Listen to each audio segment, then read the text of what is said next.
I always wanted to serve on a jury. I'm really super excited to be here, so I really appreciate you having me. I'm looking forward to it. Creating this whole trial, Daddy. I want to give a big shout out to the 13th Jury Podcast and Brandy. Yeah, and I applaud you guys. Keep doing what you're doing. That every time you run into Phil Barber, you should reach for it. And then I just looked to the jury, and it's sort of like, look. I was in the eye of the storm, and you guys were watching the storm. Hey, if you're bored of work, come pop in and say, hey, we'll have some coffee. You are a ray of sunshine, and I love what you've done with your YouTube channel.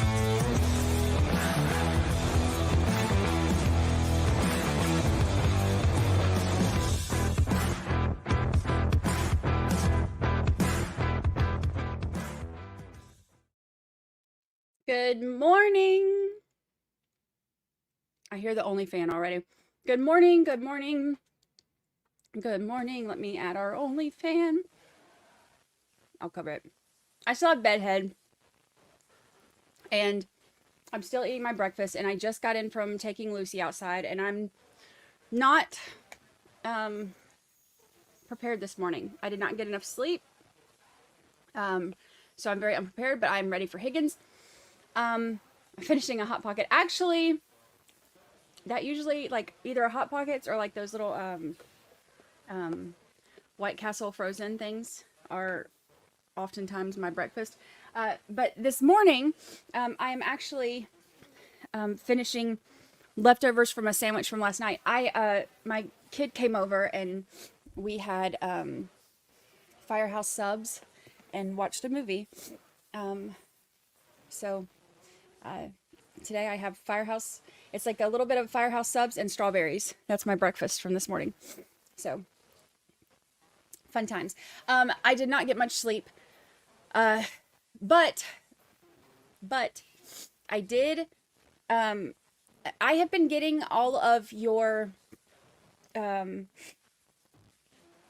J. I've never been good at eating breakfast. But I try to eat a little something before I stream on the long days, because otherwise I don't have a whole lot of time to eat at lunch. And otherwise by the end I start getting, like, my stomach starts growling and stuff. And then I'm always like, I wonder if they could hear on camera how loud my stomach is growling. I hear them talking, so they may be about to start. I'm running a few minutes late this morning, trying to get my life together. But I have been getting a lot of your texts and emails and DMs and all of that stuff asking about the different links that I have for everything. So I put them on Twitter.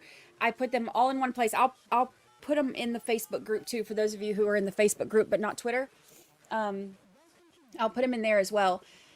But I have, here, let me show you. Let me pull it up real quick. Let me move me. I put everything together all in one thing. So, like, you can see that, like, I added my timeline, because everybody keeps asking for my timeline. I added my timeline to the Google spreadsheet that I have for the trial, so y'all can see it's got most of my timeline on there. So I added that, and then I've got, like, all the stuff that's there for the trial, and then of course 13thjurorpodcast.com is where, like, the charts and the interactive things are. So I put the links together in one post right there if you need it, and I will get those links placed in the Facebook group too, or mods, if one of y'all can do it for me before, because y'all know how long it'll take me to do it. But we'll get those for you as well. Where did this just go? I missed. Let me go back. Christy G, member for 9 whole months. Time flies when you're having fun. My favorite place to be with my favorite people. Christy G, we are glad to have you here for 9 whole months. 9 whole months. Selena K, member for 11 whole months. Great place for true crime. Gosh, 11 months flies by. Selena K, happy anniversary. We're glad you were here. Amanda Davis, member for 1 whole year. Happy 1 year anniversary. Happy 1 year. Happy 1 year. It is good to have you. Tori C. Lady, thank you so much for super chat. Happy Friday. Oh my gosh, it is Friday. It is. Oh, it feels so Monday-ish. It feels so Monday-ish. I think because we were off from court yesterday, but I still worked all day. It feels so Monday-ish. Oh, Tori the Sea Lady, that just made my day. It is Friday. It is Friday. I just have to make it. I just have to make it through this afternoon. And we have a 3-day weekend. Actually, we only have court 1 day next week, remember? 1 day next week. Tuesday. It's a full day on Tuesday, but that's the only day we have court next week. Bree, LMNO, Peasy, and Sneezy. Member for 12 whole months. 1 year. Get excited. Gosh, 1 year. 1 whole year. Happy 1 year. It's crazy, isn't it? Think about, like, who knew we'd be here this time last year? Who knew? 1 whole year. Happy 1 year. Sinbad says, friggin' Higgins Friday. Woohoo! Friggin' Higgins Friday. Friggin' Higgins Friday. Oh, I love it. I love it. Happy 1 year. Look at our little family just growing. It's very exciting. Thank you so much, Kristen T. The spreadsheet you put together is amazing. I hope it gets the look. I am a little bit. I'm a little on the crazy side. I'm not gonna lie. I can acknowledge that about myself. I'm a little on the crazy side. I'm a little bit on the way my brain works, because I am so ADHD. The way my brain works, I have to have everything overly organized because my brain is constantly doing this. So in order for it to not be constantly doing this, I have to have everything in front of me very, very organized so that I can put all of my focus into whatever is in front of it. I'm a little weird like that. I'm a little weird like that, but that's okay. That's all right. Good morning. Good morning.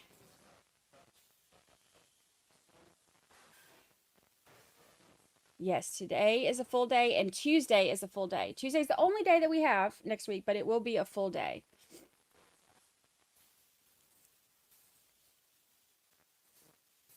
I remember back in the chart lady days. I know. Actually, the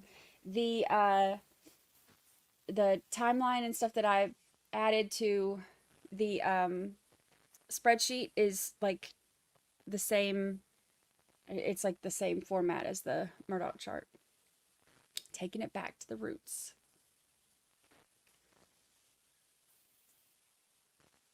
Taking it back. Yeah, only 1 day of trial next week. Which works out. I've said before that, that works out pretty good for me since I will be in Nashville.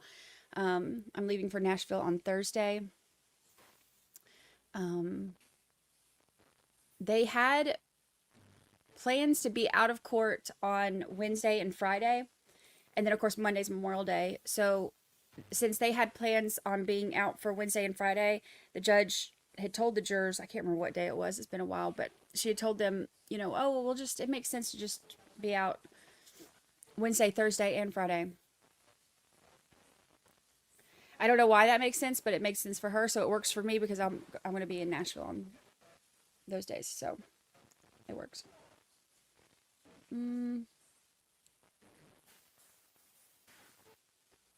Hello, Megan Houston says, it's like Christmas morning. We might still be here by Christmas. Trial's getting longer. I think if you look at what's crazy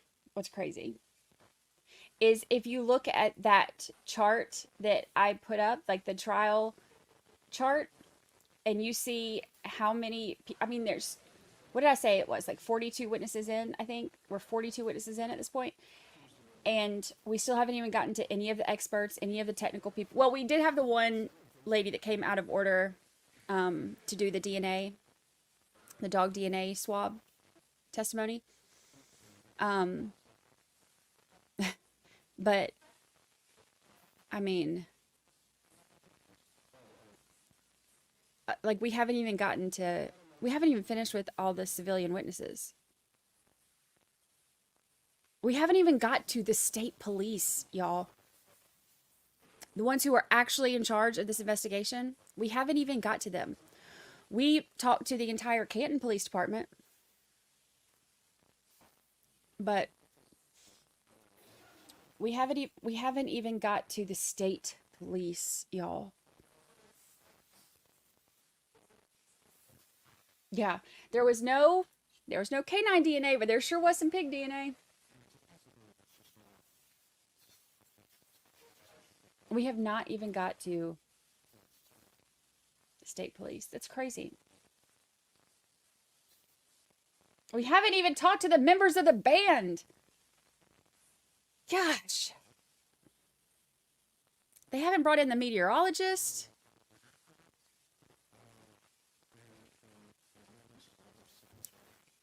Like, what are they doing? Who knows? Who knows what they're doing? It's been 84 years. Wait, do I have my... Shit, they're not working. Shoot, sorry. Well, let me see if I can get my buttons on. I reset them yesterday.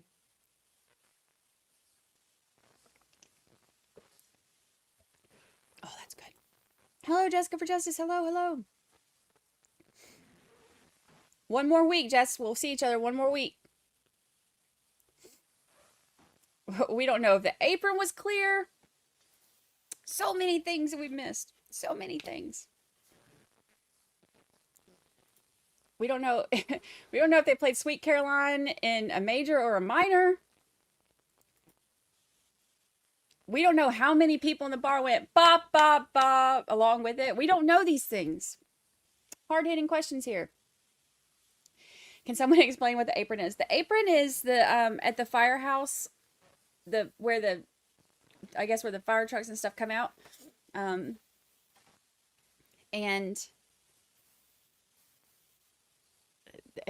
every single one of them testified to clearing the apron.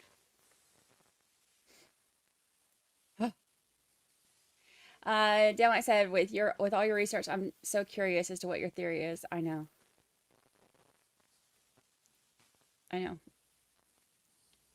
Everybody is. But I have never said it because I don't want to influence everyone. I want everybody to discuss it and come up with what you think. I like to hear what y'all think. What, if anything, did Chloe eat for breakfast? These are the questions that they haven't even answered yet. We got a long way to go. We heard Karen Reed called someone a bad word. I think it's more that John O'Keefe made Karen Reed worry about him when he was drunk. That's my opinion. I've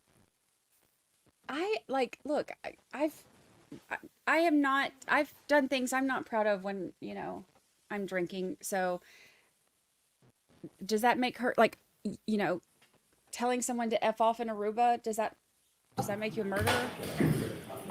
No. They're going to need more than that to be able to get us there.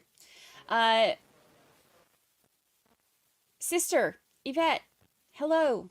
Hello, welcome. Welcome. Sister Yvette, we've heard all about you. All about you. She talks about you all the time. All the time. Good morning, True Crime friends. I'm here for more spicy crosses and cool peeps to chat with about. Yes, yes. The only thing we know is that we are not supposed to have an opinion. You are not allowed to have an opinion unless it goes along with everybody else's opinion in which case then you are allowed to have an opinion, but your opinion also must include talking crap about anybody else who has an opinion that doesn't go with yours. That's the rules. It's the official social media rules on this case. Oh, thank you, Shabi. Congrats on your excellent podcast. Love Murder Ladies reference to you in their latest podcast. Oh, good. That's nice. Yeah, I saw yesterday, it's in the top 25 in the US. I was so excited. Yesterday was a really tough day for me. Yesterday is, and I'm going to say it very quickly and move on because otherwise I will cry. Yesterday is the 14-year anniversary of the day I lost my dad. It is a very, very hard day for me every single year. So I struggled a lot yesterday, which is why my kid came over after work and, I hung out with him last night. It's a very, very hard day for me. So, when I had a call, with an advertiser about the podcast, and I was on the call and they were like, "Oh yeah, I saw you're, in the top 25 on the charts." I was like, "Really?" I didn't even know that. So they told me that on my call and I was like, "Oh my gosh, that's so exciting." So it was a really tough day. So then it was like this really exciting thing that happened, on a tough day. So that was good. It was nice. It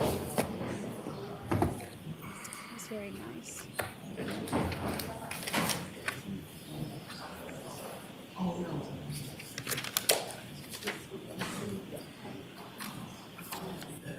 I'm trying not to listen to the podcast yet. I'm trying to stay neutral. The podcast is the most neutral. Like, I give both sides, even the sides I don't agree with. I give both sides.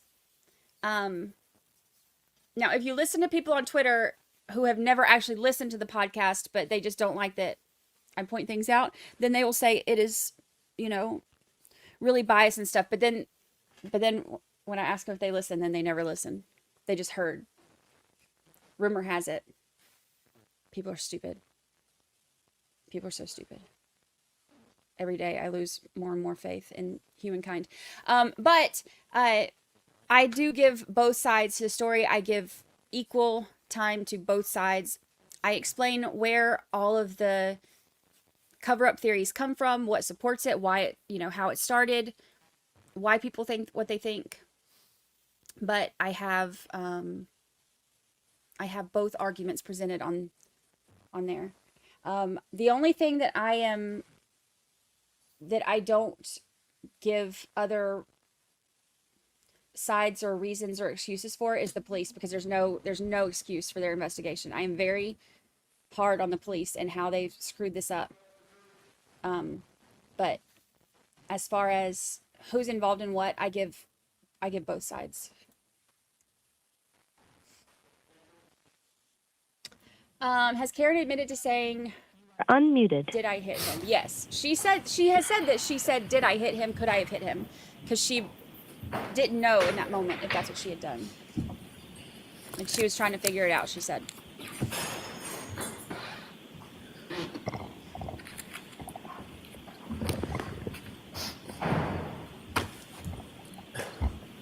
Hear ye, hear ye, hear ye. All persons have any business before the Honorable Beverly Cadoni, Justice of the Norfolk Superior Court in the Florida County of Norfolk. Draw near, give your attendance, and shall be heard. God save the Commonwealth of Massachusetts. This court is now open. You may be seated. Hear ye, hear ye. I love that part. 22117, the Commonwealth versus Karen Reed. Can I have counsel identify themselves for the record?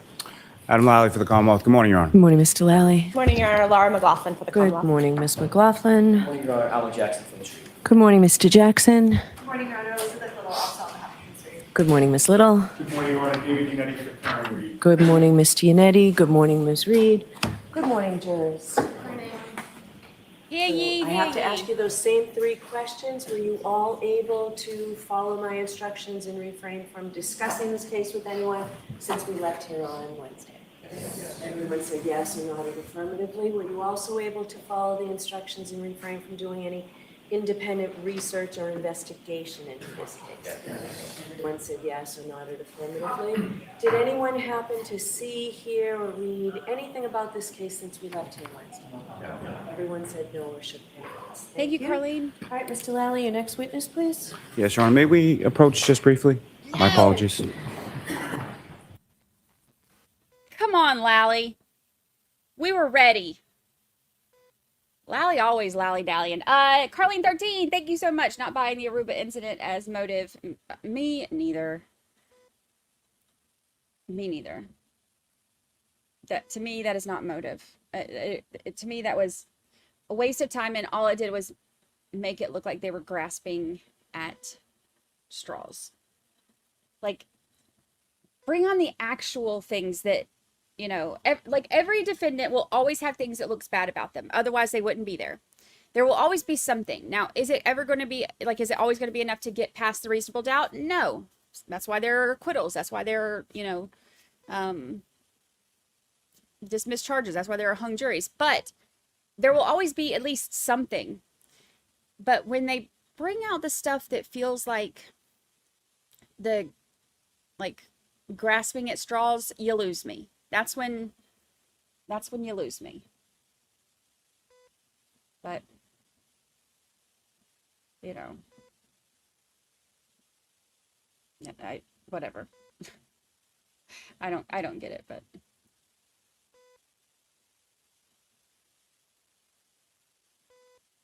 Did you hear lawyer you know about Aruba? No, I did not. I know he did a stream yesterday. I have not got to see it yet, but I'm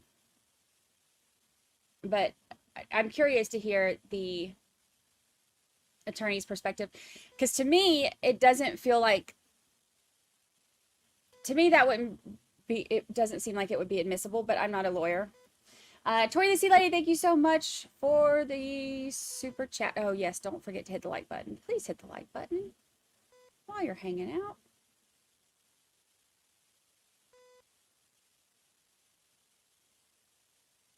While you're chilling. While we're waiting on Lally Dally. Nikki, thank you so much for the super chat. I'm so proud to be a part of this jury family. You're amazing. Brady, thank you for all of your hard work. Thank you so much. Thank you so much. I appreciate it.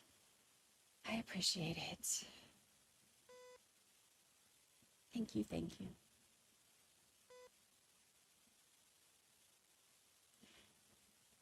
He said, Please, Mr. Lally.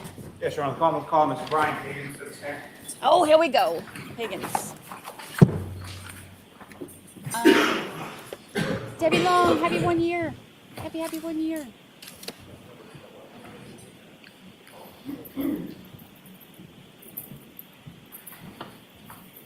Oh, dang. I just got nervous energy. You saw this with the evidence of the court and jury in the case down here, and should be truth, the whole truth, and nothing but the truth, so help you God. Yes, I do. Thank you. Good morning, Your Honor. Morning. Good morning. Thank you, Linda. Thank you.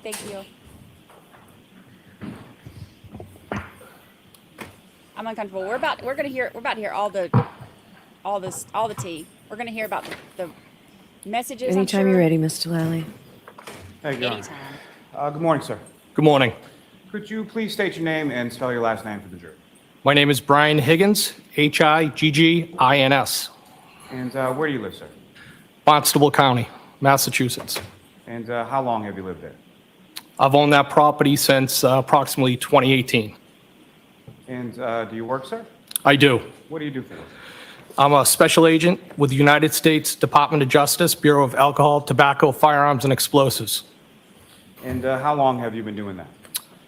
Just over 15 years. Now, sir, prior to that, prior to your employment with the ATF, what, if any, other positions, what did you do for work before that? I was a lieutenant with Cambridge Fire Department. And how long were you a lieutenant with the Cambridge Fire Department? I was a lieutenant probably for about 8 years. Total, I was with Cambridge approximately 15 years. Now, at some point, did you reside in the town of Canton? I did. And when was that, sort of what year to what year?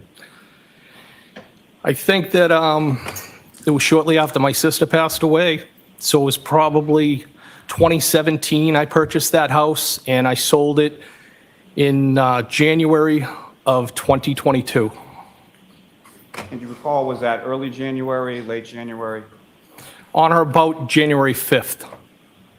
And when you sold that property, did you move down to Barnstable County, or did you live somewhere else as well? For a period of time, I rented an in-law apartment in West Roxbury, and I had my property on Cape Cod as well. And that in-law property in West Roxbury, that was in 2022 as well? Yes. Now, sir, if I could turn your attention to January 28th, 2022 into January 29th of 2022. Do you recall those dates? Yes. Do you recall what days of the week those were? I believe the 28th was Friday, and the 29th was Saturday. And if I could take you back just at least a day or so before that, but specifically the 28th. On the 28th, where were you on that date initially? New York City. And why were you in New York City, sir? I was in New York City for the funeral services of Officer Mora and Rivera, who killed in the line of duty. And fair to say there was a large contingent of law enforcement there, Yes. including several people from Massachusetts. Yes. And when did you go down to New York City? I believe it was the 27th of February. Might have been Thursday. So was there a wake and a funeral? There was a wake and the funeral. Some people went to the wake, some people went to the funeral. There was services in over those couple of days. And you went to the funeral on the 28th, is that correct? Yes. And at some point, do you make your way from New York City back towards Massachusetts on the 28th? Yes. And do you recall about what time of day that was? Late morning, possibly. And why is it that you were coming back on the 28th specifically? Because The anticipation of a blizzard. And Blizzard. how did you, you drove, is that correct? I drove my government vehicle down to New York for the services. And what kind of government vehicle was it that you drove down and back? That was a Dodge Ram pickup. Now, on the way back, who, if anyone, came with you for the ride back from New York City to Massachusetts? Brian Albert, Kevin Albert, and Eddie Hernandez. And who were they to you, and what, if any, relationship do they have to your work in law enforcement? Well, first and foremost, they're all friends. Kevin Albert is a detective with the Canton Police Department. Brian Albert was a sergeant detective with the Boston Police Department. Eddie Hernandez, also a detective with the Boston Police Department. And how long had you known each of these individuals? So out of the group, Eddie Hernandez would be the person that I knew the longest. I had worked with him back in the early 90s at the Mass General. Then it would probably be Brian Albert. I may have had some contact with him when I was on the Cambridge Fire Department, assigned to the Fire Investigation Unit. And then Kevin Albert would be probably the last in the three that I knew. Now, speaking to the Canton Police Department at that time, as far as your assignment went with work, where was it that you worked out of, or where was sort of your base of operations, so to say? Canton PD, I had an office there. And how was it that you came to have an office at Canton PD? That relationship was through Chief Berkowitz, born through a tragedy. When my sister passed away, we became friends, and he offered up the space because I had also moved there. So it was close. It was a jumping off point. And were you the only federal agent that had space within the Canton Police Department? I was the only one that had an office. I believe there was an HSI agent that might have had some access there to come in, hook up his computer and stuff. And there was also an MBTA police detective, transit police detective, who also had access there. But I was really the only one that maintained a desk, so to speak. And as far as your work or your familiarity with work as far as federal law enforcement officers, is that abnormal to have access to a local PD or have an officer desk there? Objection. I'll allow it. It's Jackson. I knew it. No, it's not abnormal to have space within a department that you work closely with. Now, Jackson's doing the cross. as far as the ride back is concerned, when you drive from New York City back to Massachusetts, about how long a drive was that? So typically it'd be I'd say like a 4-hour ride depending on traffic. This was longer, and I would also factor in the fact that we stopped and ate on the way back. And when you arrive back to Massachusetts, where specifically in Massachusetts is it that you first go? So the first place that we went was a Boston Police Department district in Charlestown, where Brian Albert and Eddie Hernandez had parked their vehicles. Now, as far as you know, had they driven down to New York City, or how would they come to be in New York City, if you know? I believe that Brian Albert, Eddie Hernandez, and Kevin Albert all flew down to New York. And they drove back with you because of the storm, is that fair to say? Yes. Now, after dropping them off there, where did you go from there? I went back to the Canton Police Department where I dropped off Kevin Albert, and then switched vehicles, got into my Jeep Wrangler, and I traveled up to the hillside in Canton. Now, as far as traveling up to the hillside in Canton, who, if anyone, did you have plans with, or who, if anyone, did you coordinate with as far as going to the hillside? Brian Albert agreed to meet me there. And as far as switching from your government vehicle to a personal vehicle, is that correct? Yes, And why did you do that before going to the hillside? because I was technically no longer on duty, so to speak, even though I had been at a funeral. But, I knew I would be consuming alcohol, and we have a policy against that. Now, as far as vehicles related to you, whether they be personal or work in the Canton PD, how many vehicles did you have at that location? So I would have had my government truck that I parked there. I would have had a surveillance vehicle that I parked there. And at times, it would sometimes flip in and out between a pickup truck that I had and the Jeep itself. And the Jeep that you were driving that night, can you describe the Jeep, sort of what it looked like, what kind of Jeep it was? So it's a 2011 Jeep Wrangler, gray in color. And at the time that I was driving it on the 28th and the 29th the next day, it had a plow on it. And the plow that you had affixed to the Jeep Wrangler, is that, how big a plow are we talking about? If I was to guess, it was probably 6 feet 8 inches. I believe they make them in two formats, 6'8" and I think 7'2". But I believe I have the smaller blade on that Jeep. And how often would you have, was that like a year-round thing, or how often, when about would you have that plow affixed to the Jeep? Inclement weather or impending into inclement weather. I love the accent. And is that something that you used, as far as, what if any use did you put the plow on the front of the Jeep to? To help family and friends clear the property at the Cape. I had used it when I had the house in Canton.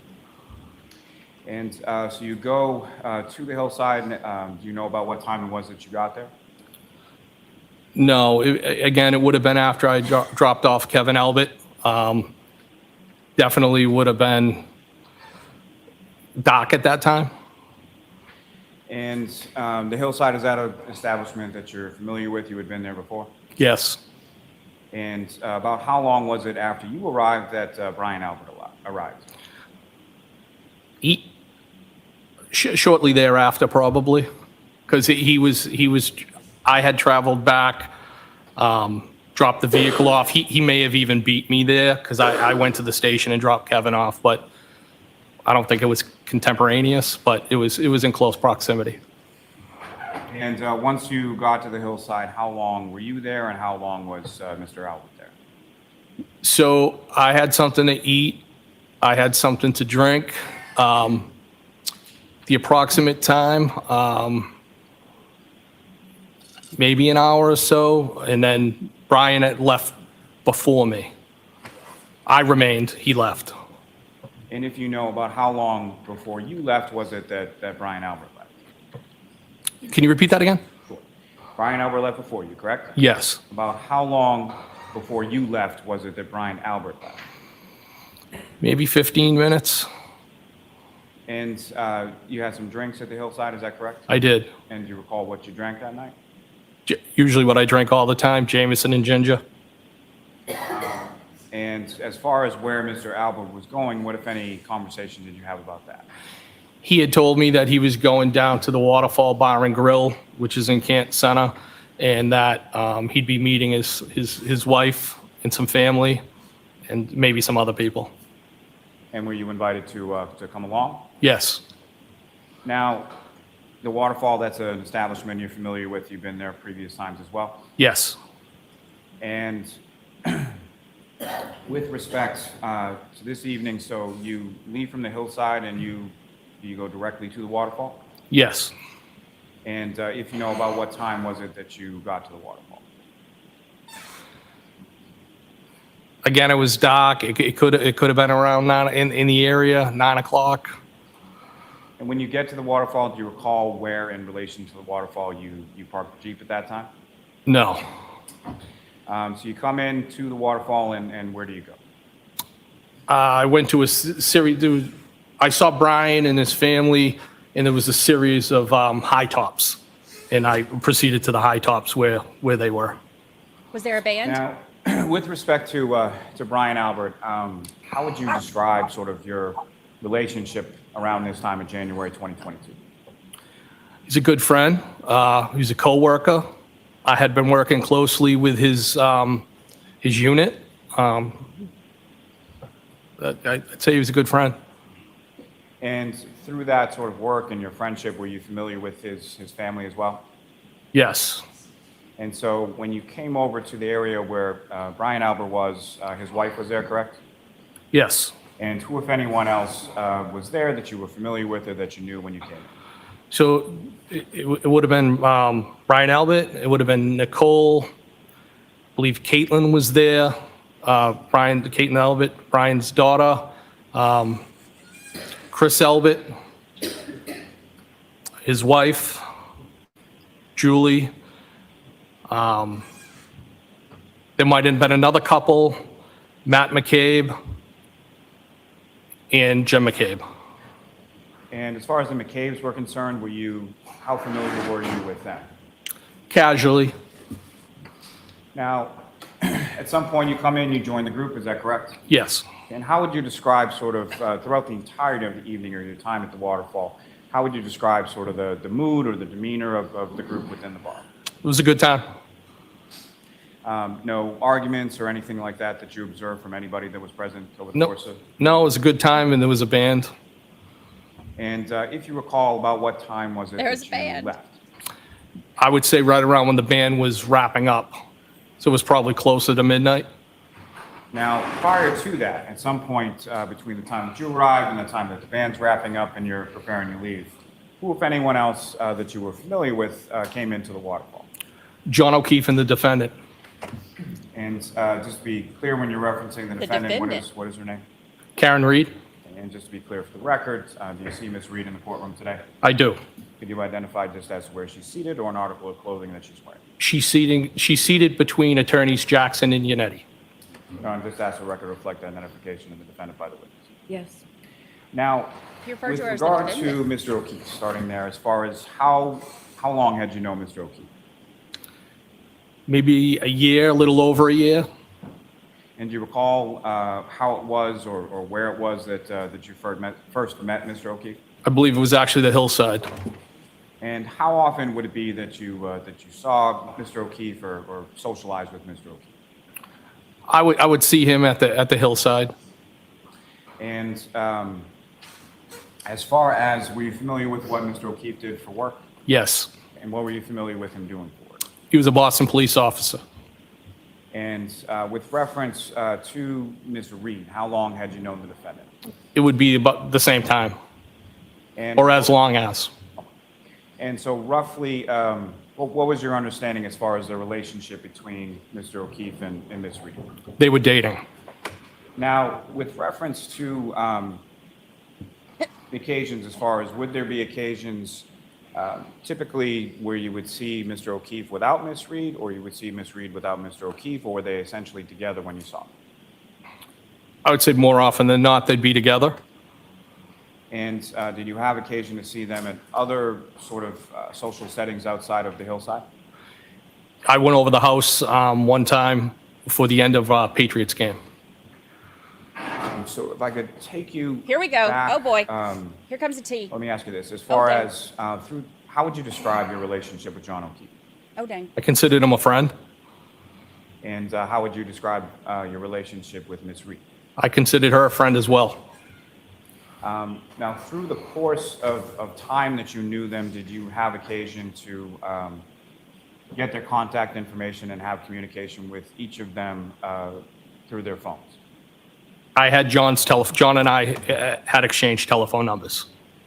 And with reference to those communications, were they texts, were they phone calls, or varied?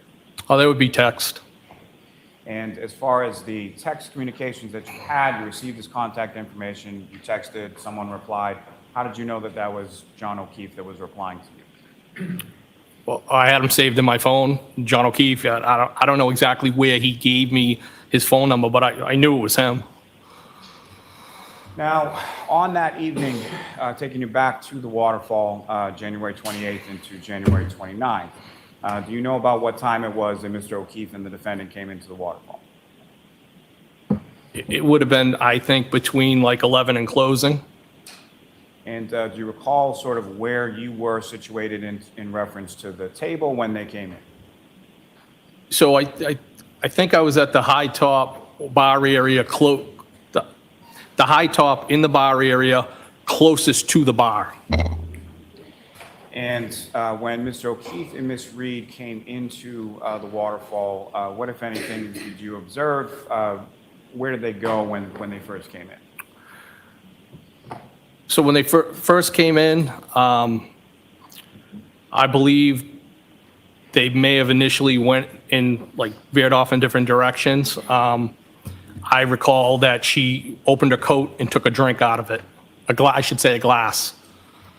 And what, if any, observations did you make of the glass that Ms. Reed took out of her coat? It was a tall glass. It looked like a clear liquid in there. And at some point, did you come to find out where Mr. O'Keefe and Ms. Reed had been prior to coming to the waterfall? Sustained. Are you familiar with another establishment in Canton called C.F. McCarthy's? Yes, Is that a place that you've been to before? yes. Now, as far as the glass that you saw, with reference to the waterfall and/or C.F. McCarthy's, what, if any, observations did you make of it? Well, that it wasn't from the waterfall. And what makes you say that? Well, she walked in with it and took it out of her coat, but it wasn't consistent with the type of glasses that the waterfall had. And so let me just ask one further question in regard to that. So when you say it wasn't consistent, what was it about it that made it inconsistent with glasses from the waterfall? I believe it was a tall glass and kind of like bubbles on the side of it, so to speak, like the design. Now, after you make those observations, at some point over the course of the time that you were at the waterfall and they were there as well, did you have occasion to have a conversation with Mr. O'Keefe? I did. I don't know that it was initially when he first came in, but I did have a brief conversation with him as to the content. I don't recall what that was. Just small talk, fair to say? Greetings. And with regard to Ms. Reed, during your time at the waterfall, what, if any, conversations did you have with her? I did not have any. Now, at this point in time on this date, did you have Ms. Reed's cell phone information I did not. at the time that you were at the waterfall? No. Do you recall sending a text or Oh, I'm sorry. Can you repeat that question again? I was about to say. At this time, I know we've jumped around a couple of days, but at this time that you were at the waterfall on the 28th or the 29th, did you have Ms. Reed's contact? Yes, I did. Okay. And at some point over the course of the evening while you were at the waterfall, did you send a text to Ms. Reed? I did. And do you recall what the substance of that text was? I think it was something like, well. And do you recall what it meant as far as that text message or why you had sent that to her? To be honest with you, it was, I guess you could view it as a flirty text. Now, around midnight or so, when you leave the waterfall, well, I'm sorry, let me take it back just one step. At some point over the course of the evening while you're at the waterfall, what, if any, discussion is there around the table as far as next steps or where to go from there? Well, there was talk at the table, I think initially about going back to Chris Albert's Pizza Shop to have some food and drink. And at some point that transitioned into going back to Brian Albert's house. And as far as the invitation to go back to Brian Albert's house, was that something that was extended to the entirety of the table? I took it as an open invitation to the people that were together at the table, yes. And Mr. Albert's house, is that somewhere that you had been to before? I had been there, the twins' graduation party, which was outside in the backyard. And I think I may have dropped him off on one occasion. I may have dropped something in his mailbox, but those would be the only other times. And are you familiar, at least now, with the address and sort of where you were going? Did you know where you were going that night? I knew where I was going, yes. Okay. And the address was 34 Fairview Road, is that correct? That is correct, yes. Where'd you park And, your Jeep? About what time, about midnight or so when you're leaving, who, if anyone, was leaving the bar around the same time? I mean, I think pretty much everybody was wrapping up and leaving. I know that I beat Brian and Nicole back to the house. Now, as far as the time at the waterfall, with reference to either Mr. O'Keefe or Ms. Reed, what, if any, observations did you make in regard to what they were drinking that night? I think John was having beers, his typical, what I would see him with. And the defendant had, glasses. And do you recall her ever, at any point that you were there, if you recall, drinking out of a glass different than the one she took out of her coat when she first arrived? I don't recall. Now, you drove from the waterfall to Fairview Road. About how long a drive was that? Probably a few minutes. But the weather was, I remember when I came out, I put the wipers on. There was some snow on the ground, but it was the type of snow where the roadway was still black at the time, but because it was being driven on, but the sidewalk had a light coating. And you drive over to the home, and you mentioned that you beat Mr. Albert there. Is that correct? I did. And so, with regard to the home, when you get there, what did you do when you got there? Well, I was kind of being a smart ass, and I dropped the plow, and I did a little sweep of the driveway, and then I got out of the driveway because I didn't want to get blocked in, and I parked. And do you recall where you parked in relation to the house? I do, by the mailbox.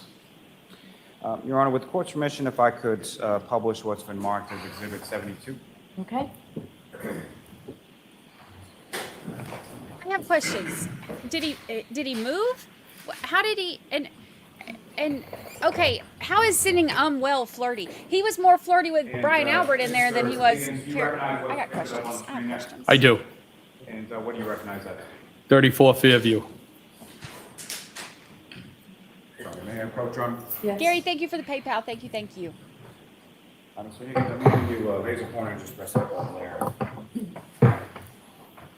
So, Mr. Higgins, with that laser pointer now in your hand, if you could direct the jury's attention to, if you see it in this photograph, where you parked your Jeep at. So the back end of the Jeep would have been right around the mailbox itself. And the edge of the driveway is right there. I wanted to make sure that I was not blocking the driveway or blocked in. And so the front of your vehicle would have been pointed in which direction? I believe that'd be going towards Chapman Street.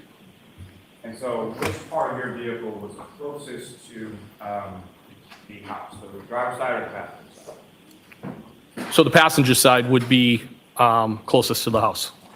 So you parked along the front of the house, sort of with traffic, correct? Yes. Okay.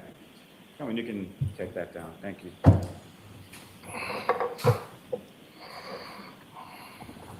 So you arrive at the house. You do, as far as the maneuver with the plow in the driveway, then you park the vehicle, and where is it that you go from there? Into the house.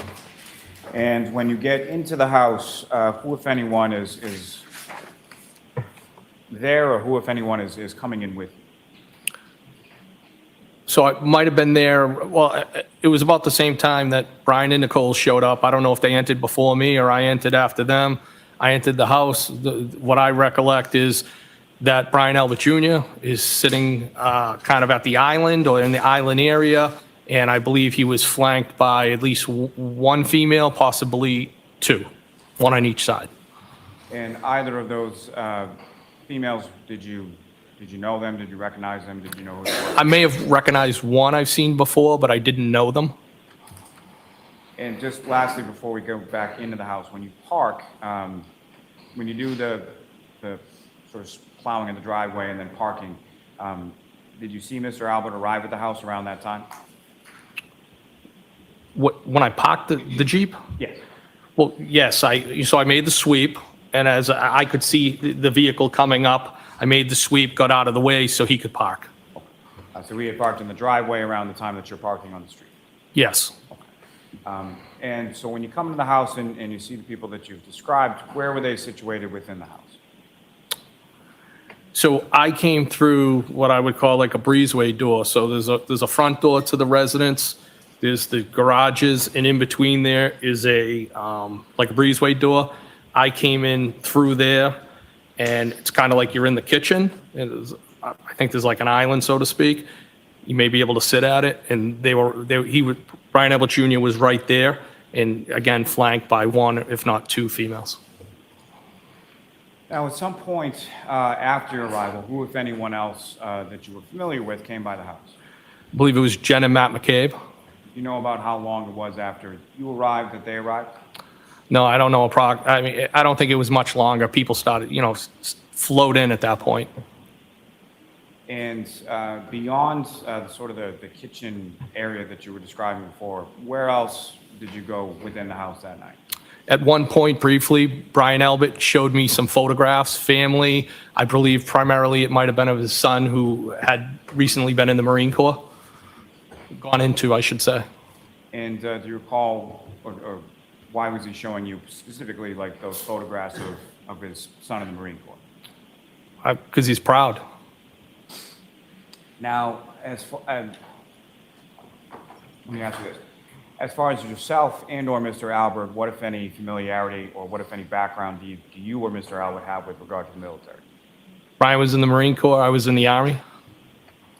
Now, this period that you're talking about in the other room, about how long a period was that? It was brief. And beyond yourself and Mr. Albert, was there anyone else from the group that you described that was in the room at the same time as you and Mr. Albert? I don't think so. I think Nicole may have popped in for a second, but I'm not 100% positive on that. And as far as, do you know approximately what time you left the house on Fairview that evening? I'd guesstimate it was anywhere between 12:30 and 1 o'clock, but I'm not 100% positive. So a relatively short period of time, is that correct? It was a short period of time. I knew kind of from the onset when I got in there, it probably wasn't going to be a long time because I'm not a beer drinker and that's what they had. So I was probably one of the first people to leave. Now, for that entirety of the time that you were there, did you go anywhere else within the home beyond what you've described as far as the kitchen and the living room? No. Did you go upstairs at any time? No.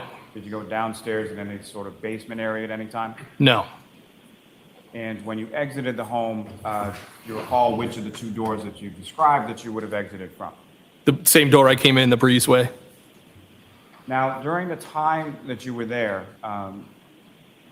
Similar to what I asked about the waterfall, how would you describe sort of the mood or demeanor within the home?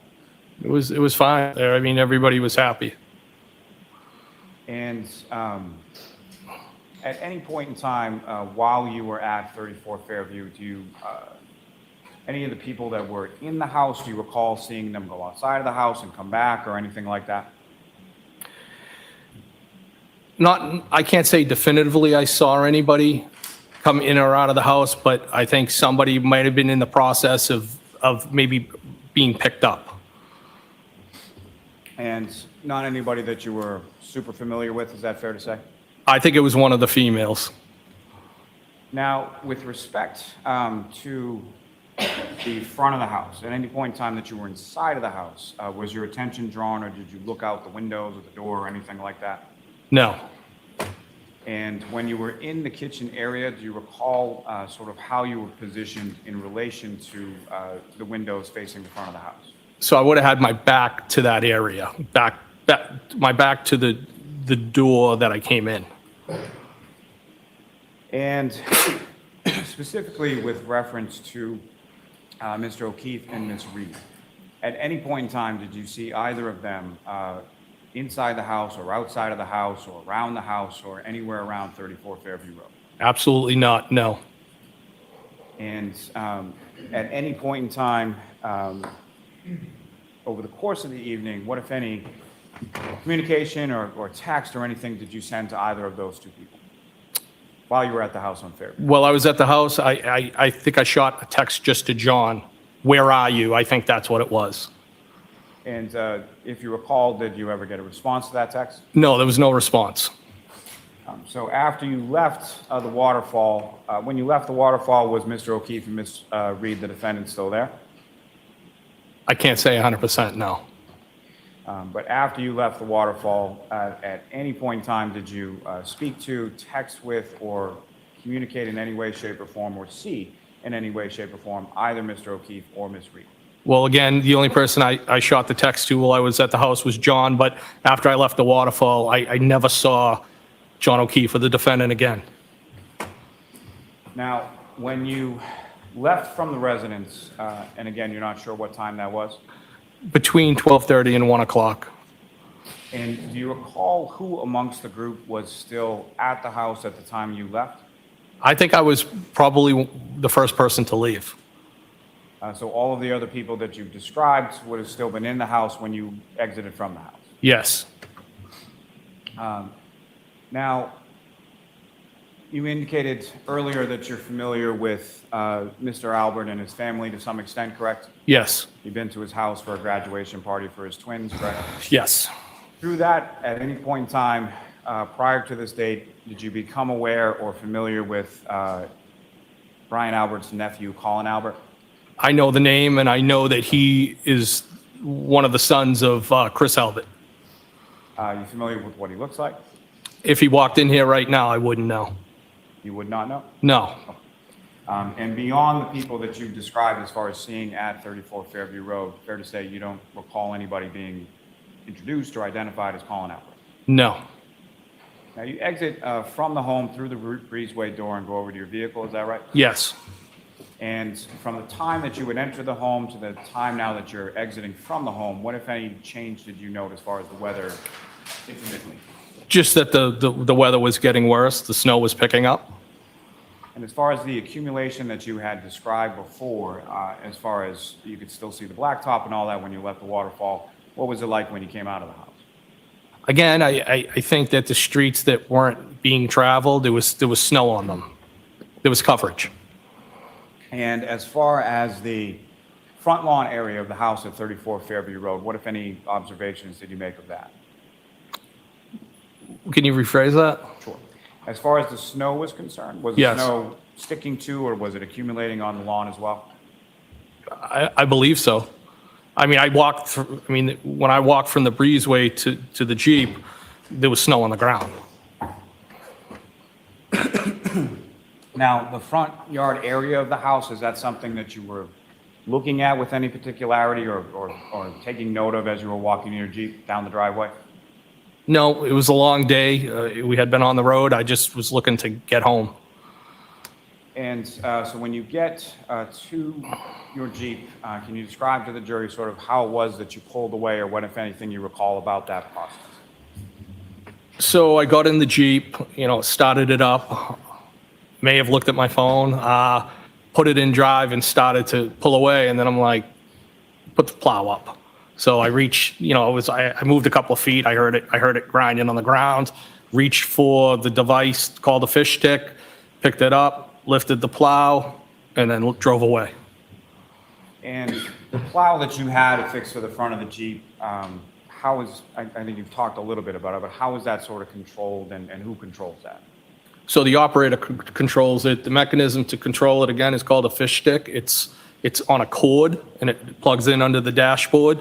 I reached down to find out, I don't know if it was on the floor or between the seats, but it's not like a joystick that's attached actually to the dashboard. So some sort of hydraulic system, is that correct? Yes, it's hydraulic based. Now, in addition to moving it sort of up and down, is there any other way that you can manipulate the blade as far as that switch is concerned? Yeah, so if I would generally, if I'm driving around town and I'm not worried about the vehicle heating up, I just lift the plow off a couple feet off the ground. If I was on the highway, I would tilt it to get airflow. And as far as height is concerned for that plow, if you were to lift it all the way to the top, what, if any, impact would that have with reference to your line of sight or visibility through the windshield? 0. So even if it's raised all the way as far as it can go, you can still see over the top of the blade? Yeah, if it comes even with the hood of the Jeep, I'd be surprised. So you pull forward a couple of feet, and then you lift it. About how high did you lift it when you stop and then lift up? Probably like a foot or two. And as far as following that, you pull away from the house, is that right? Correct. And as you're pulling away from the house, where is your attention drawn, or what, if anything, did you see as far as when you're pulling away from the house? Wasn't drawn to anything. I just drove away. And when you drove away, again, during that process, did you see anything outside of the house that drew concern or your attention or anything like that? No. Now, as far as when you get out to your vehicle and you're driving away, were there any other vehicles on the street that you saw in the area of the residence at 34 Fairview? I didn't see any. And do you recall whether or not there were any tire tracks in the snow or anything that you saw when you came out to the vehicle, if you recall? I do not recall. Now, you leave the residence at 34 Fairview, and where did you go from there? I went back to the Canton Police. And why was it that you went back to the Canton Police Station? Well, we had traveled down for the services for those police officers, and we anticipated staying the following day. I think I had said that we left a day earlier.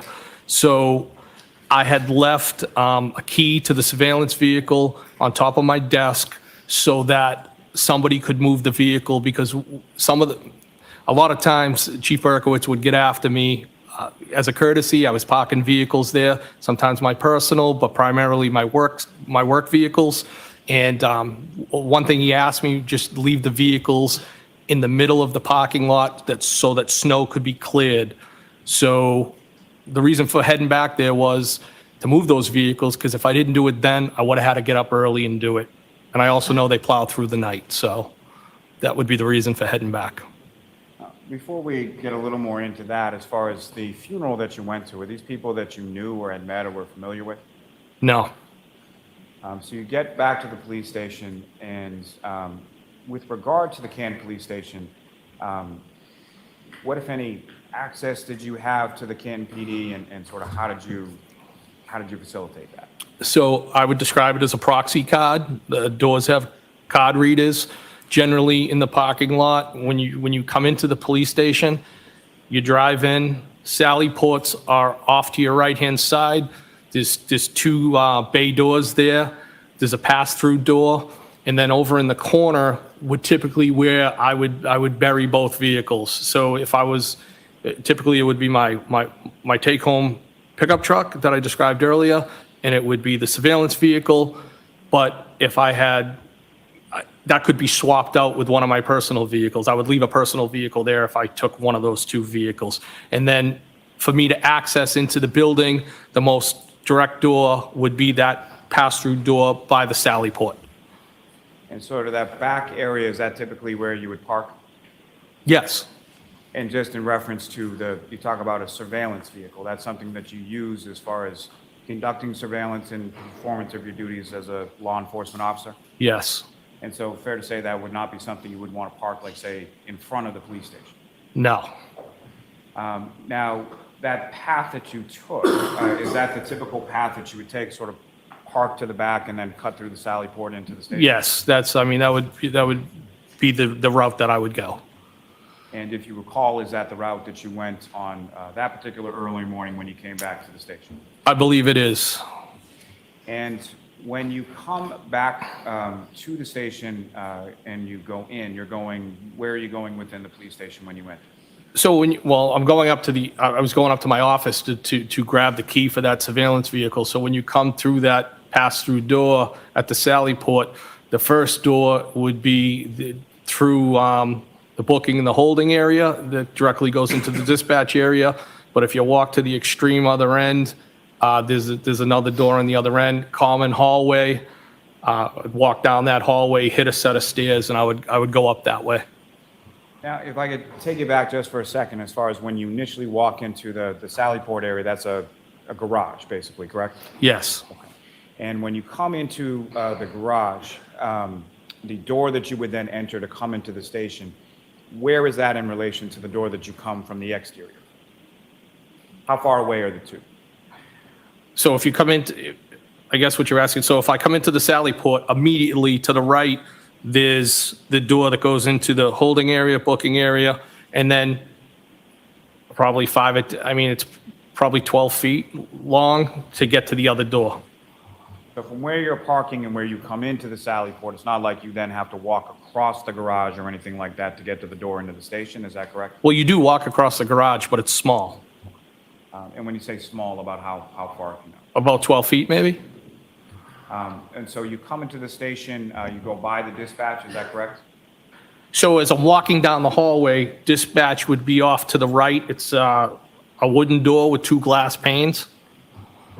And as far as the Canton Police Station is concerned, are you familiar with, or were you aware at the time that there is sort of security and cameras and such around the station? Yes, You're aware that those cameras record, is that correct? yes. And are you aware of any records that are generated as far as your key card access when you go through a certain door at a certain time? Well, I've never seen those records, but it's my understanding it tracks access control. And did you happen to go by the dispatch area specifically, and if so, do you know who was working there that night? Newly promoted Sergeant Good, I believe. Probably, he was on midnights. Do you have any specific recollection of seeing him there that evening or that early morning when you came by? I believe I waved to him. And as far as when you get to the police station, do you have how far drive is it from Fairview to the police station, if you know? Well, I mean, the weather was picking up, so it probably took me a little bit longer to get back, but it's probably 5-10 minutes maybe. Now, the key that you went to your office to get a key, correct? Yes. And why had you left the key to one of the vehicles in the office? So as I stated earlier, I anticipated not even being back in Massachusetts, knew the storm was coming, didn't know how bad it was, but I left the key on the desk to facilitate somebody being able to move that. And so you go to your office, you get the key, and then where did you go from there? I go back downstairs and I move the vehicles to the center of the parking lot. And then at some point you leave, is that correct? Yes. Do you know about how long it was after you moved the vehicles around that you left Canton PD? Not long, but I'd be guessing if I gave you a time. And so where did you go from there? I went back to West Roxbury. And which vehicle that you've described, which of those vehicles did you use to get from Canton PD to West Roxbury? The Jeep Cherokee, the Jeep Wrangler, sorry. And if you know about what time was it that you got home to West Roxbury?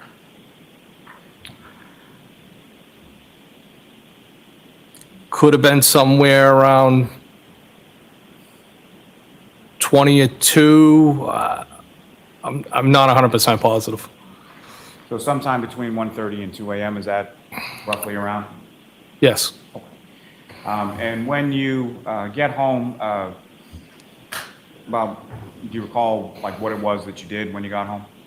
Well, it was a long day. We had traveled, the traffic, it just seemed like it dragged on forever. But I think I did what I typically do after being out, having a couple of drinks. I had something else to eat, and I believe I might have had another couple of drinks and either laid on the couch or laid on my bed. And typically I would fall asleep if I was on the couch and wake up and go into the bedroom. I don't know what location I was in at that point. Now, after you fall asleep at some point later on that morning or something, you wake up obviously at some period, correct? Yes. And do you recall what it was that awoke you on that morning? I mean, for lack of better words, my phone, both my work and my personal phones were blowing up. They were going off. And if you know about what time in the morning was that occurred? Probably around 6:30-ish. And who, if anyone, as far as you look at your phones, and who, if anyone, was blowing up your phone, or who was calling you with that? Well, I think first it was Chief Berkowitz, and then Brian Albert. And you mentioned first it was Chief Berkowitz. Did you answer the chief's call at that time? No. And was that abnormal for the chief to be calling you at that time of day?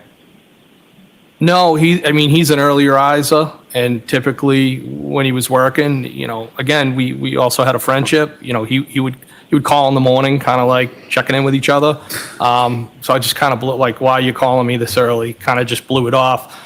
But then when I saw Brian Albert calling me, like, that kind of caused me some concern, because I'm like, why is he calling me? He was out with me all day yesterday. We both had the same long day, and I was concerned at that point. And so you answer the phone from Mr. Albert, is that correct? Yes. And what, if anything, did you learn from him, or what, if anything, did he tell you? Objection. I'm going to sustain the objection at this point. So you receive a call from him and you have some sort of conversation, correct? Yes. Now, prior to that, from the time that you got home to the time that you answered this call from Brian Albert, do you recall having any phone calls or conversations with anybody during that time period? No. And specifically, did you talk to Brian Albert on the phone at any point between the time you left his home and the time that you woke up the next morning to his phone call? No, I did not. Now, the previous day, over the course of it, we're all waking up in New York and then driving home and going to the hillside and going to the waterfall and going to Mr. Albert's house. Had you and Mr. Albert communicated via cell phone, whether it be text or phone call at any point in time during the course of that day? You mean the day before? Yes. Yes. So he was fairly recent in your contacts, is that correct? Yes. And so as far as that phone call that you received from Mr. Albert, based on whatever information that you learned from that, what did you do then? I got dressed and went right over to the house at 34 Fairview. And when you left your house in West Roxbury and went back to 34 Fairview, what were you driving at that point? I was still in the Jeep Wrangler. And if you know about what time or so was it that you arrived back at 34 Fairview late that morning? Maybe a little after 7. And when you arrived there, what, if anything, did you see? I just went into the house. As far as outside of the house, when you arrived there, what, if anything, did you see outside of the house? I don't recall. Maybe a police car. I don't remember. Now, with regard to starting with the weather, when you woke up and you were driving back to 34 Fairview, what was the weather like at that point in reference to when you had gotten home to West Roxbury the night before? It was real bad. We know. And as far as when you get to the house at 34 Fairview, sometime around 7 a.m. or so, where is it that you parked in relation to the home at that point? I might have went in the driveway. I don't remember specifically where I parked. And as far as other vehicles there, how many other were there more or less vehicles there that morning than there were when you were there the night before? I couldn't say definitively. And when you come into the house, who, if anyone, is it that you see inside the house when you get there? So I saw Brian, I saw Nicole. Brian Jr. may have popped in and out of the same kitchen area that I was in before. Jen and Matt McCabe, and then a short time later, Julie Albert showed up. And Julie Albert, when she showed up, what, if anything, did you observe her to have with her when she showed up? Donuts. Like box of donuts or muffins or something like that. Muffins. Since when does And Duncan have muffins? as far as the house when you come in, sort of the evening before, but how would you describe sort of the mood and demeanor of the people in the house when you arrived there later on that morning, sometime around 7 or so? People were pretty distraught And did you know why they were distraught? because John had been found on the lawn. And is that why you had gone to the house? Yes. And when you received that information or were informed of that,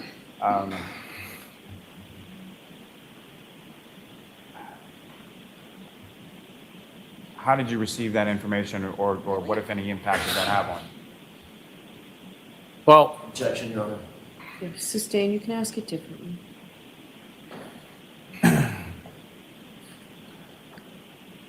When did you first learn of Mr. O'Keefe being found on the lawn at 34 Fairview? during the phone call at about 6:30-ish when when I spoke with him. And what was your reaction when you received that information? It didn't make sense to me. I couldn't do the math in my head because I know John O'Keefe and the defendant never showed up. It didn't make sense. And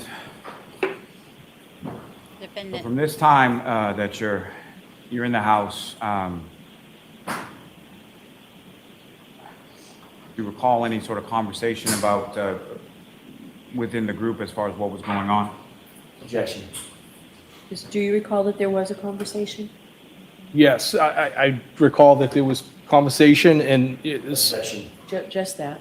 okay. Next question, Mr. Lally. Now, from the time that you arrived there, My Duncan does not have muffins. later on that morning, about how long a period of time were you there for? Less than an hour. I'm so mad. And from there, where did you go from there? I don't know if I went back to the police station or I went to West Roxbury. Might have been the police station. And if you went to the police station, why would you have gone to the police station at that point? Because I was still trying to put things together in my head. I was upset. Those would be the reasons. Do you recall whether or not, bless you, do you recall whether or not you were at the police station that day? Yes, No, I'll allow it. yes, I'm pretty sure I was there. And do you know about how long you were there or about what time it was that you were there? No, I couldn't say specifically. And after you left the police station that day, where did you go from there? At some point, I probably went back to West Roxbury. I don't specifically remember. Now,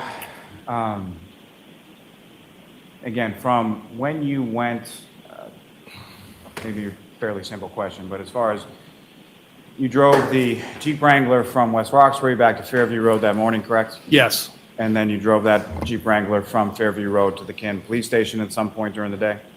I believe I was in that vehicle all day. Now, at some point a few days following this, did you have occasion to meet with some troopers from the state police? I did. And do you recall who those troopers were? Trooper Proctor and Trooper Buchanan. And were you familiar with those troopers prior to that date that you met with them? So I was familiar with Trooper Buchanan. Evidently, I was I was reminded by Trooper Proctor that I had met him before.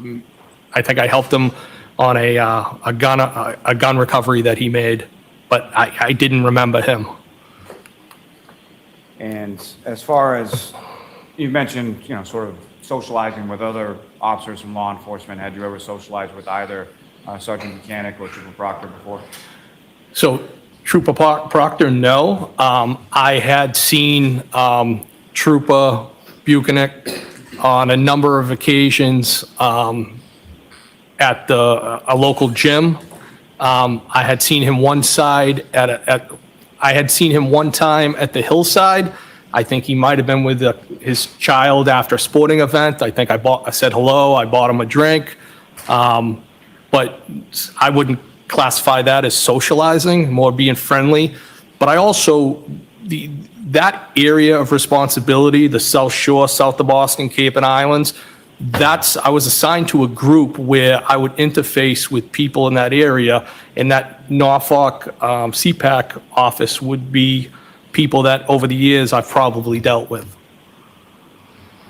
Now, when you met with him on this day, do you recall specifically what day it was? No. If I said February 3rd, would that sound about right, or if you know? I would say in that area. And when you met with them, you had a conversation with them or an interview in regard to what had transpired on the 28th and 29th, correct? Yes. And following sort of the substance of that interview, what, if anything, did you provide the troopers with? I provided them with text messages that I had exchanged and had on my phone with John O'Keefe, and text messages that I had exchanged with the defendant. And how did you, in what sort of format did you provide those text messages to the troopers? Well, they were copies, and I believe that the format would be, the way to categorize it, screenshots. And how is it that you sort of generated these from your phone?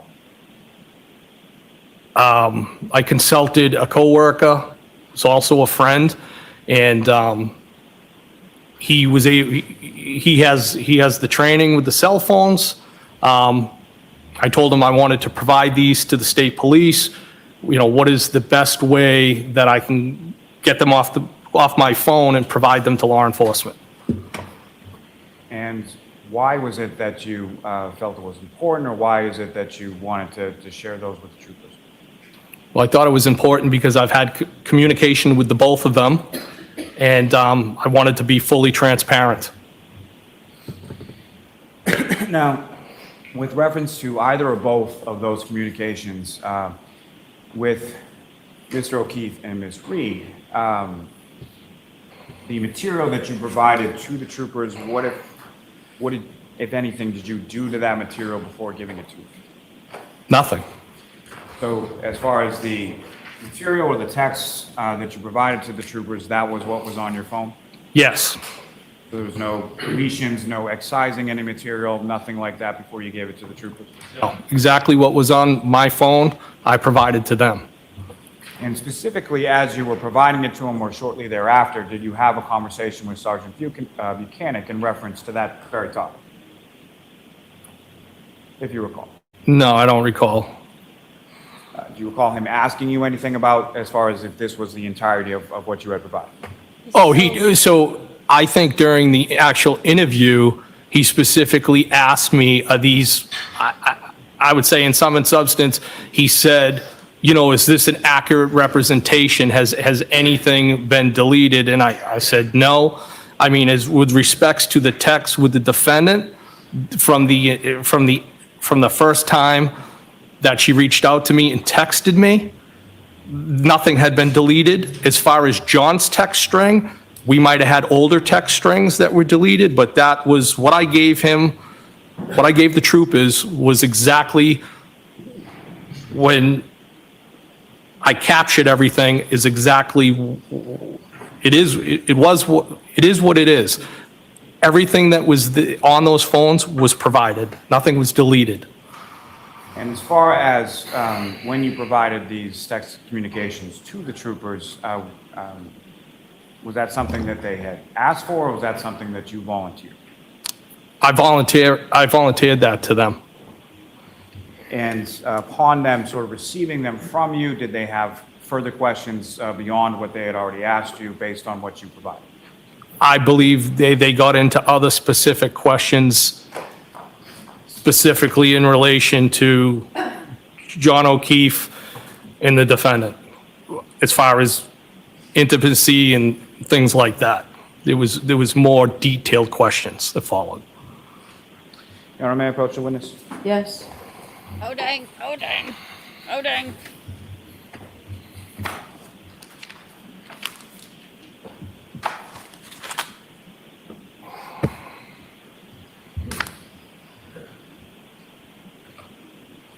I'm really mad that 61% of y'all have muffins at your Dunkin' Donuts, and I don't.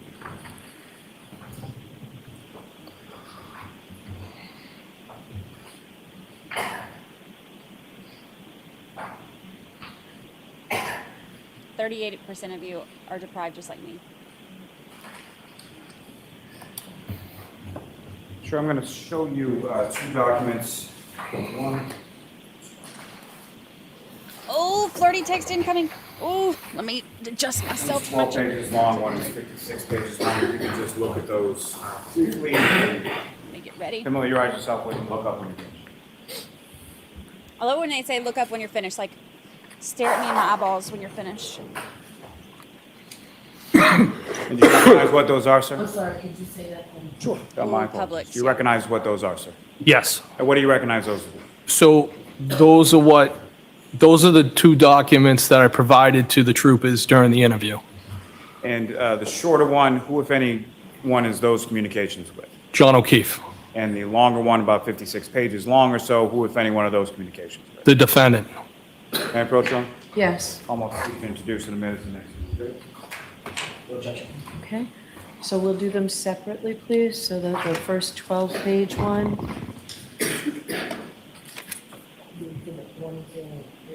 Thank you.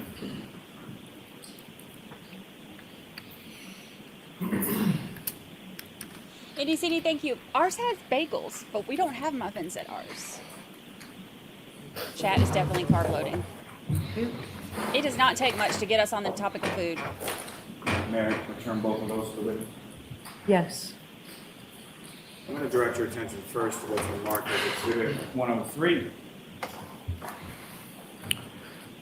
And is that the communications, or the text communications that you had with Mr. O'Keefe? Yes.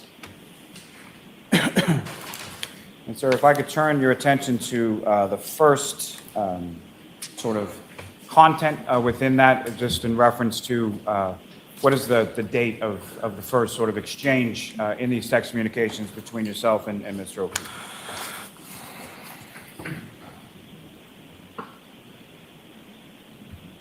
Wednesday, November 24th. And in general, can you describe to the jury what that conversation was about on Wednesday, November 24th?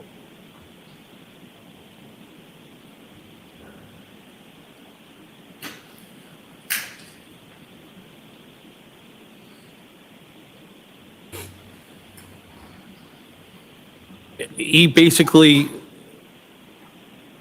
it's kind of hard to read, I apologize, but it looks like he's just reached out to me. He said, "What's up, Pell? Where are we going to hang local? We are going to hang local. Are you drinking?" So he's out, he's trying to see where you are and if you want to meet up. Yes. Now, sir, if I could direct your attention to the last page within those documents you have before you. So with reference to, there's some conversation on the bottom of that last page from Sunday, January 16th, is that correct? Yes. Okay. Now, you had mentioned that with respect to Mr. O'Keefe, you had been over his house on a prior occasion to watch the Patriots game, correct? Yes. And when was that in relation to this date that we've been talking about as far as the 28th into the 29th? How long before? So it was the 16th? So Might have that- been the 15th into the 16th, I believe. So that text on the 16th was either same day or the day following when you had gone over there to watch the Patriots game? Well, we're the text where I asked if I broke his nephew's toy video game would have been the next day. Now, in reference to Mr. O'Keefe, you described that he was a friend of yours, is that correct? Yes. Now, where you used to live in Canton, where was that or how close was that in relation to where Mr. O'Keefe lived on Meadows Ave? Not far at all. Several blocks. Now, prior to you going over there for the Patriots game, at some point, or had you been over to his home at any previous time? So I reached out, we had inclement weather. It might have been around the beginning of January, maybe 6th to 7th.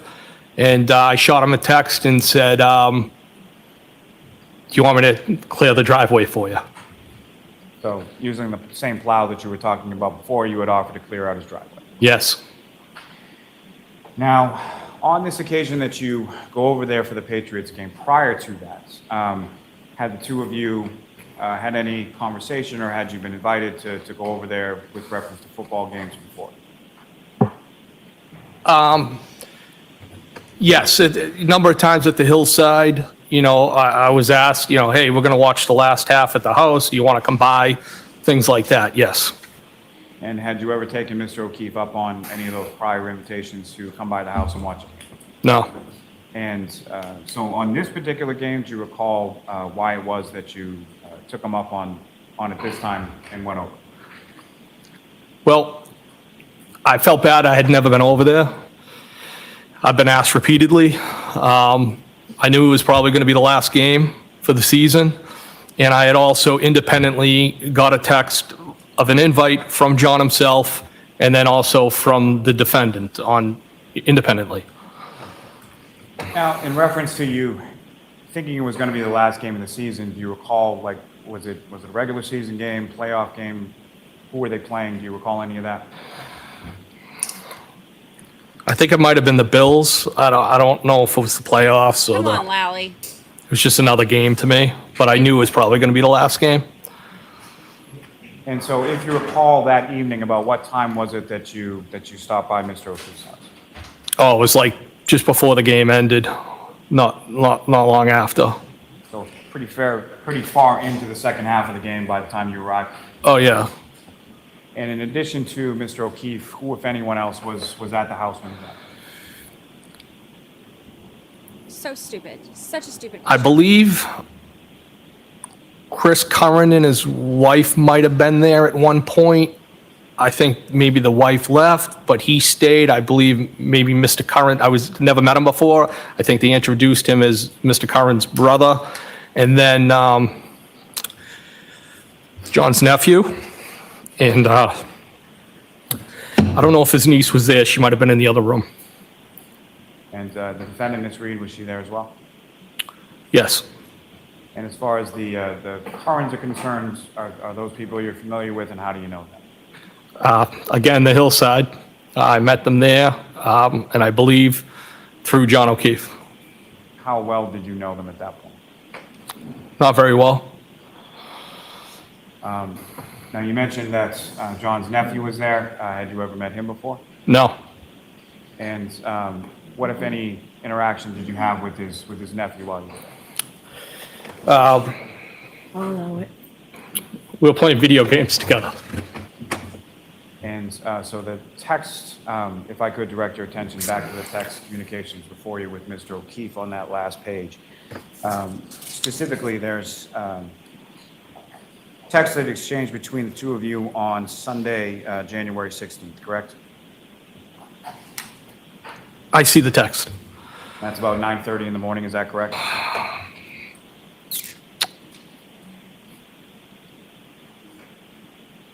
Mr. Lally, on this last page, which one is it? 1, 2, or 3? About the middle of the page, John. Thank you. Can you repeat that again? May I approach the witness? Yes. If I can see that. Yeah, I'm just, it's a little difficult to read. I apologize. When he's mentioned the nephew both times now, he's gotten choked up. Sir, I would direct your attention to right about there where it says Sunday, January 16th. Do you see that, sir? Yes, And that indicates about 9:33 in the morning. yes, I see it. And if you could read from that text exchange, and if you could indicate sort of who's talking or who's saying it. It says TF, hurting like this in 10 years. Haha, I'm not sure. I'm not sure who's saying that. Not sure who's hurting and who's saying haha. Well, I know I was definitely hurting that morning, but I'm not sure who was saying that. And what, if any, other communication is there later on in the same chain? All right, I see John. Was it necessary to introduce Hennessy XO? Was I really playing video games? That would have been me. And then it says, I blame Karen. Yup. And then I said, please tell me I didn't break your nephew's video game. If I did, I'll replace it. Did I throw a controller or some shit? How did he get home if he was this drunk and doesn't remember these things? And then it says, I don't think so. WTF, I'm hurting. How can you guys not be still in bed? Is that the end of that And then specific conversation? it appears to be, yeah. Yes. Then the next conversation begins on what's indicated as Saturday, 12:20 a.m. Is that correct? Yes. And is it your recollection that that was January 29th? Yes. And is that the message that you sent to Mr. O'Keefe while you were in the residence at 34 Fairview Road? Yes, I said, are you coming here with followed by 3 question marks? And again, Mr. O'Keefe, based on your recollection and based on the records you have before you, never responded to that text, is that correct? That's correct. And you never saw him after that, correct? Never again, no. May I approach this to retrieve, Your Honor? Yes.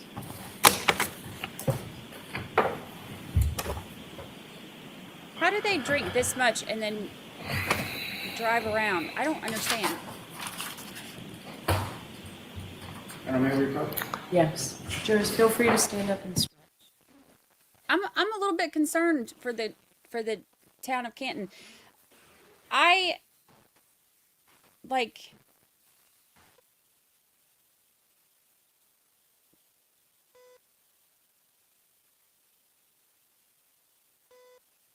he's gotten choked up now twice when he's mentioned the nephew.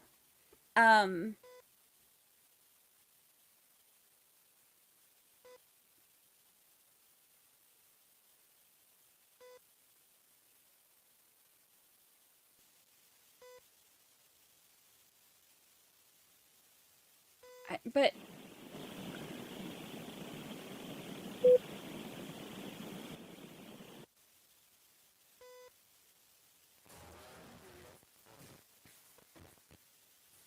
like, I know that people drink and drive some, but blackout?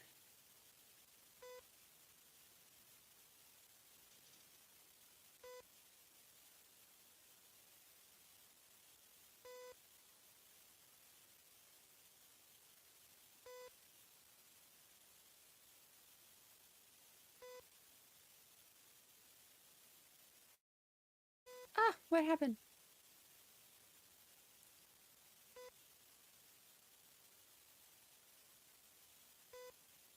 My little thing just did a weird thing.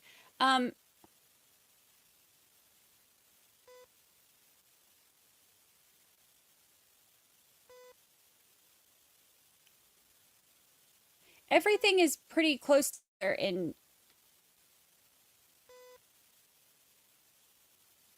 I don't know. I don't know.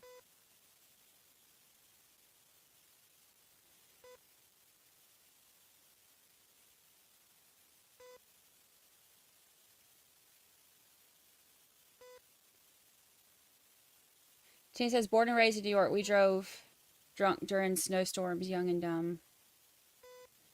Maybe it's just like the old lady coming out of me where I'm like,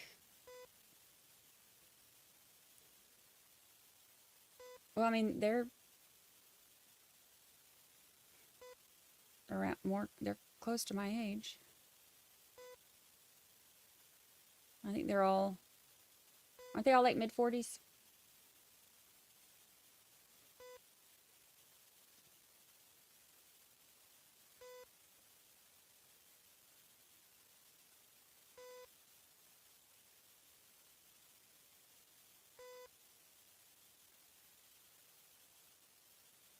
Mrs. Angel said, first time I've been confused all trial.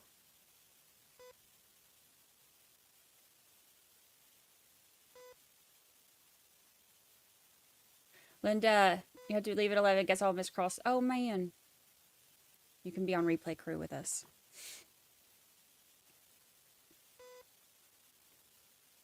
I need more information about the Jeep. Because he says that he parked right in front of the mailbox. If he parked right in front of the mailbox, how come so many other people didn't? This is such a problem. I am so confused about the Jeep and where he parked. He says he parked by the mailbox, and the McCabe's both said he parked by the mailbox. But then the people who were all in the truck, Ricky D'Antano and Heather Maxon and Brian Nagel all said that he wasn't parked right there. Julie Nagel, when she went out, didn't say anything about seeing a Jeep. Nobody else has said anything about seeing the Jeep. The people who were parked right there, whose headlights were shining in front of them, didn't see this phantom Jeep. I am so confused. I am so confused.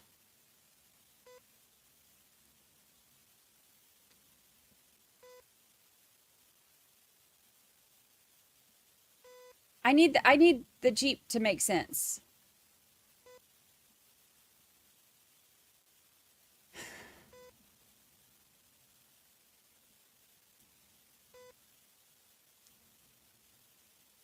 Because also, like, something that's bothering me is, okay, like, I know that they had been, drinking and stuff, whatever, like, so memories are going to be whatever they're going to be. But also, Matt McCabe was the one driving, so he wasn't drunk. And he remembers it being, well, somebody said he wasn't drunk. So he remembers the Jeep being parked right there. But then all the people who were in the car directly behind there said it wasn't there. I don't know. I don't know where. I need to know more about the Jeep. Why are we not focusing on the Jeep? Why are we not, like, explaining these things? These are things that we have questions on. Why do we keep asking about snow accumulation when we've seen the freaking video, when we already know it was snowing? Why are we wasting time on that and who the freaking Patriots were playing when we need to be knowing more about the Jeep? We need to be knowing more about where they were parked. We need to be knowing more about the actual things that are not making sense. We need to start piecing some of this together, Lally. Nobody gives two craps who the Patriots were playing. That is not the part of any of that. And also, we've heard about the whole Patriots game thing and this being, like, she walked him out and there was a kiss, like she leaned up and kissed him or something. So we're just gonna skip over that too. We're just gonna let Jackson handle that. We're not gonna get ahead of that. We're not gonna jump on in there and get okay. I have questions. I don't understand. Lally. Oh, gracious alive. Oh, gracious alive. I don't even know what. We're not asking any of the things that the jury needs to know to clear things up or understand anything, but we know it was snowing. He said he left between 12:30 and 1. Didn't see John and Karen's All right, car. so we'll be in recess.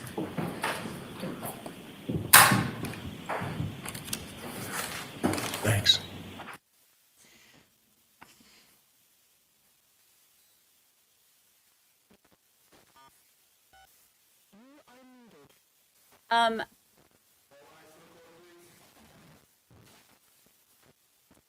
I have questions. Why? Why? Why?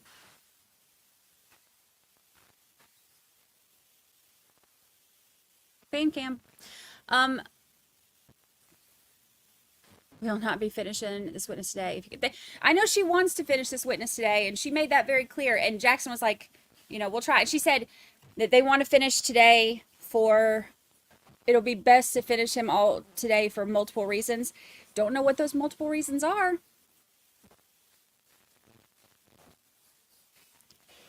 They won't, I have questions.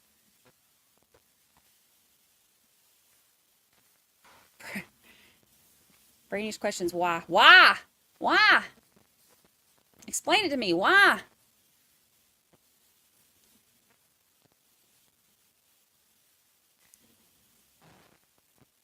I don't get it. Sometimes I wonder, here's my thing. I feel like that they should be forced to be in our chat so that when I have questions, I can just ask. And I can be like, Auntie Bev, can you ask Lally to ask this? Or, you know,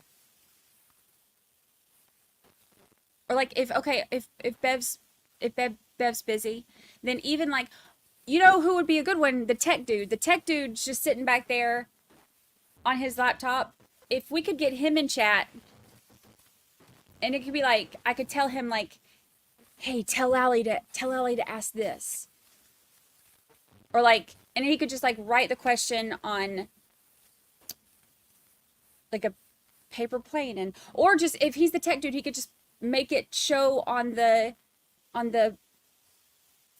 video thing. How fun would that be? Oh, how fun would that be? You know how like I put polls up in chat? If we could do that in courtrooms and we could all ask our own questions, think about how much quicker we could be getting to some of this information. We could skip over the snowing and the, you know, the band playing and the fact that the varsity girls basketball team from Canton High School lost in a heartbreaker overtime to Foxborough High School that night. We could skip all of this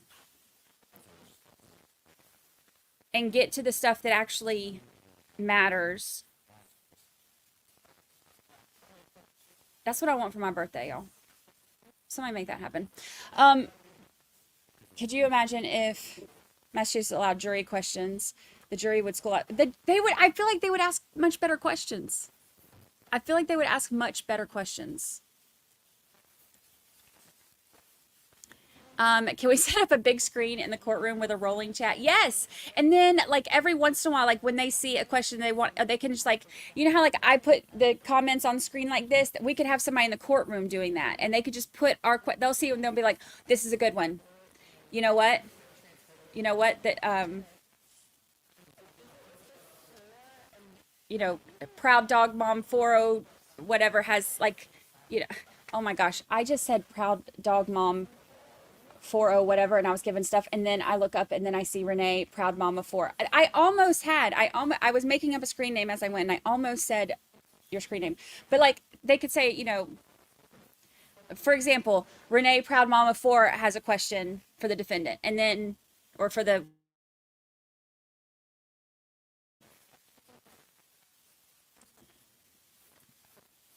I'd be down. I thought jurors could ask questions. Not in this trial. The grand jury was able to ask questions the grand jury had questions, but these jurors, not so much. Not so much. I wish. I love it when the jury has questions. When they have like the question part at the end, I think that's such, I love those trials because I think it gives you such a good insight into what some of the jurors are thinking and how much they're paying attention. I love it. Big fan of that. Big fan of that.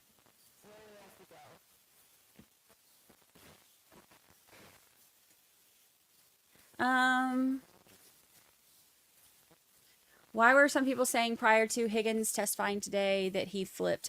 I think because in one of the hearings, they referenced a federal proffer, and I think that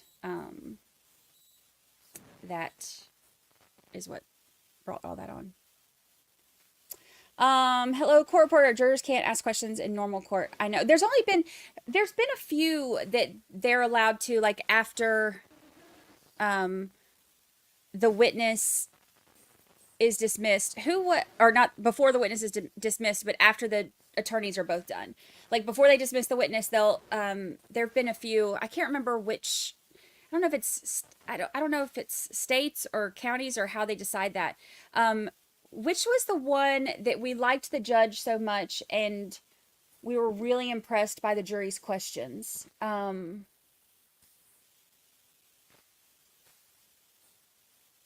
feel like it's a defendant we all like hated. And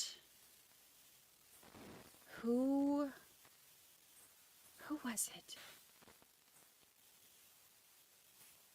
Maya trial. See, I didn't watch the Maya trial. I was working on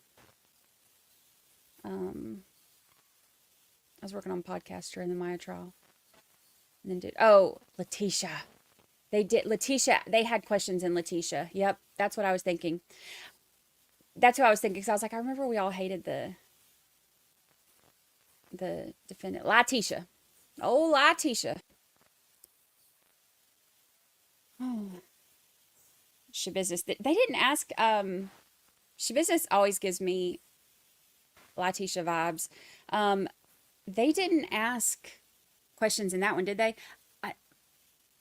I don't. Even if they could have, I don't know if they would have after that whole that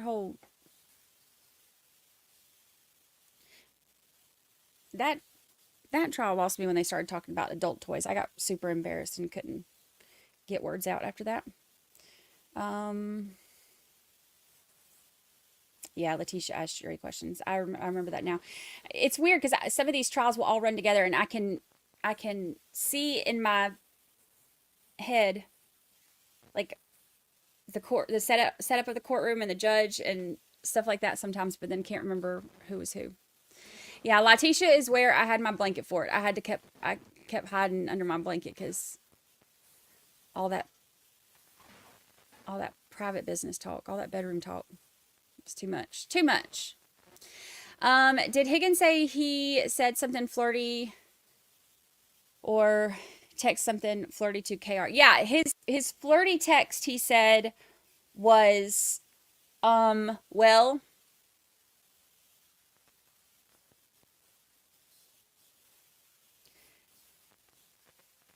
I think he may be a little confused on what flirting is.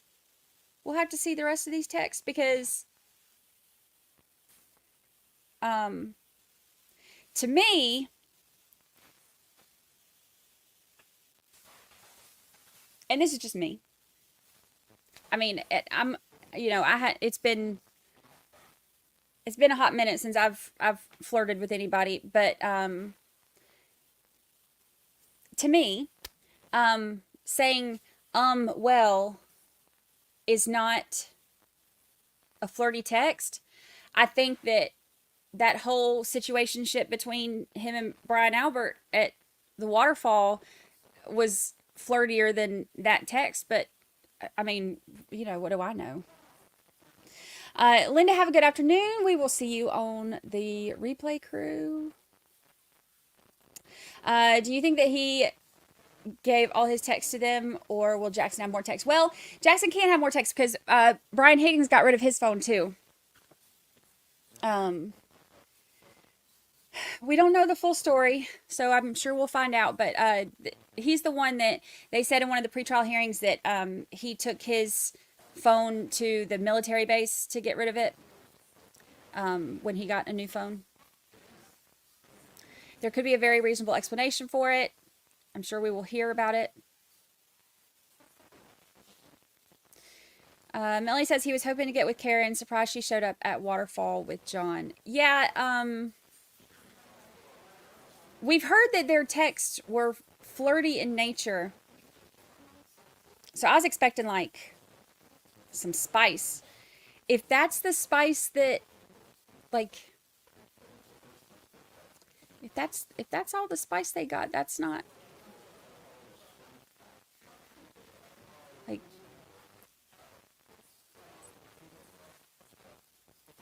it's pretty bland as far as spice goes, but we'll see. Well, at least we have 56 pages of screenshots, right? How about Celebrite data on his phone? I don't think that they did any Celebrite on his, because by the time any of the attempts to get anything from his phone came around, he had already gotten rid of his phone, I believe.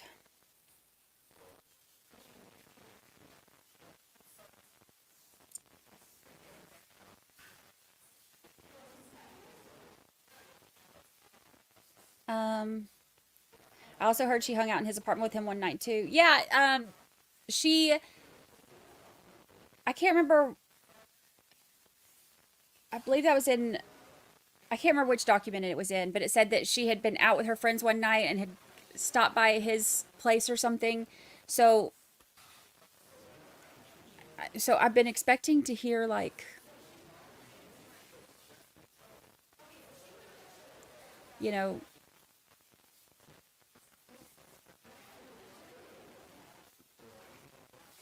I don't know. I mean, I'm not saying like they need to be introducing, like, you know, shabusiness type spice, but I mean, I just expected more than well. So maybe we'll get to that. I don't know. Right now we're just busy focusing on who the Patriots played on January 16th and how much snow was on the ground. What's the point of bringing your phone to a military base? Is that a thing? Well,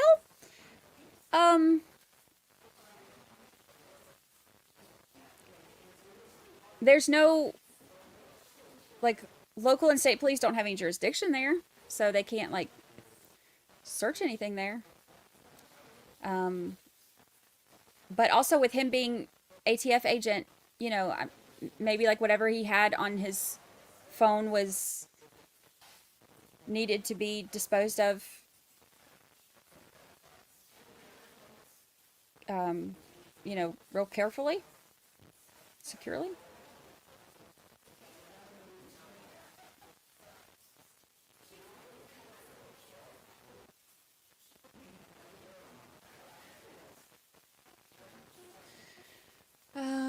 Why would he drop the snowplow Jeep off at work instead of driving it home to plow snow during a snowstorm?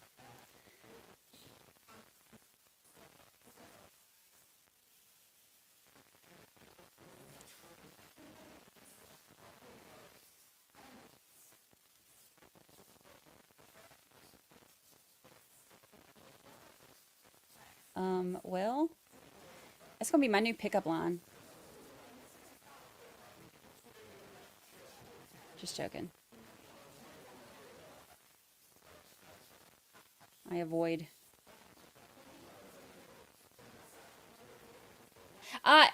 He has choked up both times that he's mentioned John O'Keefe's nephew. He did drive the Jeep home. It was the truck and the surveillance car, I think is what he said, that was at the police department, that he had to go move them to the middle of the parking lot or something for them to plow.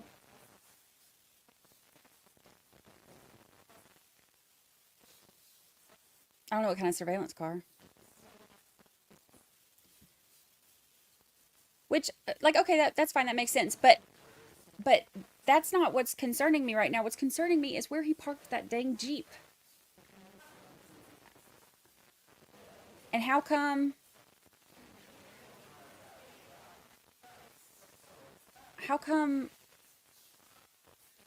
two people are corroborating this, but the other people who were parked right there are saying, no, there was never a Jeep there. Oh, the static in the background is court. Here, I'll mute it. They have weird audio when they go to break.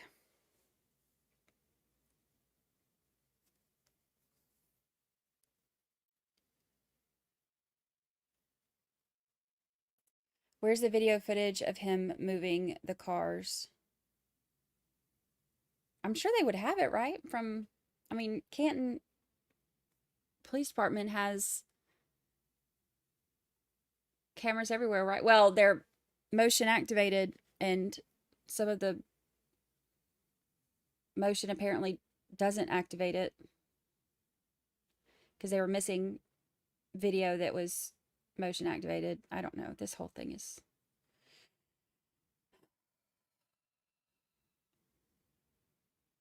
Yes, McCabe said it was at the mailbox. So both McCabes said that it was at the mailbox. And he just said he parked at the mailbox. And Ricky, Heather, Ryan, and Julie all said that it was not there. That their eyeballs were looking directly at Karen Reed's taillight. Or back of her car. All of the first documents that came out, that's what they said, that he went to do administrative work, was the term that was used, that he left there to go do administrative work. Because that was one of the things I was like, who goes to do administrative work at 1:30 a.m. on a Friday after you've been out drinking with your buddies?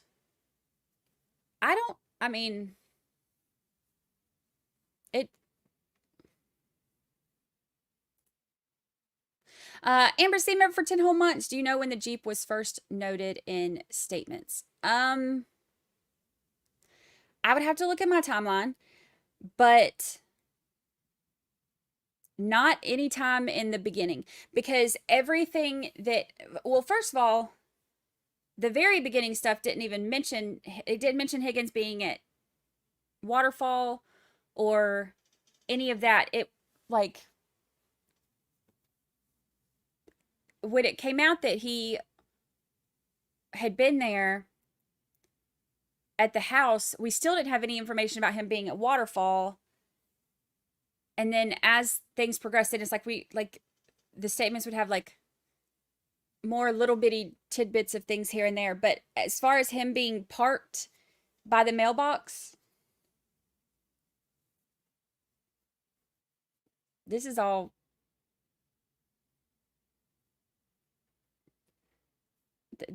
been brand new mess to sort through.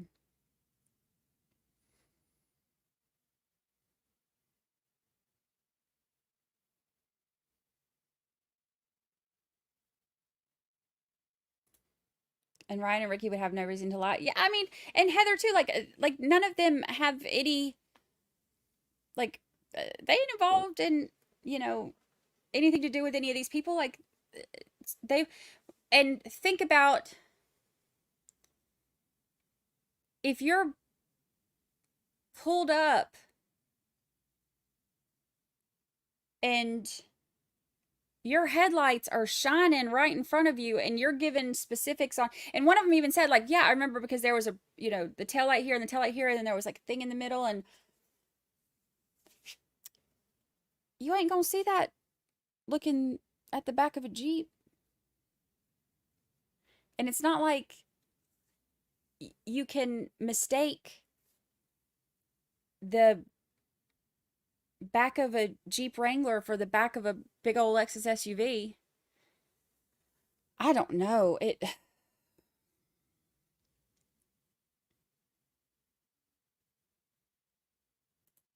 Was Higgins interviewed by Proctor? Yeah, he was interviewed by Proctor and Buchanan.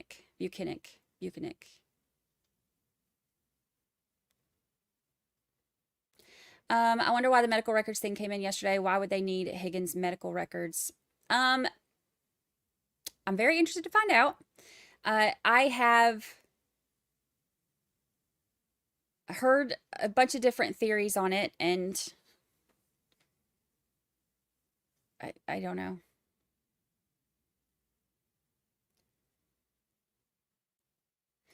Morning recess isn't it usually like 15, 20 minutes? I think.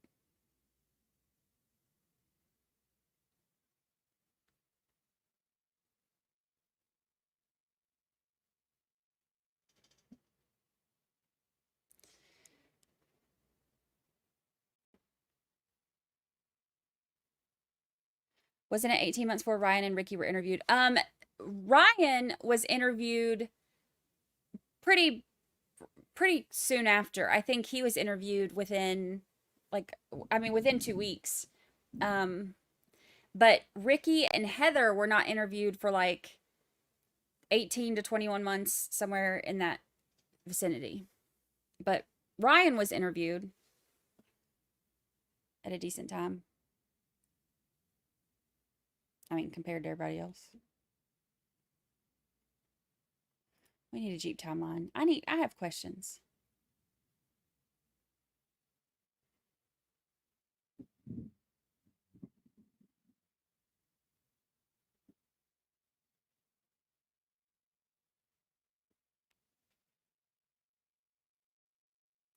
What time did Karen's car leave the house? What time did Brian leave? That's another thing that's conflicting. We don't know. He says that he left sometime between 12:30 and 1. Is that what he said? And then, but we had heard 1:30 before, and then we heard that he got to Canton Police Department at 1:30. So that's not a huge discrepancy, but sometime in that, sometime between 12:30 and 1:30. It wouldn't have been 12:30 if they're getting there at 12:15. But also, he said he's never been upstairs at Brian Albert's house, and Brian Albert said, yeah, I took him upstairs to show him pictures in my son's room, because his room is upstairs and, toward the back, and he went to show him pictures and stuff, and he's like, no, I've never been upstairs. So I'm sure that's something Jackson will bring up and question him about or try to clarify. And then the whole thing with Karen leaving, the opening statements from Lally said that she hit him at 12:45 and then went home. But we have heard in the hearings before that she left John a voicemail at 12:41, and they said that you can hear like the garage door opening, and you can hear her walking across in her high heels clicking or whatever across the garage door floor, and that's at 12:41. So if there's a voicemail that puts her at the house at 12:41, which would also put her location there. So somebody's wrong.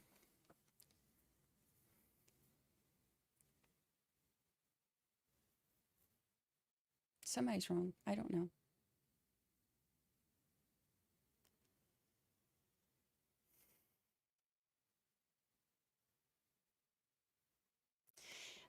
Karen's car was last seen at different times by different people. That's what I'm saying. There's so many witnesses, and so many of them have such different stories. That's why it's so confusing. And they had been drinking, and I even if I'm not drinking, I'm not good on times. I can give you an estimate.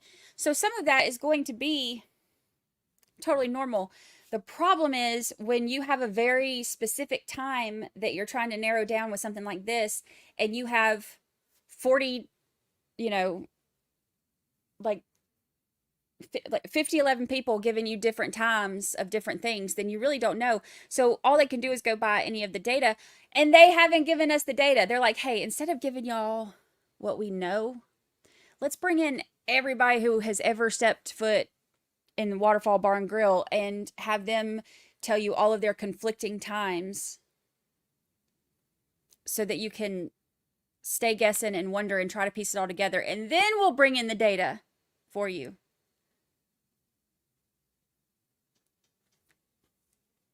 makes sense.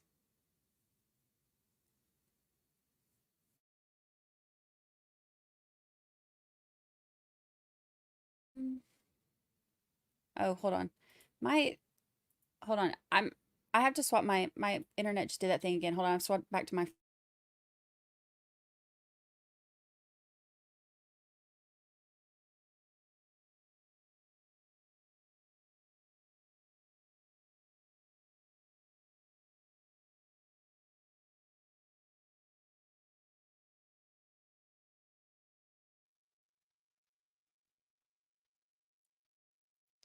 Okay.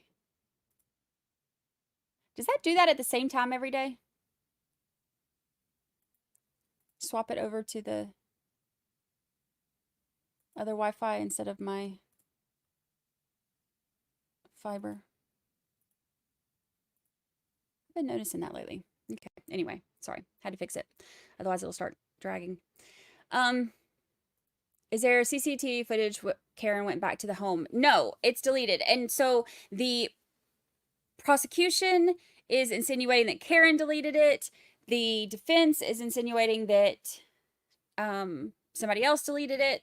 We know that the police accessed the phone, John's phone that had the ring footage on there. It's in the reports that they had accessed the ring footage through his phone. And then Paul O'Keefe said that Karen's, or that his, was it his niece or nephew, had said that Karen has access to it because it was on a computer at the house. So each side is accusing the other of deleting that footage.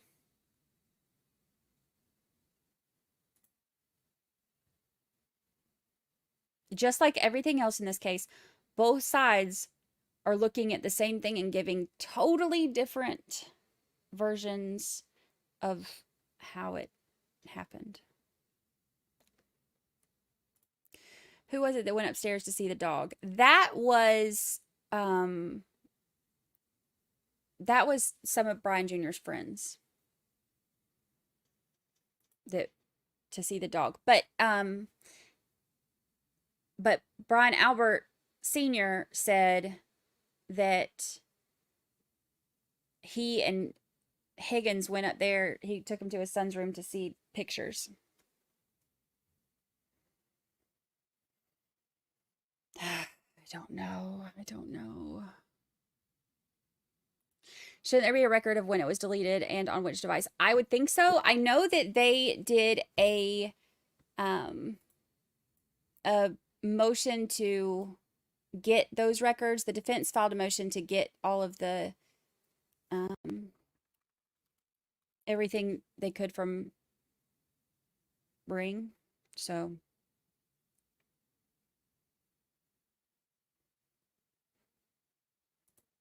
I seen on Sean McDonald's has a video at 5 a.m. where she was leaving the house. Yeah, there's the video at like 5:08, 5:07, I think, when she pulls out of the garage, and that's the time when she hits, you can see her just kind of barely hit John's car parked behind her.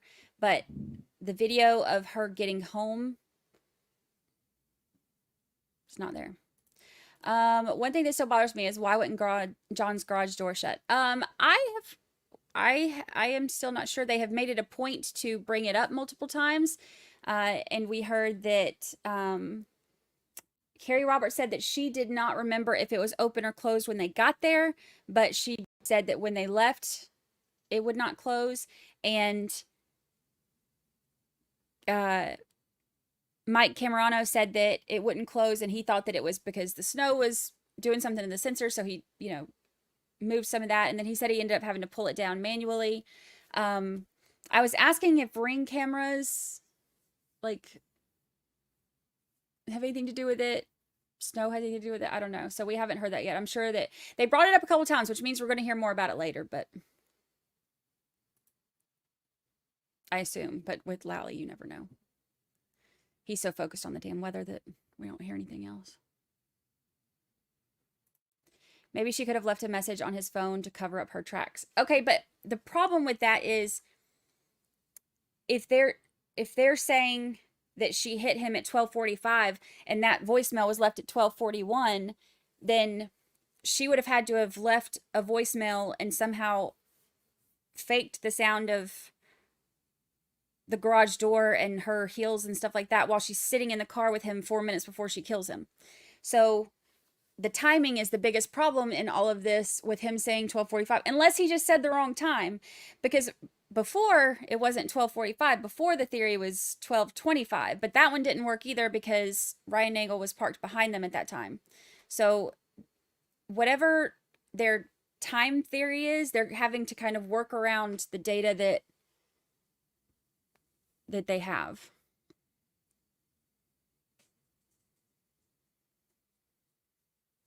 Somebody's wrong on the time. I don't know why, like, these are the things that would be better to have introduced the data stuff in the beginning, or at least somewhere near the beginning, so that we're not, like, the jury's not sitting here, because the jury's going to be doing the same thing. They're going to be sitting here guessing, well, okay, wait, this one said this, and this one said this, and wait, was she here this time? Bring the data. Bring the data. Let us see. Let us see. Like, so that we're not sitting here wondering which of these 5011 witnesses has the right time. Like, think about how much that could clear up for this whole thing. But no, that's not what we're doing. We're going to talk to the entire town of Canton first. Why would we not bring the data? Why would we not bring jury a very clear look at what to look for in these other witnesses' testimony, so that they know, like, am I crazy? Am I crazy?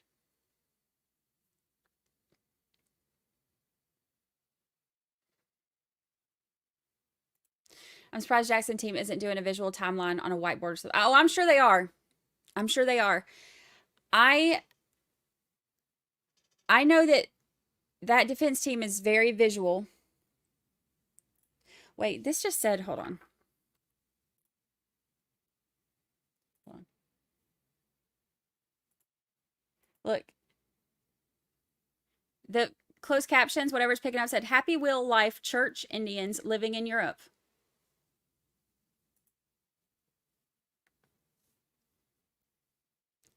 Makes sense. Sounded like a Lally question. That has to be why they say the Jeep wasn't there, because the time frame of when it happened doesn't match if it was there. I don't know. It doesn't make any sense. I need them to just bring the dang data. Jill, welcome to the family. Welcome, welcome.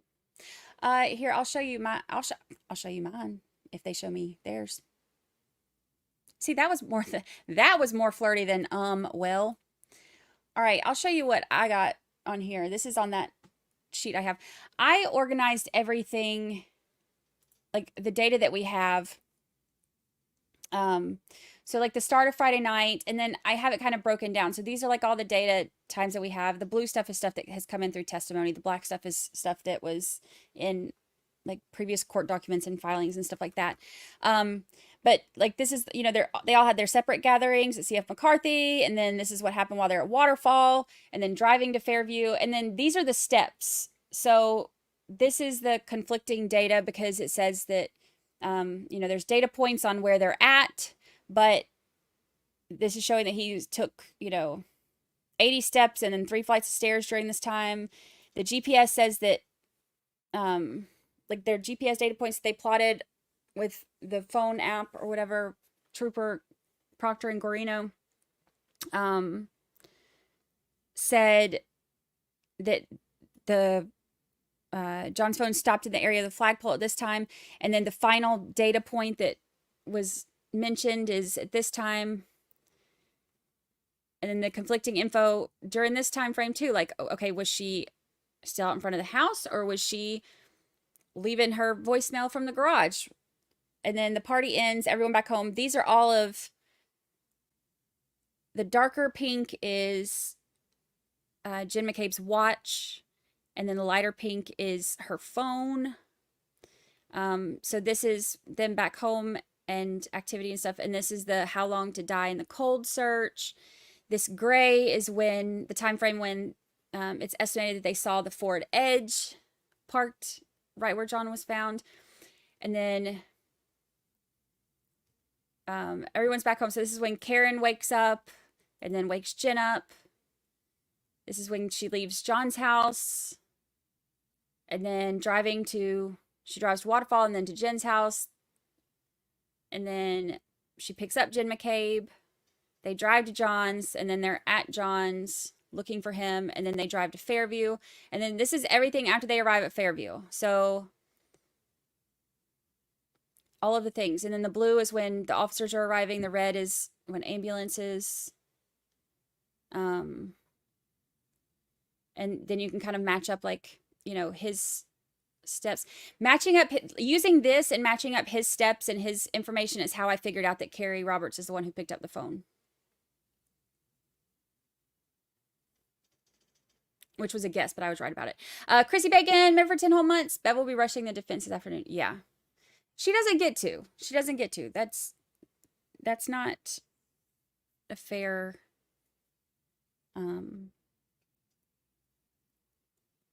that's not fair trial. You can't let Lally dribble on and on and on about who the Patriots are playing and how much snow is on the ground, even though we've already seen it and heard it from 150 other people, and then try to rush the other side. Because we have actual important information we need to hear. But anyway, this is how I have everything kind of organized on my timeline, but what do I know? I'm not an attorney.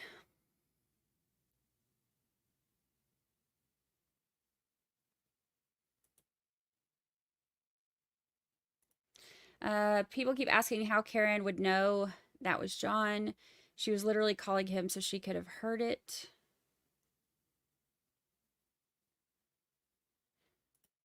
Yeah. How many objections do you think Lally wouldn't have made without Bev? We should have been keeping that counter. There's a lot of times when I hear, is it the, I'm assuming it's the, I don't know her name because she hasn't questioned anybody or done anything loud. But the female attorney who sits with him at the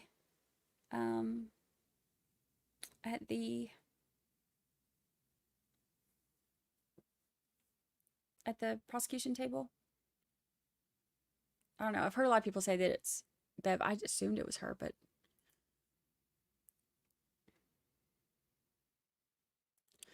43. Is that how long we've been at break? 43 minutes?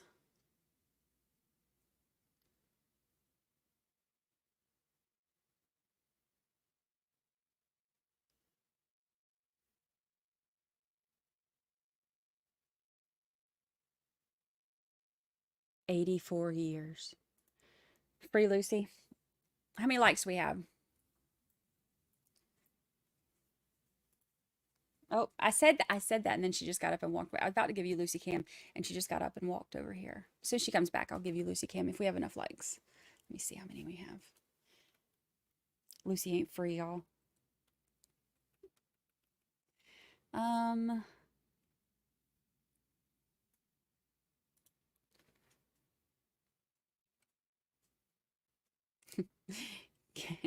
Give us the dog.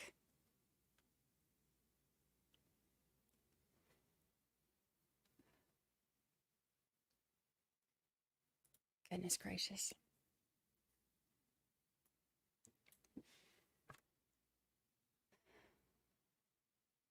It's taking so long.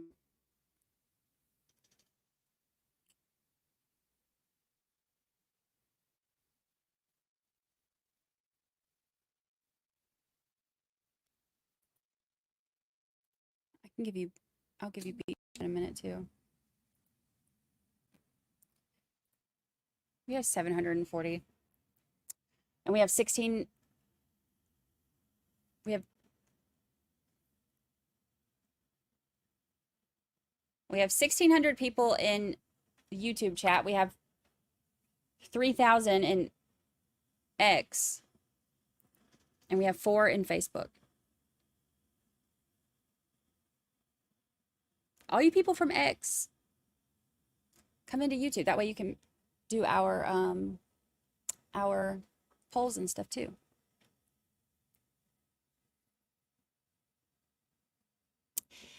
I wonder if they're going over the medical stuff or talking about any of that, because this is a longer break than... Oh, camera's moving. Camera's moving. Are we coming back? Are we coming back?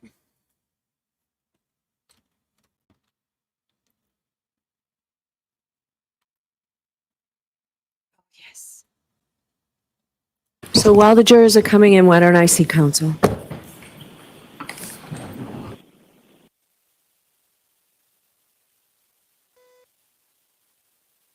So close. We were so close to coming back.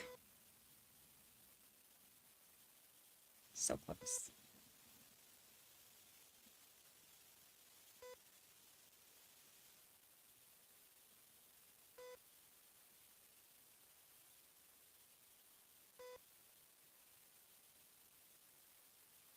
So close.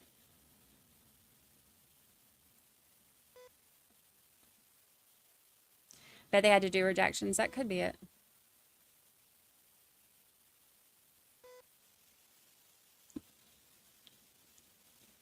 Sidebar.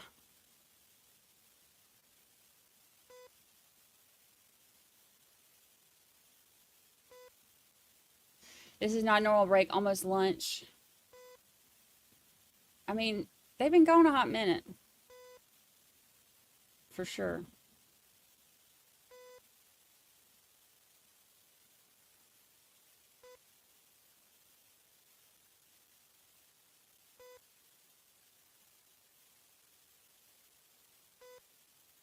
They all make it seem as they were John Q's friend, but oh, the guy never went in the house. Yeah, I mean, some of them you can tell, like Mike Camerano and Carrie Roberts, Kurt Roberts. You could tell that they were actual friends with him. But tell them the guy never went in the house is not like a normal friend type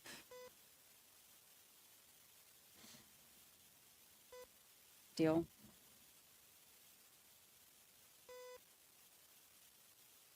All right, are we back finally?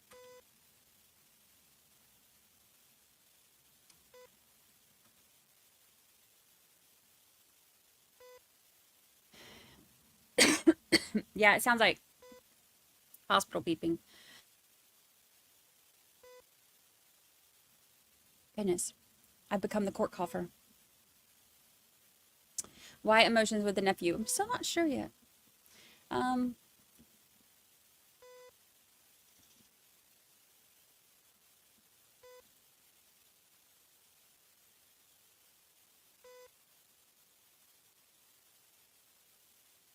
You know, if he's having like romantical situationships behind the scenes with Karen, then, you know, maybe that's something that he feels guilty about now. Jurors, we appreciate your patience. We actually made things easier for you. So it was worth the time.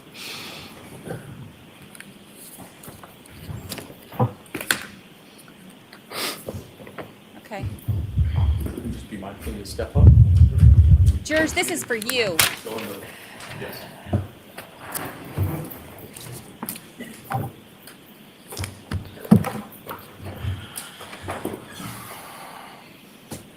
And Mr. Lally, if you're going to start, are you going to start right with messages? Yes, Your Honor. All right. Folks, be mindful of the instruction I've given you on digital evidence, on what you have to find before you consider them.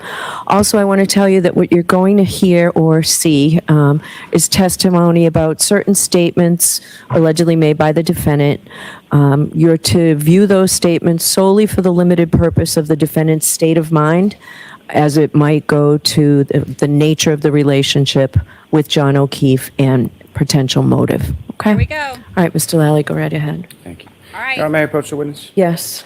Here's our spicy messages we've been Before you now, waiting on. series of documents, about 118 pages in length. Page number just for your references on the side there. In general, do you recognize what those are? Yes. And what do you recognize those to be? Text messages between the defendant and I. Your Honor, the Commonwealth to move to introduce and admit as the next exhibit. No, not as the next exhibit. We are going to mark that 104A.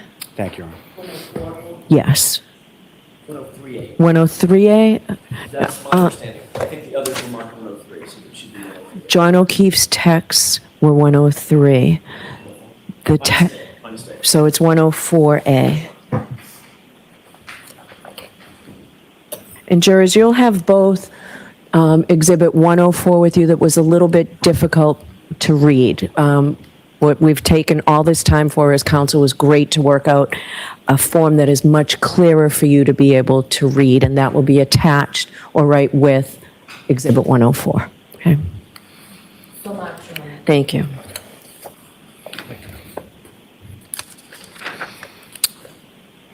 All right, Mr. Lally. Thank you, Your Honor. Now, Mr. Higgins, first, Your Honor, may I request permission to publish to the Bureau on the screen? Yes. Starting with page number 1, Ms. Gilman.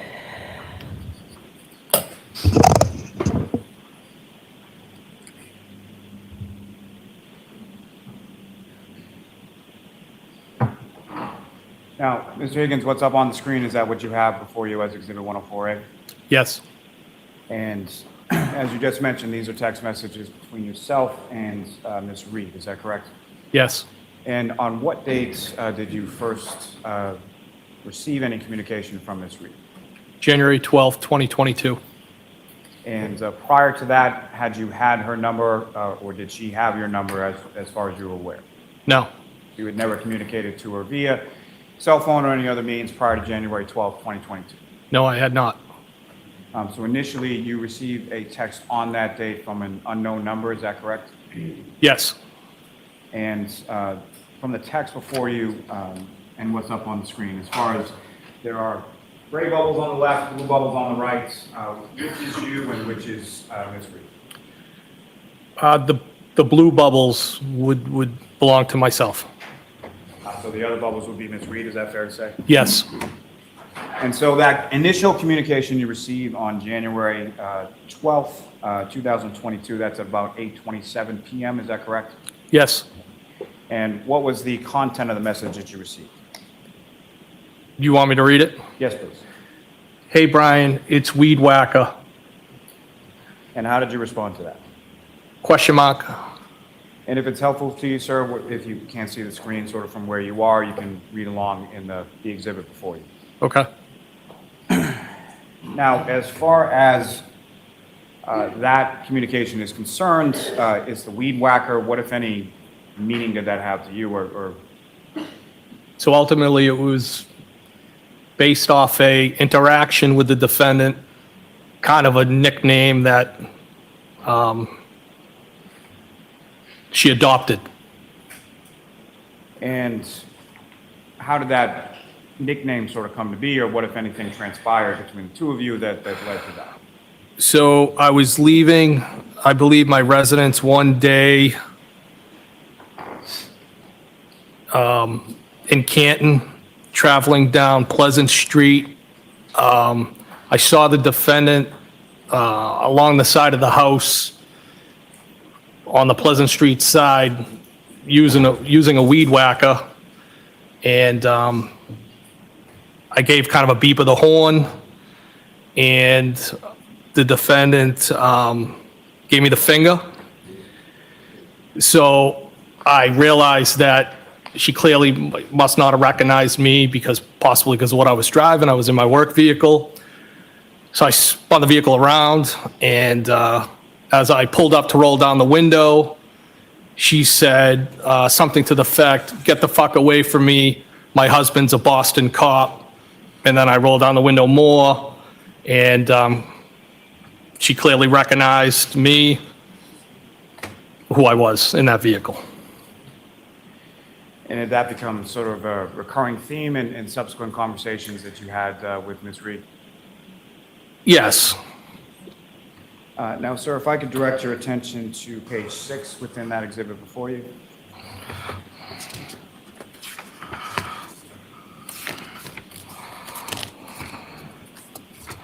They're not numbered, right, Mr. Lally? I'm sorry? They're not numbered? Is your copy numbered? No, Your Honor. Not that I can see. The weed whacker. They're not, so be cognizant of that when you ask questions. Your Honor, I believe they are. That's why I hesitated. It's sort of in the middle of the page, facing sideways. If you turn the page. Oh, my apologies. I have it now. Very small. So just on this page, directing your attention to the bottom, it sort of goes on to the next date of January 13th. Is that correct? Yes. And if I could direct your attention to page 7 of those text messages. And Ms. Gilman, if I could have page 7 on the screen.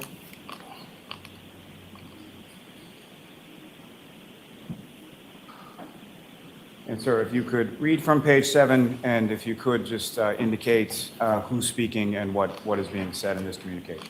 So again, I'm in the blue bubbles. Did you try those Smirnoff screwdrivers? I stopped at the Hilly for one last night. I said, haha, how did you get my digits? Defendant responded, the Melissa and Lido show. I said, haha, I thought you creeped John's phone. I said, haha, again. Defendant responded, no way. I was the last person in Greater Canton who didn't have your number. I think even Kerry has it. I responded, what, with a bunch of question marks. I said, I just don't give my personal number out to anyone. How would Kerry have my number with a bunch of question mark? And the defendant responded, Melissa had it. Now, as far as in those communications, the reference the defendant makes to the Melissa and Lido show, do you know what that means? The two individuals that I also know from the hillside. And the Kerry person that she refers to, do you know who that is? I believe that's Kerry Curran, Chris Curran's wife.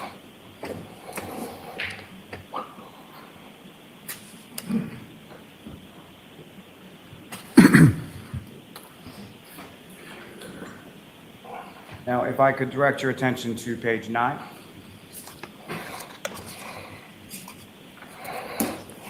And Ms. Gilman, if I could have page 9.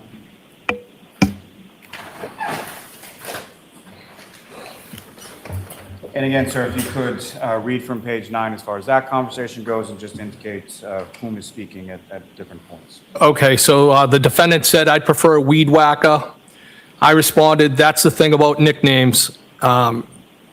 Defendant said, we were tossing around the idea of a short vacay with the current show, wanted to see if you were game.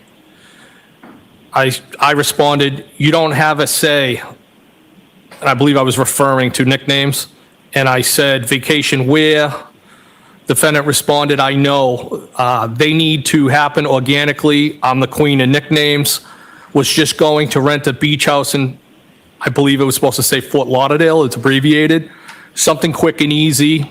I said, Defendant responded, I'm the queen of vacays too. Always a good time.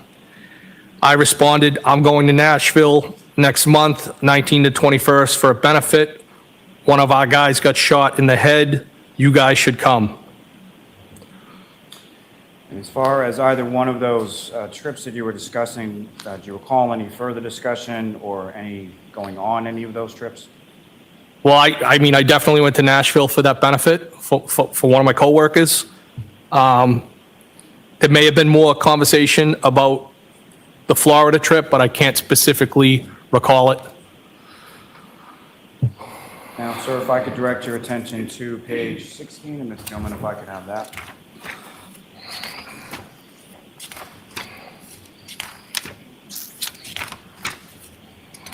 And this is on that same date of January 13th, is that correct? I believe so. The date's not at the top here, but I believe it is. And again, sir, if you could read from that page of communication as far as who was speaking and what was said. So there's a photograph of somebody with a weed whacker. The defendant said, "No, you're not a creep." I said, "Nope." She said, "You're kind of a loner," which I used to be. I responded, "No, not really. I have a ton of buddies, but I only let a handful of friends in that I'm tight with. So you think you got me figured out?" And then I typed "circle of trust" in quotes. And sir, if I could direct your attention to the next page, number 17. And Ms. Gilman, if I could have that.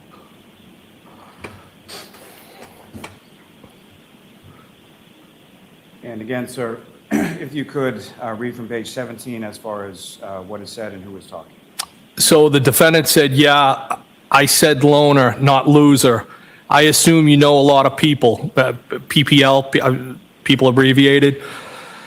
"You never really can figure anyone out completely. Your dad died when you were young." And I responded, "He died in March of 2020. I'm so not a loser. You won't figure me out. LOL. Defendant responded, no one is a loser. I just didn't mean loner to imply friendless. I'm sorry that's recent. It wasn't COVID, was it?" I responded, "Cancer." Defendant responded, "I know you date girls who don't lock the house behind them, and you are private and observant. I'm sorry, what kind?" I responded, "Lung, brain, kidney, and pelvis. How do you know all these things? LOL." If I could turn your attention to the next page, page 18.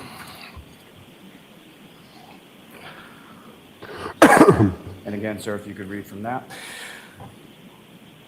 In the blue bubbles is me. I said, "You're funny." Defendant responded, "Yikes, wow, that's rough. Jesus, I'm sorry. We chat a lot at the hillside." I responded, "Don't be sorry. Life is hard sometimes. I always figure it out." Then I said, "Who chats?" ? Defendant responded, "Life is hard, but losing people is the hardest. So I'm sorry. We chat." I responded, "That's all you got? We chat? Sure, you're from Brockton. Spit it out." Defendant responded, "You and I chatted about the girl who kept forgetting to lock the door." I said, "Oh, she has been out of play like for 3 months now." And then I believe it starts to say "out of rotation?" ? And then, sir, if I could direct your attention to page 20.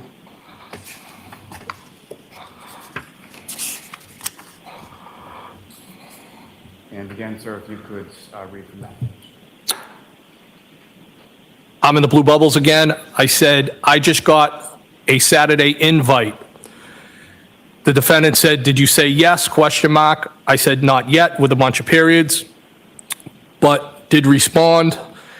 Defendant said, "What did you say, Mr. Elusive?" I responded, "No, I just don't want to intrude on your couple's night. Haha, I'm shy." The defendant responded, "We prefer to hang out with non-couples. Bob Gallery is probably coming too, solo. We'll probably do cards or something at some point. I'm inviting you." And I said, "Haha." Now, sir, is that the Saturday night that's being referenced there? Is that the same night that you had gone over to the home at some point for the Patriots game? Yes. And if I could direct your attention to the next page, page 21. Yes. And again, if you could read from that page. The defendant said, "John said Brian's being wishy-washy now," in quotes. I responded, haha, did you tell him you texted me? The defendant responded, no. And then I gave a thumbs up. Then I said, you cranky now, question mark. Defendant said, haha, no, just stop being so anti-couples. Most couples don't even like each other. I said, name a few. Defendant said, name a few? I don't know. All of them, question mark. They all want to hang out with single people. And then I said,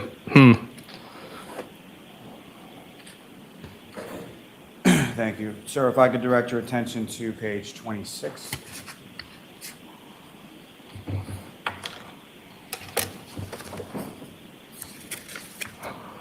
And sir, if I could ask you to read from that page.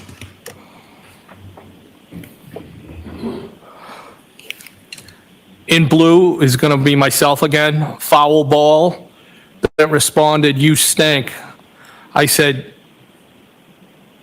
you suck and you're double trouble. Defendant responded, you're hot. I responded, are you serious or messing with me? Defendant responded, no, I'm serious. I responded, failing is mutual. Is that bad? How long have you thought that? Defendant responded, are you okay driving? You don't want to stay here. I responded back, I'm fine. I have an office at the PD. You didn't answer the question. And then it starts to say, defendant said, rather you stay here. And is that, to your memory, when is that text exchange taking place? In reference to the night that you went over to the O'Keefe's house? I believe it was that night. Now, at I said it was 16. Mr. O'Keefe's house on that particular evening, do you recall how you came into the house? I believe it might have been the front door. And if you know about how long were you at Mr. O'Keefe's house that night? I was probably one of the last people to leave, I think. And what, if anything, happened as you were exiting from Mr. O'Keefe's house that night? So as I was exiting the house, it was either through the breezeway or the garage. And as we were walking out, the defendant planted a kiss on me. Now, before you went out that way, where was Mr. O'Keefe? Did you say goodbye to him or anything like that? I think I said goodbye to him. He might have been in the bathroom. I'm not 100% positive where he was. And when you went to leave, which exit from the house were you headed to initially?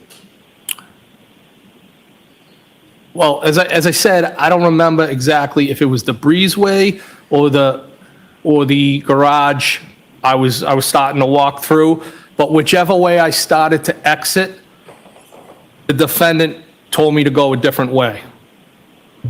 And which way did the defendant tell you to go? Well, her way. I honestly can't tell you which door that was. If it was either the breezeway or the garage. And as you were going out, again, I'm sorry, what happened? The defendant kissed me. And how did she kiss you? Not like a friend. Lip to lip, is that fair to say? Yes. Like a romantic kiss? That's the way I interpreted it.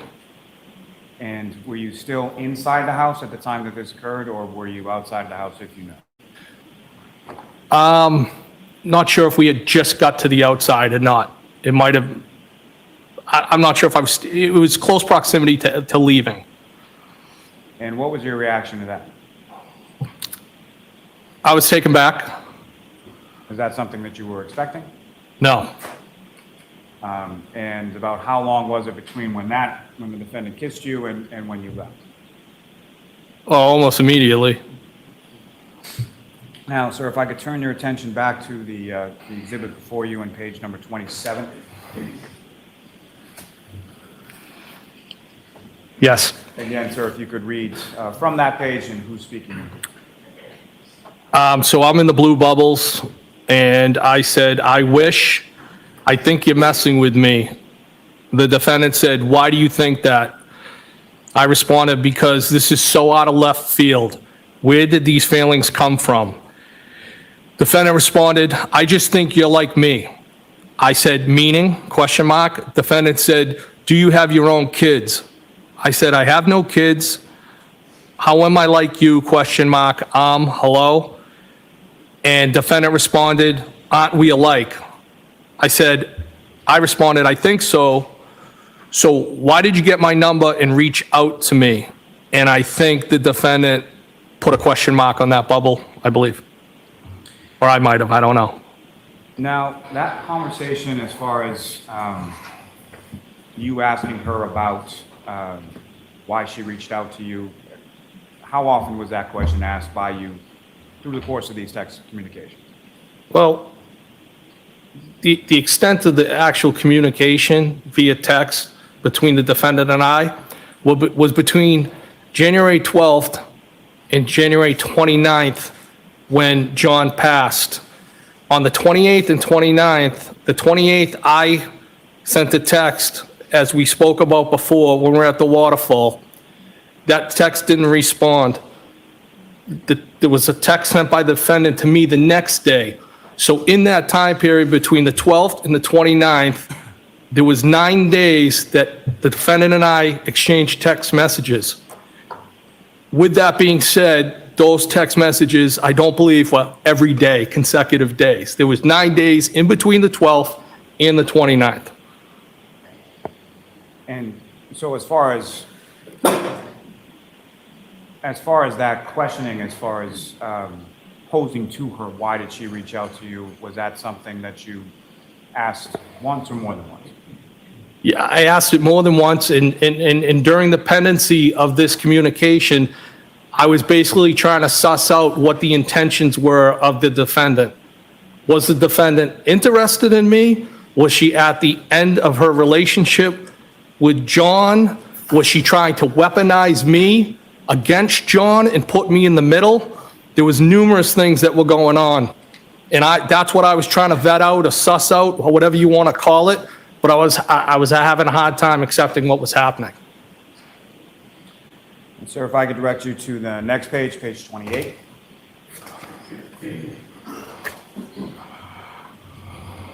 And again, sir, if you could read from that page. So I'm in the blue bubbles. Shoot straight with me. Defendant responded, I told you, I just think we're alike, right? Couple clocks. I responded, yes, agree. Now what? Defendant responded, I don't know. I said, shouldn't you know? Defendant responded, do you like me? I said, yes, from jump. Defendant said, when was jump? I said, first time I saw you. Defendant responded, when was that? I said, Hillside for your shore. If I could direct your attention to the next page, 29. If I could ask you to read from that, sir. So again, I'm in the blue bubbles. Hillside for sure. When were you interested? Defendant responded, I don't know, you're just my type. I responded, you think you can handle me? I thought you were happy, question mark. Defendant responded, how do you know if I'm happy? I said, I just assumed. Defendant responded, are you hard to handle? I may have put a question mark. Then I said, what do you like about me? Defendant responded, I just feel like you're from my neighborhood. I said, yes, yeah, ditto. Defendant responded, and I think you're hot.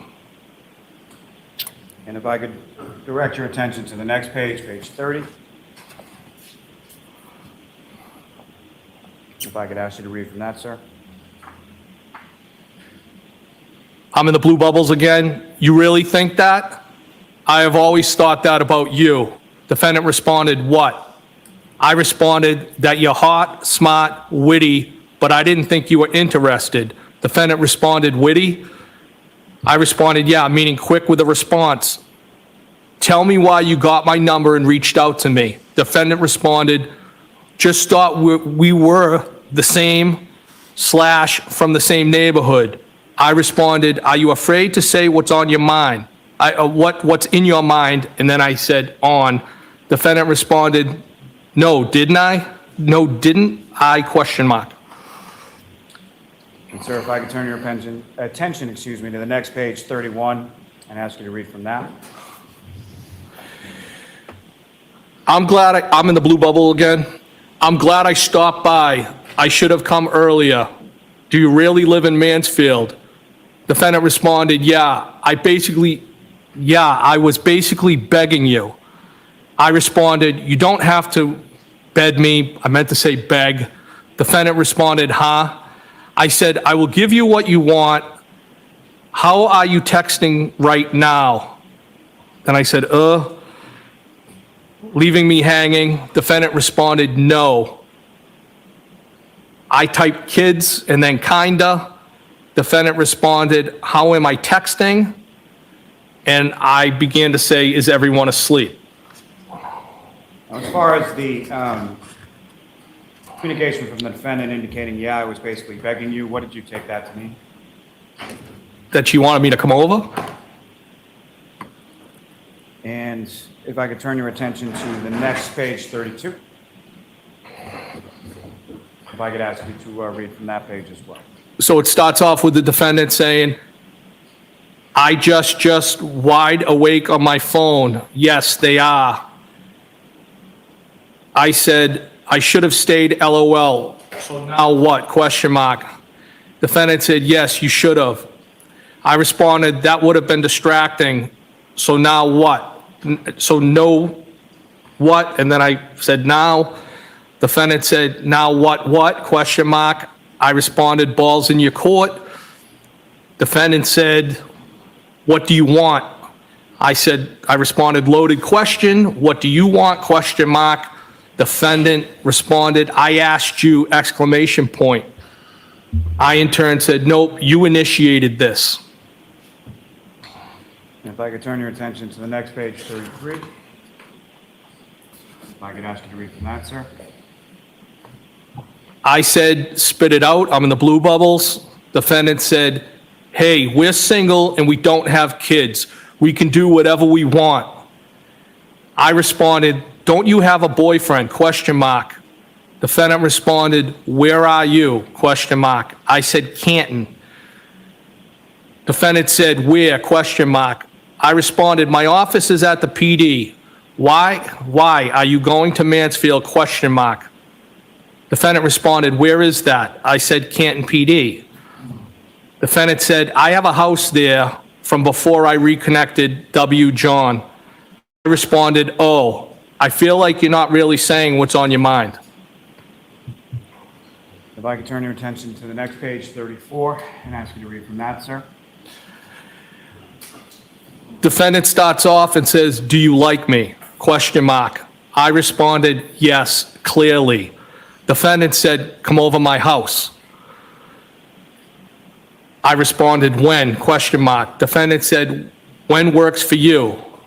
I said, whoever, and then whenever, when works for you? Question mark. The defendant said, I asked you first. I responded, I think you're messing with me. Defendant said, I'm glad you came over tonight, with some type of face. I responded, me too, balls in your court. What do you want, Karen? You look great tonight. If I could direct your attention to the next page, 35, and the last, or second to last blue bubble down the bottom, starting with, are you glad? Do you see that? Hold on, can we just talk about how amazing it is that he's like, it's not even just the text that is so uncomfortable right now, it's him, the way that he's reading them. Karen, you look lovely tonight. This is everything. I love it. I hate Page it, 35? but I love it. Yes. And where is it again? Second to last blue bubble, starting with, are you glad? Yes. I said, I'm in the blue bubble. I said, are you glad you walked me out? Question mark. And what did she respond? Defendant said, yes, with like semicolon and some type of a mark there. Are you? Question mark. And I said, DEF for definitely. And if I could direct your attention to the next page, 36. Karen, you're wicked hot. From that. So at the top, I'm in the blue bubbles. It says yes. Then I said, are you going home tonight or tomorrow AM? Defendant texted, we kissed, comma, right? Question mark. So then I put a question mark on her question and said, is this a trick question? Defendant said, I don't know when I'm going home. I'm selling my house, with what I think is a smiley face. What a trick question, and a couple of question marks. I responded, are you moving to Canton? I'm following your lead with this. Defendant responded, I live here, but I have property in Enfield. I'm guessing it's Medfield. Defendant said, why my lead? I don't want any responsibility. I responded, you started this, right? Question mark. Why did you get my number? And it says each out to me. It meant to say reach out to me. I then said, still have not told me. And sir, if I could direct your attention to the next page 37 and ask you to read from that. Defendant said, sorry, should I not have? I responded, I'm fine with it. Just don't know why you can't answer. Defendant said, you're mad at me? I said, OMG, no, not at all. You're being silly.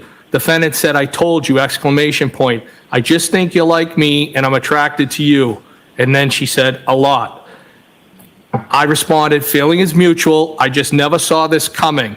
Defendant said, why? Question mark. I responded, because I just assumed you were happy with your situation. Defendant responded, I was, but things have deteriorated. And if I could direct your attention to the next page 38 and ask you to read from that, sir. I said, why? Question mark. How so? Question mark. What did Melissa say when you asked for my number? Question mark. Defendant responded, it is very, very complicated. He and I dated when we were kids, and then his sister died and everything got fucked up. I responded, he seems very into you.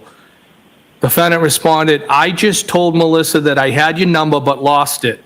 I said, that's cute. She wasn't suspicious? Question mark. Defendant responded, no, she's great. I responded, does she know you like me? Question mark. Defendant responded, she's a sweetie. We just agreed you are great, with another smiley type face.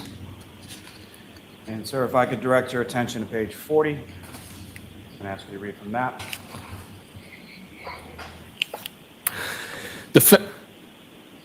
Defendant said, yeah, but where is that?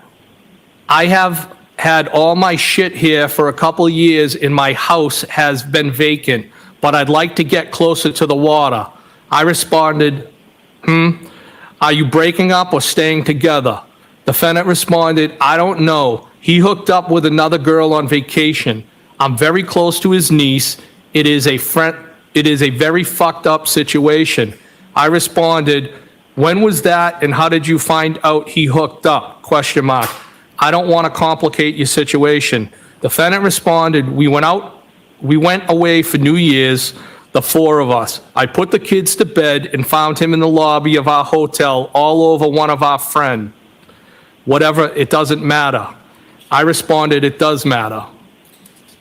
Now, as far as that indication that she made to you, either through text communications or in person, did she indicate at any point in time where that occurred? So there was an occasion that the defendant stopped at my house. And again, the conversation that took place at my house was in relation to, again, sussing out and trying to figure out if this was everything that I stated before. Like, was this legitimate? Was she seriously interested in me? Was she at the end of her relationship with John?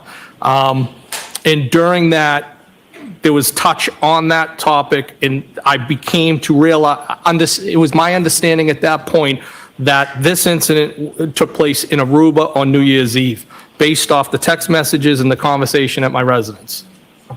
This was something that she brought up not only in the text communications with you, but in person in communication with you as well. Yes, I mean, outside of being over there for the game, there was only one time that the defendant and I ever interacted on a one-on-one basis. If I could direct your attention to the next page 41 and ask you to read from that. So I'm in the blue bubbles and I said, did they bang? question mark. The defendant responded, does that matter, question mark. I said, sorry, I was just asking. I was just trying to figure shit out. Defendant responded, it doesn't really matter. I said, okay, I won't ask again. Defendant said, I don't care, with a smiley face. It doesn't matter. I responded back, okay, hear you loud and clear, Karen. Defendant responded, okay. I responded, why are you getting your thing all twisted up over simple questions? And then I typed thong. Defendant responded, I'm not. I am, question mark. I responded, you're kind of getting defensive. Defendant responded, not at all, with an exclamation point. Thank you, sir. If I could direct your attention to page 46. Ask you to read from that.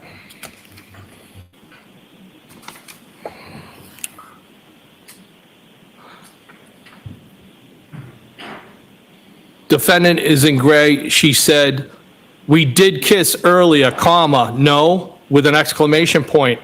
I responded in blue bubble, I think you initiated that, no, question mark. Defendant said, yep. Do I owe you an apology, question mark. I said, OMG, no. Why are you being sensitive? Defendant responded, I'm not. I responded, kinda. There's a P and a FFT, never, responded by the defendant. What do you want from me, question mark. I responded, what's on the table, question mark. Defendant said, what do you want ideally, question mark. I responded, the real deal. Defendant responded, it doesn't exist.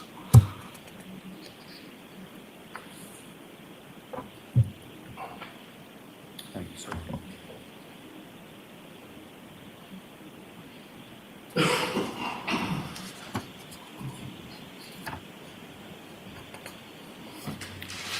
If I could direct your attention to page 57, sir, and ask you to read from that.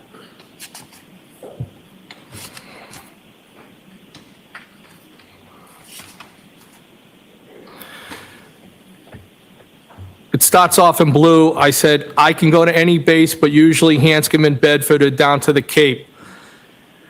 Defendant responded, which base down the Cape? Which branch? I said, Army. Defendant said, I'm not abnormally sensitive. I responded, Joint Base Cape Cod. Oh, I won't be so hard on you.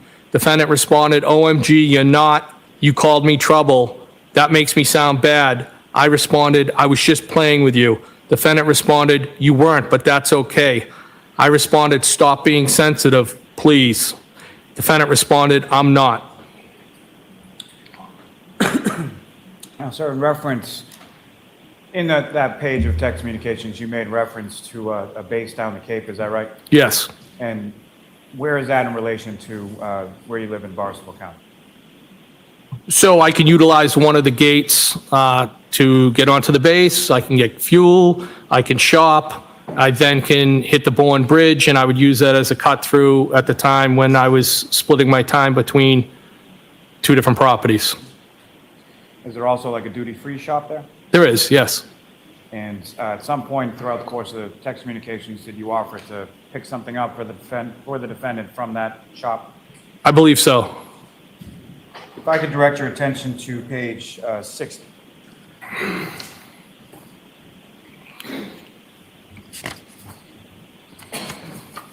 And ask you to read from that, sir. Defendant said, I don't know, jurors question always mark. outside.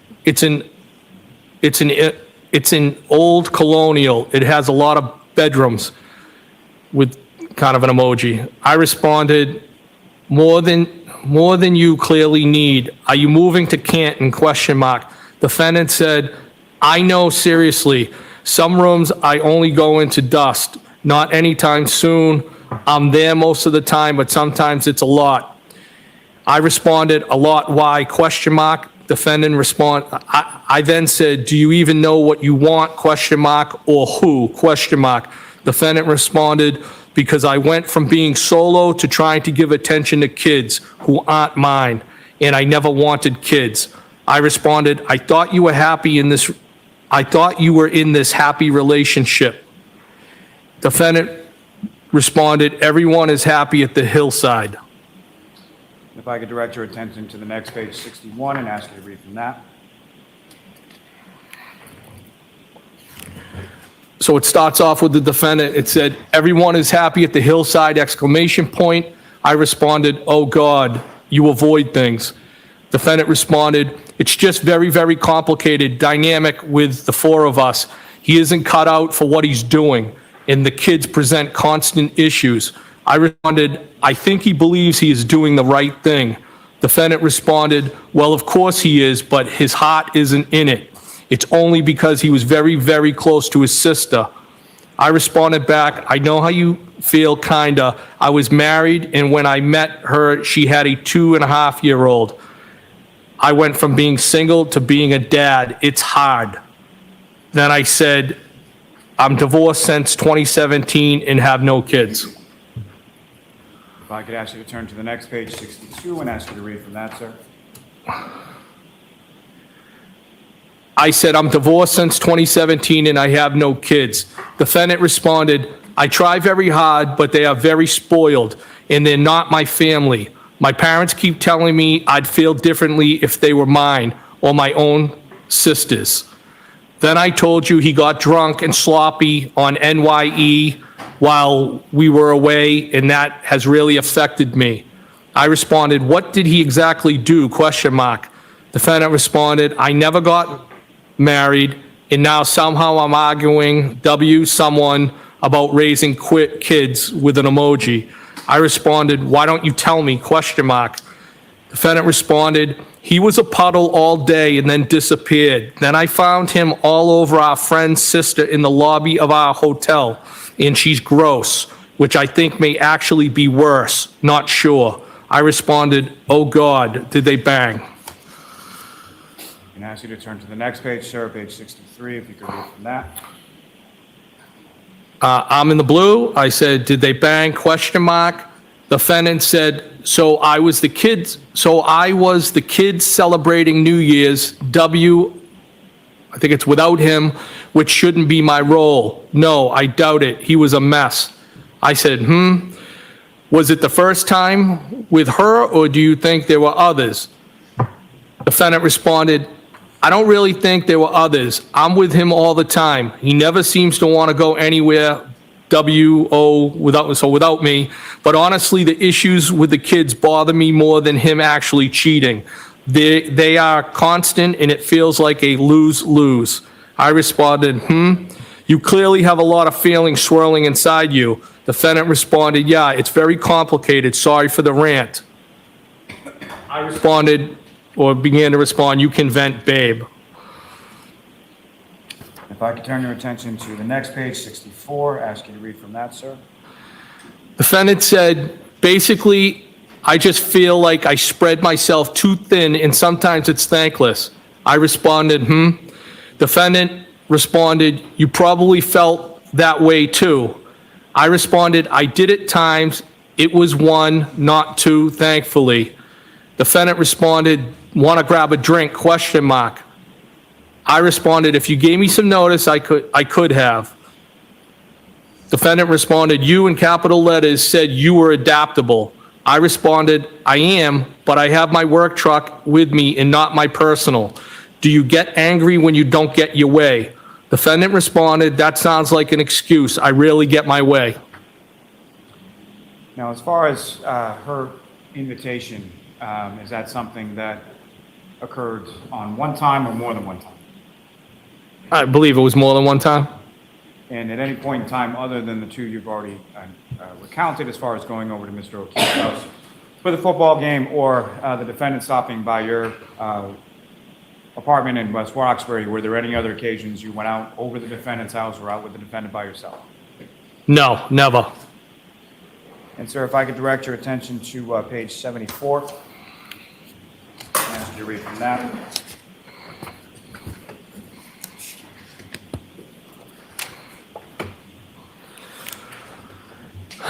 Defendant said, are you single? Question mark. I responded, yes. Defendant said, I don't think it's out of left field. Wasn't I already begging you to come over last Saturday? Question mark, question mark. I responded, you getting my number from Melissa and reaching out to me? Question mark. Defendant said, and on vacay and probably a few other occasions. I responded, you didn't, it should say you didn't really beg. Defendant said, I asked at least twice. How do people usually reach out to each other? Question mark, question mark. I responded, why would I have thought you had any interest in me? Question mark. Usually do it when they do live with, usually do it when they do live with someone. And then I said, do not do it. Defendant responded, maybe, maybe not. Thank you, sir. If I could direct you to page 77.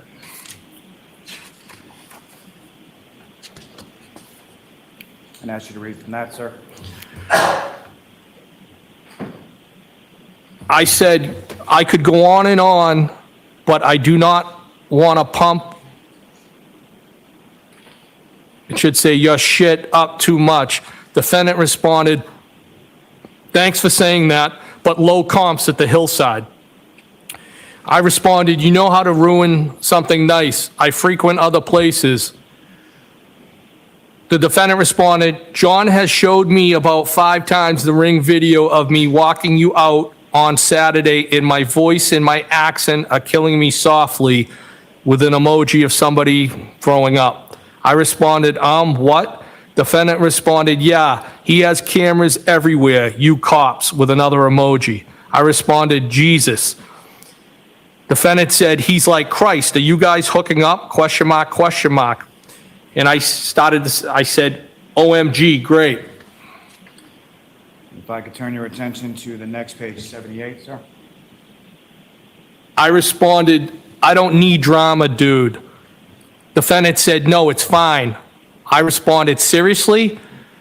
Defendant said, I'm serious with an exclamation point. I said, you legit planted one on me. Defendant responded, I know where the cameras are anyway, duh. And then it was OMG Bruins with an emoji after that. I responded, so your slick move isn't on there with some question marks? Defendant responded, course not. I responded, oh my God. And then I said, I almost, an emoji with somebody throwing up. Defendant responded, it was a peck anyway. I kissed Kerry and gay Jeff too. I responded, yeah, weak. 3. Now, as far as cameras at Miss... Hold on, you don't get to say I don't need drama when you're texting somebody else's girlfriend. Like you don't get to just like you don't get to have boundaries about inviting drama when you're like Mr. O'Keefe's house. Is that something that you were aware was there prior to that conversation with the defendant? No, not that I recall. If I could turn your attention to the next page, 79.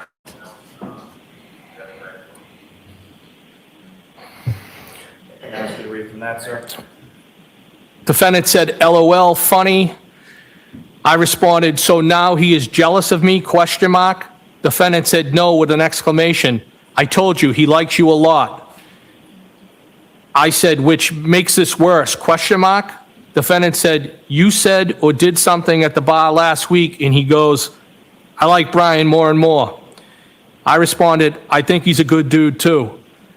Defendant responded, yeah, he is. I responded, funny. What's your end game? What do you want from me? You will just confuse it should say the shit out of yourself because I'm a lot of fun. Now, sir, the he that you're referring to in those text communications, who was that, just for clarity? John O'Keefe. And if I could direct your attention to page 84. And ask you to read from that page, sir.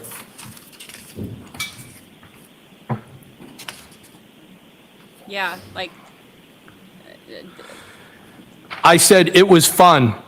Defendant said, I've complimented you today too, with a couple of exclamation points and then some type of emoji. I said, and kicked my nuts in. Defendant said, OMG, how? I responded, if I had more notice, I would have grabbed a drink somewhere, so I'm all set with, that's, and then I said, in quotations, that's fine, but I am not asking again. Defendant said, well, it was 7 p.m. and I'm super cool, so right now I'm asking again with some type of a, I think it's a smiley face. I responded, coming to your house would have been bad for the both of us. For starters, you wouldn't have wanted me to leave. The defendant responded, now equals not. That sounds good. I responded, that's trouble. Defendant said, why, question mark. And if I could direct your attention to page 90.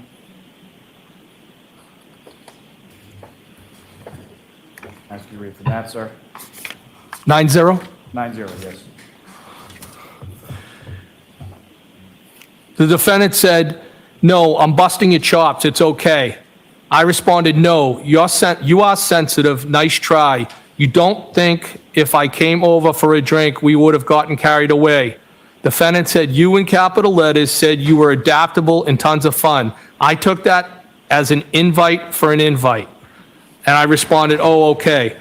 Defendant responded, I'm 42. I know what happens when you invite someone over for a drink. I responded, you're the master of avoidance, so you think I would just give it, meant to say give it up. Defendant responded, I've been a lot in my life. I have a little bit of cop DM mindset, and then said, been through. And if I could direct you to the next page, 91, sir. Defendant said, what am I avoiding, question mark.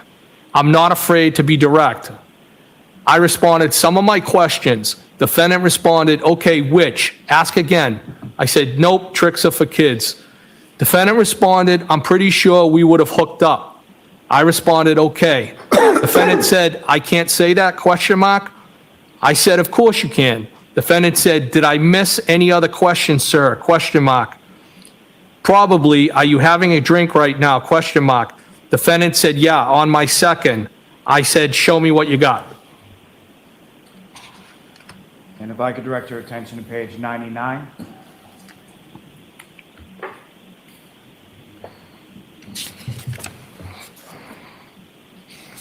And ask you to read from that, sir.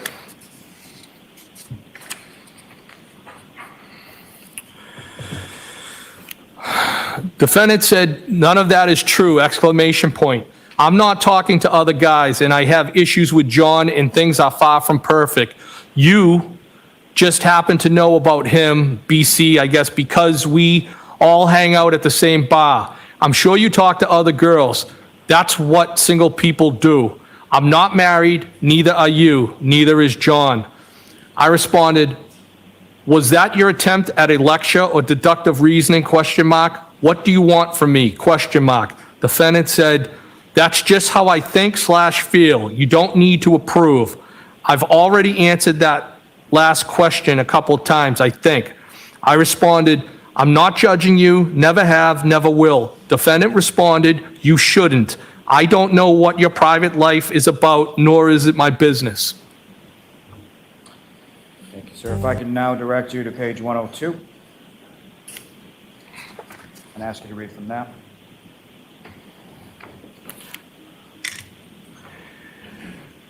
Defendant said, my only, I'm assuming, point is that there's a difference between being married to someone and dating them, and we have no intention of ever getting married. The point of dating is not to get tied down. If you're not confident, you should be, in my mind anyway. The first two, but I don't care too much about the other girl. I responded, okay, so he is cool with you dating other people, question mark. Defendant responded, and I'm not happy per se, just realistic that there's cracks and it's far from perfect. I doubt it. If he's seeing someone else, I wouldn't want to know either way. He probably feels the same way, and you probably feel that way about whoever you hook up with. I think that's normal. I responded, okay. Defendant said, "You don't agree with me?" Question mark, question mark. If I could direct your attention to page 107. Question mark, question mark. Can I ask you to read from that, sir?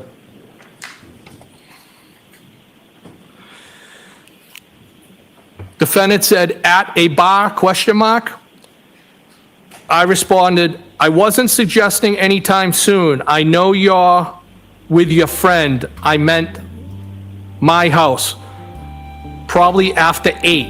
Defendant said, "Probably after 8. I responded, "Okay, if you don't wanna, that's fine, no pressure." Defendant responded, "I will a drink." It looks like I tabbed the bubble with a question mark. I then said, "What do you drink?" Question mark. "Are you out now?" Question mark. Defendant responded, "Sorry, I'll drink whiskey if that's what you're having." I responded, "Haha, send me a pic of you two." Now, you had testified earlier about some occasion prior to the 28th when the defendant had come over your house. I was in setting West some Rochester, mood music. correct? Yes. In this page that you just read, as well as some of the successive pages after that, is that sort of arranging for that to occur after she goes out or leaves from a friend out in Boston? I believe she was out with a friend that night in Boston, a female friend, yes. And that evening when she came over your house, about how long was she there? Not long. And so what happened when she arrived, or what, if anything, did the two of you talk about? It was kind of more of this. It was a kind of a, wasn't an interrogation, it was a face-to-face version of trying to suss out and vet, like, what is this all about? Again, I mean, you know, I'm not proud of these text messages. It is what it is. I'll take responsibility for them. But, you know, John was a friend at the same time, and I certainly wasn't, if they were at the end of the relationship, they were at the end of the relationship, but I wasn't going to have somebody utilize me and weaponize me against somebody that I liked. And it was just a weird experience. It was, I don't even think either one of us finished a drink. It was, like I said, it was this type of like, what is this all about? And then she left. I think I might have asked her to text me when she got in, so I knew she got home. Now, that evening or at any other point, in your friendship or your relationship, whatever, however you want to term it, was there any other sort of intimate contact beyond what you described occurring as she walked you out that night you were over Mr. O'Keefe's house for the Patriots game? Are you asking if she ever kissed me again? I'm asking if there was any kissing, any sexual relationship, anything at all between yourself and the defendant. Absolutely not. In referring to at my residence, when she stopped by, it was just, I was very uncomfortable, and it was just an uncomfortable situation. Just a weird vibe. That's the best I can describe it. And lastly, sir, lastly as it applies to this, turning your attention to the last page, number 118. And there's a couple different dates from the middle to the bottom of the page, is that correct? There is. If I could ask you to start reading from, excuse me, where it says Sunday, January 23rd, 9:40 p.m. Defendant, so Sunday, January 23rd at 9:40 p.m., defendant texted me, phone works, and then an emoji with arrows going like both ways. And I responded, thought you were all set, question mark. Defendant said, with talking, question mark, no. I said, are you sure? And she didn't respond, and I believe I said, that was it for that, the 23rd, I'm sorry. So then the next date that any text communication was sent between the two of you would have been Friday, 11:32 p.m., is that correct? That's correct. That would have been when we were at the waterfall. And again, what does the text say there? Well. That's from you to her, is that correct? Yes. And then the next text communication is the following day, or Saturday, the 29th at 11:54 a.m., is that correct? Yes. And who is speaking in that communication, and what is said? That is the defendant, and the defendant said John died. And did you respond to that at all? No, And did you have any other communication with Ms. Reed following receiving that text message on January 29th? no, I have not. Thank you, sir. Ms. Gilman, you can take it.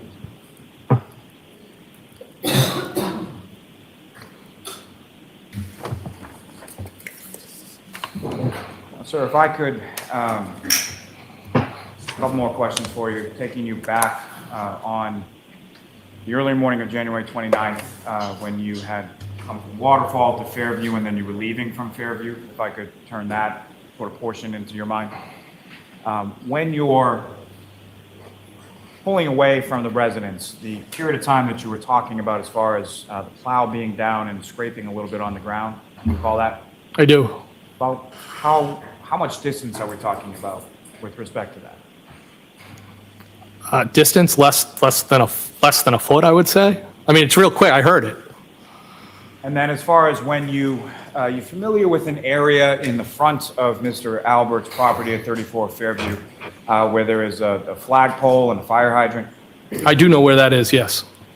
And as you drove by the house that evening, where were you in relation to that part of the yard? When I drove away, Yes. well, I might have been I was in the street. I pulled away, so that area would be on my passenger side. And so what I'm asking, sir, is as you pulled away, did you pull away alongside the curb? Did you pull to the middle of the street? Or where did you direct the vehicle to go as you were pulling away? Like any other time, I pulled away from the curb, and that's kind of it's a one-lane street, so to speak, and nobody was coming towards me, so just pulled out into the street, drove away.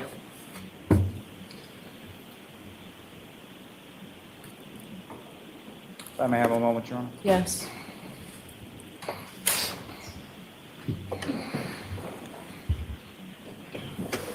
Thank you, Nurse for God, for getting memberships. Thank you so much. Thank you, thank you. I have no further questions of this witness, Your Honor. I'll see you for 1 minute over here at sidebar before we begin. Jurors, feel free to stand up and stretch. Sidebar.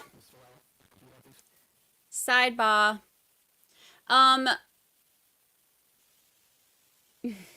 So uncomfortable.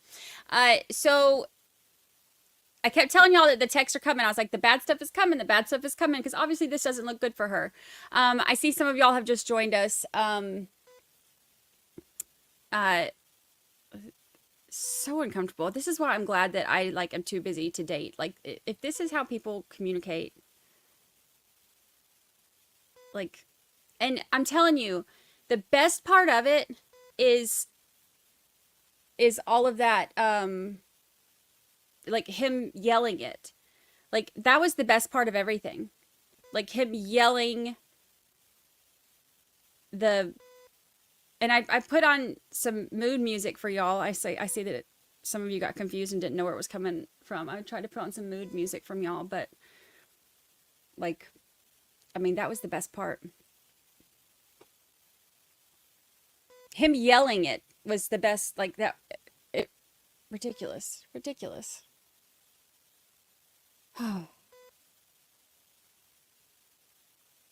Worst flirting ever. Yeah, he's like, blue bubble.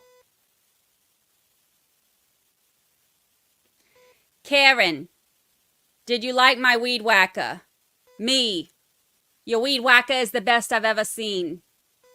Karen, we are so much alike. Me. Karen, you're wicked hot. And even though the Patriots lost, my night was still good because of you. Karen, John hooked up with someone. Me, did they bang? Question mark. All right, Mr. Jackson, whenever you're ready. Thank you, Your Honor. Who what did you you come missed. here today with, Mr. Higgins? Who did I travel to the courthouse with? Who did you meet here? An attorney, my attorney. Is there a reason that you felt compelled to bring an attorney with you for your testimony as a witness in a homicide investigation? Objection, Your Honor. Sustained. Trial, I should say. Sustained. You brought your attorney with you who's sitting right behind you, correct? That is not my attorney. Oh, I'm sorry. I thought you were his attorney. My mistake. Where's your attorney? I don't know. He might be in the courthouse. Is he in the building? I don't know where he physically is right now. Okay, without telling me anything that you said to your attorney, did you meet with him this morning before your testimony? Yes. Did you meet with him during the break? Again, don't tell me what you talked about, but did you meet with him during the break when we took a break a few minutes ago? Yes, I did. Okay. And obviously the subject matter, again, without telling me any communication, the subject matter was your testimony here today, correct? No. How many conversations have you had with Mr. Lally about your testimony or your proposed testimony in anticipation of you testifying today? 1. When was that? That was on Monday. How long was that conversation? I would say under an hour and a half. In person or over the phone? In person. Where was that conversation? That was at the DA's office. Who else was there? My attorney, victim witness advocate, I believe her name is Kristen Collins, ADA McLaughlin, ADA Lally, and Lieutenant Brian Tully from the Mass State Police. Anybody taking notes? I did not. I don't know if anybody was taking notes. Well, you were sitting there watching Lieutenant Tully. Did he take notes? Not that I saw, no. So you had an hour and a half long conversation with the prosecution team and a police officer witness, and you're telling me that you did not see anybody taking a single note down. Is that right? That's correct. I did hand something to Lieutenant Tully, but he didn't take any notes in reference to what I handed him. What'd you hand him? I handed him a piece of mail that I got at my residence. Anything having to do with this case? Well, I believe so. Was that turned over to Mr. Lally? No, I turned it over to State Police. Your Honor, may we approach for a second? Yes.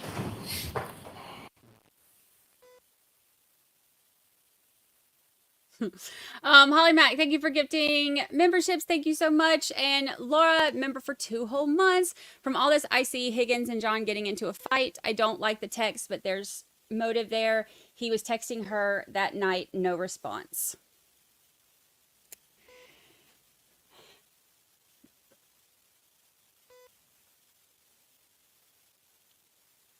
It's interesting. It's interesting. We knew that the romantic texts were coming. I was not prepared for him to yell them into the microphone like that.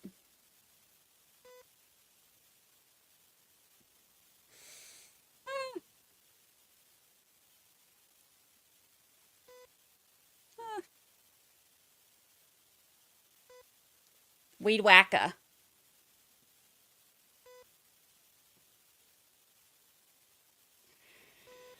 Okay.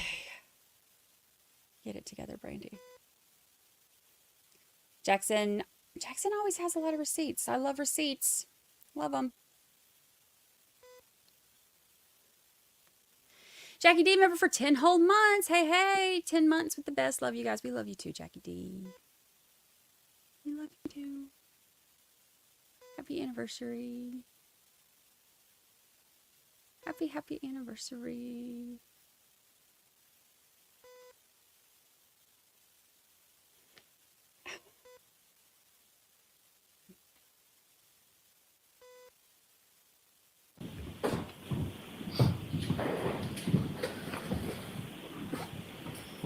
Other than that piece of mail that you handed to Lieutenant Tully, was there any other exchange of documents or anything like that? Were you shown anything in anticipation of your testimony? The only thing I can be recalled showing was a photograph of the exterior of 34 Fairville Road in Canton. What about the text messages that you just went over extensively? Were you shown those? I was shown a pile of papers, and I was advised that those text messages were going to be, they were put into another format so they were easier to read. And these are the screenshots that you've just described on the exhibit. Well, as I said, he showed me the stack, said they were the text messages. They were in a different format, but I'm assuming that's what they were. What was your assignment with the ATF back in 2022? I was assigned to the Bridgewater Field Office, but I was full-time with the United States Marshal Service doing fugitive apprehension. And where were you physically officing out of?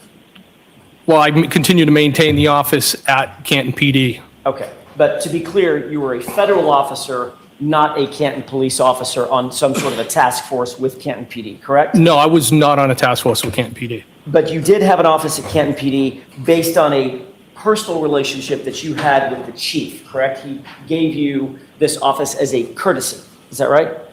So if I can explain, Yes or no? Was it provided as a courtesy? well, working partnership, I would say. And you've been asked that specific question in a prior hearing, correct? Yes, In June of 2023, right? yes, And you explained, look, there was a personal relationship that I had with Chief Berkowitz. I did. It was born out of Tragedy, a family tragedy that he was aware of. horrible tragedy, yes. And based on that personal friendship and that personal relationship, he offered you the convenience of officing out of Canton PD. I would say that's a good summary. And in addition to just having an office there, you also had a key card access, correct? I did, to get in and out. What was the name that you used? You said it was a proxy card? I think it's called, I think in the IT world, it's probably called a proxy card. That's what I know it to be. So you had both a physical office and full access to Canton PD, all based on the friendship and relationship and convenience. The friendship and relationship you had with Chief Berkowitz and the convenience that he wanted to give you for having that office there, correct? No, I wouldn't say full access. I had access to certain areas within the department. Well, you certainly had access to and from your office. Yes, You had ingress and egress to the Canton Police Department. yes, You could go in and out of the Sally Port. I could. You could go upstairs to Chief Berkowitz's office. Yes, You could go downstairs to the dispatch area, which is on the first floor, correct? yes, And then you could go out to the Sally Port, into the Sally Port, across that garage, those two bay doors, at your leisure. well, that would exclude the evidence room, the arms room, and places like that. I didn't have access to those places. Right. But the places that I just mentioned, you did have access to. Yes, absolutely. You'd had that office for what? Back in January of 2022, probably had that office for more than 3 years? I would estimate probably sometime around 2018. 2018, okay, Yeah. not 18 years, 2018. No, 2018, I'm sorry. Okay. My apologies. So, maybe close to 4 years. Yes, Okay. I want to turn your attention, Mr. Higgins, to January 28, January 29, 2022. By the way, I should ask another foundational question. Are you currently still at ATF? am I employed by ATF? Correct. Yes, I am, a Okay. special agent, yes. And what is your current billet or your assignment? Objection. Is that something you're free to discuss? I'm assigned to division operations at this time. Okay, what does that mean? That's, You're taken out of the field? was I taken out of the field? Yes. Are you no longer in the field? Objection, Your Honor. Move to strike. Sustained, let's move on. You may be able to come back to this. Thank you, Your Honor. I want to turn your attention now to January 28, 29 of 2022. You recall those dates? I do, You've been living with those dates for the last couple of years. like a nightmare. John O'Keefe's body was found outside your friend Brian Albert's house on the morning of January 29th, 2022, correct? Yes, You've previously testified that on January 28th, you had gone to New York for this memorial service, correct? funeral service, yes.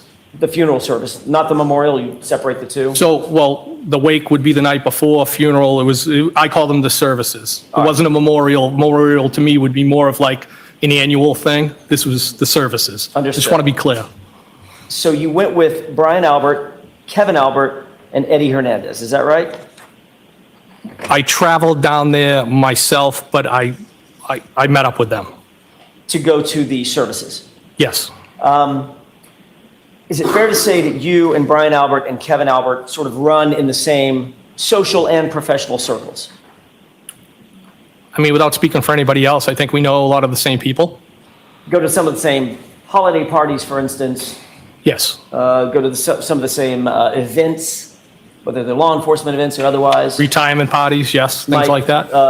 Might meet up at a bar and have a social drink together? Yes, Might share a meal together, correct? yes, And you would agree that you particularly are pretty well connected to the Canton law enforcement community?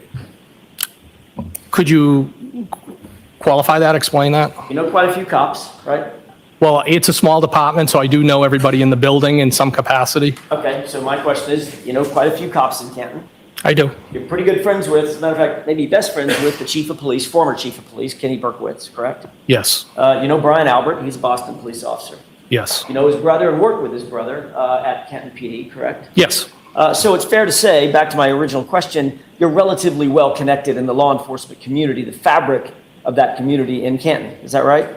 Well, I think that comes with working with people, yes. Is that yes or no? Yes. Okay.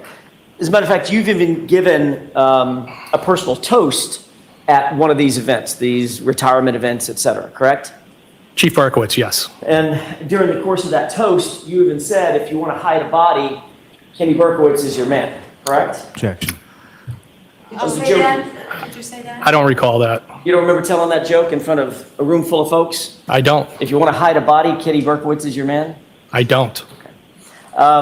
You will agree that some of your closest friends are some of the more powerful people in Canton in terms of politics and law enforcement, right? Objection. Ask it differently. At that same retirement dinner, there were members of the DA's office there, correct? Yes. As a matter of fact, the DA, Michael Morrissey, was there. I believe he was at one point. All right. And that was the same event that you gave either a keynote speech or some sort of a speech for Chief Berkowitz's retirement. Is that right? Yes. How long have you known Brian Albert specifically? I think I had some interaction with him when I was on the Cambridge Fire Department in my capacity in fire investigations. And then I would say pretty much through my entire career at ATF, you know, I came into contact with Brian. Give me a number of years. Well, I've been with ATF now for 15 years. I've probably known him at least that whole time. You'd say that you have both a social and professional working relationship with him? I would say yes, he's a friend. Frequently drink together? We have drank together. I wouldn't say frequently, but yes, we've drank together. Break bread together, have meals together? Absolutely, had lunch. As a matter of fact, you were asked at a prior hearing whether or not you could put a number on the number of times that you've had drinks with Brian Albert, and you said somewhere around 50 or something like that? Or under, actually you said under 50? Under 50, I think I might have said 30. And that was in 2 years, correct? Yes. So not under 50 in the entirety of your relationship, a 15-year relationship with Brian Albert, literally in the prior 2 years when you gave your testimony in June of 2023, in those 2 years, met up with him and had drinks under 50 times. Was that a question? Yes. Well, could you rephrase it? Sure. Is it true that you testified, answer, quote, I mean, in 2 years, I mean, maybe under 50, end quote. That was your testimony to how often you socialized with Brian Albert, correct? So we socialized more when I started working with his unit. Okay, so my question is, well, I don't know the exact number, but yes, we socialized, absolutely. that's all I was getting at. Okay, that's fine. I mean, there's no secrets here, right? He's my friend. Mr. Higgins, let me ask the questions. I get it. That's fine. I get it.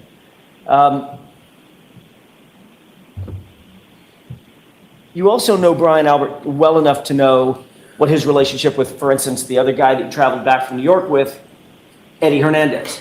I do know Eddie Hernandez. I actually know Eddie the longest out of everybody. So you knew Eddie, or Officer Hernandez, Objection, before you Your ever Honor. knew. Ask the question. You knew Officer Hernandez before you ever knew Brian Albert. Yes, You knew him before you even knew Kevin Albert. yes. And you're aware that there was a physical altercation Objection, between Your Honor. Brian Albert and Eddie Hernandez that you're aware of, correct? The objection sustained. Are you aware that Brian Albert had gotten into a fist fight with Eddie Hernandez? Objection. Sustained. Were you at a Christmas party when that happened? Objection, Your Honor. Sustained is to that form. You can be specific, though.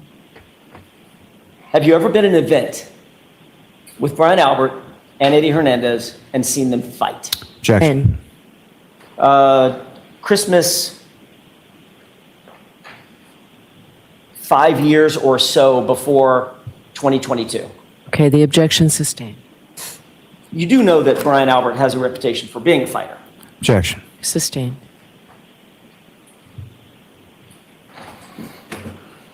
you were asked in a formal interview, do you recall, I want to make sure I'm clear about some of your prior statements. You had a formal interview with some folks prior to your testimony at a prior proceeding. You understand what I'm talking about? I'm tracking. Okay. At the formal interview, which is what I'm going to call that, Okay. the formal interview, you were asked about Brian Albert and his reputation, were you not? Yes or no? Yes. You indicated in that formal interview that even Chief Berkowitz was Objection. quote, a little afraid of Brian Albert. All right, so that is the objection sustained. That's stricken. I'll see you at sidebar.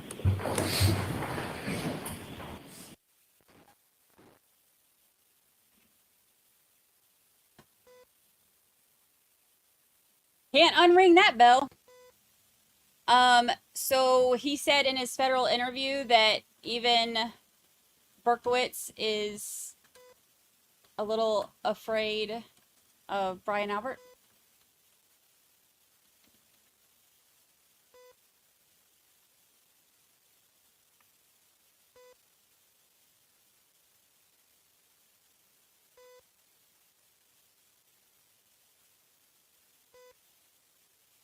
I mean, I'd rather hear this than talk about her weed whacker. So, I mean, at least we've moved on to, you know, other things. Yeah, I know, right, Alyssa? Where did I go? Dang it, these objections, I want to hear this. Like, Bev keeps us from, like, hearing the good stuff. I want to hear it.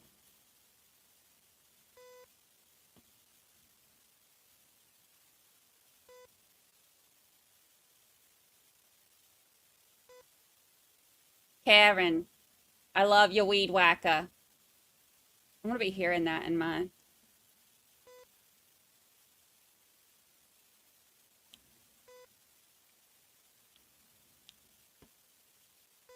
The yelling that text. I'm still not over it. I'm still having a moment. I'm still stuck in the romance of the weed whacker. Yeah, Lally's objecting. Of course, he doesn't want anything to, like, take attention away from Karen. He doesn't want, you know, he's not going to want the jury to hear anything about Brian Albert being dangerous or a fighter or anything like that.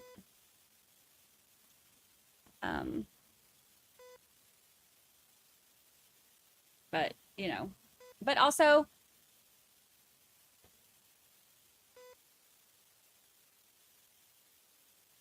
I don't know, he said it to the feds. I don't know. Lally is Brian Albert's personal attorney. It's felt like that during some of this, hasn't it? But that's the hard part with third-party culpability stuff is, like, you know, a lot of the trial ends up being like 2 trials in one. Like, the prosecution is running prosecution and also defense against the third-party culprits.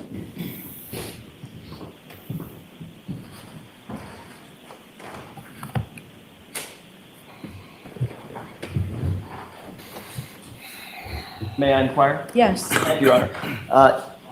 You're also relatively close friends. In addition to being close friends with Brian Albert, you're also relatively close friends with his brother, Kevin, correct? I am. Kevin Albert is a detective with the Canton Police Department, is that right? Yes. And you've worked in the same physical office with him for a number of years? Physical building. Physical building, that's a better way to put it. It's different. Is that right? Yes. And it's fair to say that you've consulted with Kevin Albert on certain of his cases professionally, is that right? I've assisted. And you've also socialized with him, shared drinks with him, Yes, gone out I to have. bars with him, is that right? Yes, I have. It's fair to say that you know the Albert family relatively well. I would say that I know Brian and Kevin the best. On January 28th, you drove your Jeep Wrangler to the Hillside Bar to meet up with Brian Albert for drinks, correct? I did. You said you drank 3 to 4 whiskey sodas at the Hillside, is that right? It'd be Jameson and ginger, not whiskey soda. My mistake. Jameson and ginger. Jameson is Irish whiskey, It is. and ginger is ginger ale? Yes. Okay. What was Brian Albert drinking? If I was to guess, a beer. I don't want you to guess. Do you know what he was drinking? No, I don't. He was drinking He was something? drinking something. Okay, alcoholic. Yes. You two were probably going round for round. In other words, finish a drink, get another round for the two of you, finish it, get another round. I don't think we. No, I wouldn't say we were going round for round. So he was nursing one beer while you had 4 Jamesons? Well, it would have taken. Say that again. He was nursing one beer while you had 4 Jamesons? What you said? No, he was probably. Maybe he had more beers than I had Jamesons. Is more what I would say. Okay, so maybe he had 5 or 6 beers while you had 4 Jamesons. I'm not going to put a number on it because I don't know. But it was more. More than what? More than you. Maybe. He wasn't there that long. Well, it doesn't take that long to drink a beer, does it? I mean, if you're sort of thirsty and in a hurry. Is that a question? Everything I say up here is a question. Okay. Just presume Well, that. all right. So Well, that wasn't, so. Let's, question. Yes, Mr. Higgins, that was a question. All right, let me put a question mark at the end of that. okay. Your memory that Brian Albert had more drinks than you did when you had those 3 to 4 Jameson and Gingers. To be honest with you, I wasn't keeping track. He left Hillside and you stayed, correct? For a short time, yes. You later changed your mind and ultimately decided to go to the waterfall. You finished whatever you're eating or drinking and decided to go over to the waterfall, right? Yes, because I'm always saying I'm going to show up and then I kind of do the Irish exit. So I decided it was a long day. It was an emotional day and I decided to join them. Did you drive your vehicle over there Yes, I did. after having as many as 4 whiskeys? Yes. Brian Albert, did he drive himself? Well, I didn't see him. I dropped him off in Boston PVD district down there in Charlestown, and I'm assuming he drove back towards that way to meet me. He wasn't with anybody else. Not that I know of. So he was drinking at the Hillside Bar and then got in his car and drove over to the waterfall as well. I didn't see him drive over, but I assume that's what he did, yes. You went to John O'Keefe's house. I'm going to shift gears for a second. You went to John O'Keefe's house at some point to watch the Patriots game on January 16th, right? Yes. That was the time when you indicated that when you left, Karen gave you a kiss goodbye, correct? Yes. It's safe to say that that was not some hot, passionate, long kiss, but you think it was more than just a friendly peck, correct? I wouldn't describe it as a peck. I'd describe it as more than friends. It was a kiss. Well, you did describe it as a peck, didn't you? When? When you texted Karen Reed and she said it was just a peck, and then you texted back, I agree. Figure of speech. Or the truth, right? Figure of speech. After that incident, it's safe to say, we've just gone through a number of them, you exchanged flirtatious texts with Miss Reed, is that right? Is the incident you're referring to when she kissed me? No, I'm saying after that. After that incident, yes, after the Patriots game, Okay, yep. you exchanged flirtatious texts We did. with Miss Reed. I did. And that was over the course of a few weeks, a couple of weeks, but just 9 days. Is that right? So it was between the January 12th and I would say before the 28th, because the 28th, she didn't respond, and the 29th, she sent that last text that John died. Well, Those it's weren't, actually- You've looked at the text, right? I have. You just looked at the last couple of texts. I did. The last text that she sent of any substance was January 23rd, right? Almost a Well, week. I think the text, Almost a I think the week. text on the 29th, John died, there's substance there. Okay, I'm not suggesting, I'm talking about after you said, well, on Yep. the 28th, right? The text of substance between the two of you, talking between the two of you, not the John died text. That substance ended on the 23rd, didn't it? I'd have to have the text in front of me to agree with you. I think it's right here, Mr. Jackson, right in front of the exhibits right there. Thank you. May I approach? Yes.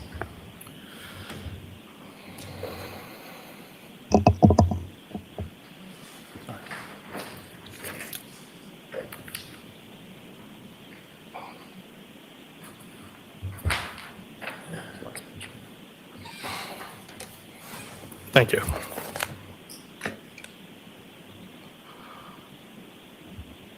Okay, are you directing me to the 23rd? I'm directing you to the last page. Just look at everything on it and tell me if that refreshes your recollection. This is the last substantive text about you and Karen before your well. Yes, it'd be the 23rd at 9:40. Okay? Yes. Thank you. So it was 9 days of texting between the two of you, correct? I believe so, yes. And aside from the kiss goodbye, you two never had any sort of physical contact with one another. Do you mean intimate when you say physical? Correct. Yes. I'm not talking about shaking her hand, Mr. Higgins. Well, I want to answer your question truthfully. I would like you to, too. You didn't have any physical, intimate contact with Miss Reed, correct? No, I did not. There was no other hugs or kisses or certainly no sex? No. And when she said, "I'm glad you came over tonight," in one of those texts that you just read a few minutes ago, she was referring to the Patriots game with John there and a big crowd there, correct? Yes. Over the course of that week or so, Ms. Reed did explain her feelings about her relationship with Mr. O'Keefe, correct? In text messages. During the pendency of our communication, she did express, Right. yes. And she indicated that there's a difference between being married to someone and dating someone, et cetera. We saw those texts. Is that right? Yes. She also indicated that in terms of the situation in Aruba, she was upset by that, but it's not that big a deal. Correct? It was clear to me she was upset. And she said, "I don't care too much about that other girl." Right? Well, at least that's what she said in text, yes. That's what I'm asking you. Is that what she said in text, Mr. Higgins? It's not a trick question. That's what she said in text. Right. She said something along the lines of, "I'm just trying to be realistic. There's cracks in the relationship. It's far from perfect." Is that right? I think that's something she texted. All right. And you'll agree that during the course of these texts, you were constantly asking for clarity and explanation from her, were you not? During our communication, I did ask for clarity. Many times. You Yes. saw it, correct? Yes. And she pretty much wouldn't answer you, correct? She was non-committal, I would say. Which is why you were saying in your texts, "Why won't you answer the question?" And she would parry and not answer that one either, correct? Well, I didn't want to be stuck in the middle of anything. That's not my question. I'm asking you whether or not she would answer your question about clarity specifically. She avoided questions about text. Right. And that was frustrating because you were very interested in her romantically at that point, correct? I was attracted to her. I don't know that I would say very interested in her. You texted things like, "Why did you get my number and reach out?" That's a quote from the text we just read, correct? I did ask that, yes. You said, "Now what?" Is that right? Yes. You texted, "So now what?" Correct? Yes. You texted, "I would hang out," meaning with you, Yes. correct? You were showing interest in her. Yes. You were showing romantic interest in her. I wouldn't say it was romantic. I was trying to vet it out. Well, you weren't seeing if she wanted to go see a ball game with you as a buddy, right? Not really, no. No, you were showing romantic interest in her, weren't you? I was trying to vet out was her interest in me legitimate? It was very normal for me to have that question in my mind when I didn't initiate this, she did. And I think it was a fair question just to try to find out. You were showing romantic interest in Karen Reed, weren't you? I was interested, but I don't think I was at the romantic phase. Okay. When I say romantic, well, what do you mean by romantic? What's the romantic phase? Sending somebody flowers? Dating? Well, there's a difference between dating and hanging out. I mean, it's kind of hard to date somebody when you have a boyfriend. Mr. Higgins, well, it's not if both people are dating other people, right? Happens all the time, doesn't it? Well, I think I asked that question too. Right. That's not my question. My question is, you seem to have a problem admitting that you had a romantic interest in my client. Is there a reason for that? I was attracted to her. Right. Physically attracted. I thought she was an attractive woman. Romantically attracted. I'm not going to go there. No, I don't agree with that. Of course you're not going to go there because that would put you in a very awkward position, wouldn't it, sir? Objection. Not at all. So the objection sustained is to the form. You can ask it differently, and that answer will be stricken I'm now. sorry, Your Honor. May I? Yes. You were sexually attracted to her. I was physically attracted to her, yes. Okay, sexually attracted to her was my question. Well, I think in the text I said, you're hot. Okay. So my question again, Mr. Higgins, you seem to not want to answer my question. My question is, were you or were you not sexually attracted to my client? Yes. Okay. You were saying things like, what do you want from me? And I want the real deal. Those are your words, correct? Yes. And the real deal with you would be to date her, to get involved with her, romantically, correct? No. The real deal was what? What did you mean by I want the real deal? Like a relationship. What kind of relationship? A buddy-buddy relationship? You just want to go like The same thing everybody wants, a real relationship. I a don't. romantic relationship, Mr. Higgins? It's possible. Right. Let's calm down on the And everybody. she was answering with things like, when you said, now what? She answered, I don't know, correct? Yes, she did. When you asked, so now what? She answered, or when you said, so now what? She answered, now what? Correct? Well, I don't have it in front of me, so I can't agree with you. If I'd like to see what you're referring to. Well, you just read it about 10 minutes ago. Would you quarrel if I know, but you're giving me portions of it. you were given portions of it by Mr. Lally as well, Okay. right? Did you text something like, now what? And she responded something like, now what? I think on one occasion she did, yes. Okay. And you remember you just read a text where you texted, what do you want from me? And her responsive text was, I don't know. Correct? I think that was one of the texts. Again, with this theme of her being non-committal, one way or the other. Is that right? Well, that's not how I would interpret it as a theme, no. Well, didn't you just say she was non-committal? That was your word, not mine. I did, but as I told you, it's been a process of trying to suss it out and see what this was all about. Right. So when you were sussing it out and determining whether or not you were going to advance this romantic interest, she was sort of non-committal, wasn't she? Well, not one person advances it. I think that's a joint thing. He wanted her weed whacker. That's it. When you texted, you want the real deal, she responded, it doesn't exist, didn't she? She did, yes. And she never once in any of those texts expressed anger or hatred toward John O'Keefe, correct? No, not at all. Matter of fact, she indicated more of frustration with the immediate family. The kids, she didn't want to have kids. In its totality, I would say yes. And then on January 23rd, as you just saw, she just stopped communicating with you altogether, correct? Until the 29th, yes. Correct. Do you know what the term ghosted means? I think I have a general idea, yes. She sort of ghosted you, didn't she? I wouldn't agree with that. That was frustrating to you, that she just stopped communicating, wasn't it? No, not at all. You had been moving through this mindset of exploring a romantic interest with a beautiful woman, thought was interested in you, and just like that, it was done, right? No. So what communication did you have with her after January 23rd? Well, she texted me on January 29th. You keep saying that, but you know what I'm getting to. January 29th was her informing you that a tragedy had occurred.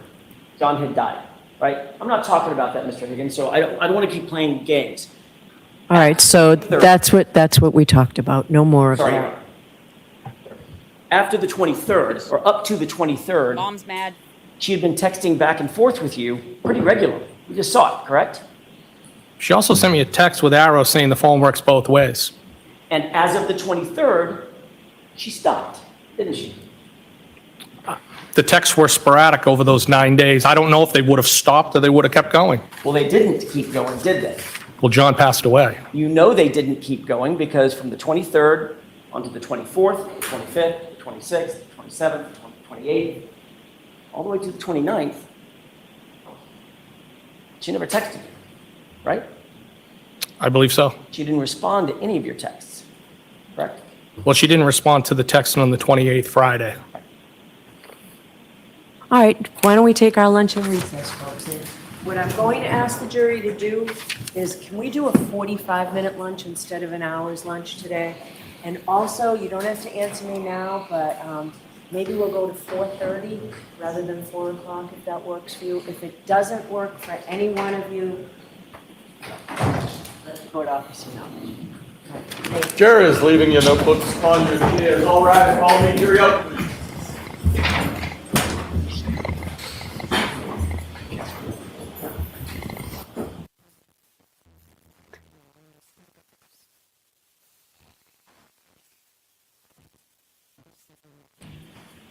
So why don't I see counsel over here at sidebar? Ooh, they're in trouble.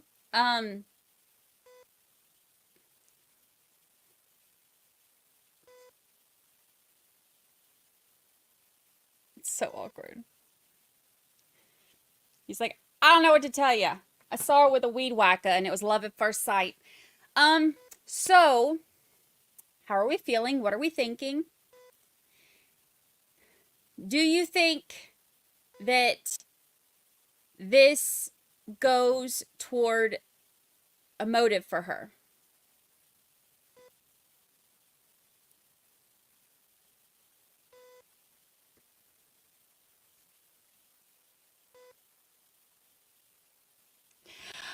Reese Gray says, I enjoy your commentary on this case, but I beg you to please stop trying to say weed whacker in the Boston accent. It's not as funny as you think it is when you're not really doing it right. Reese Gray, I disagree. I am freaking hilarious, and I will more than likely continue to say weed whacker, and I even made an emoji for it. So this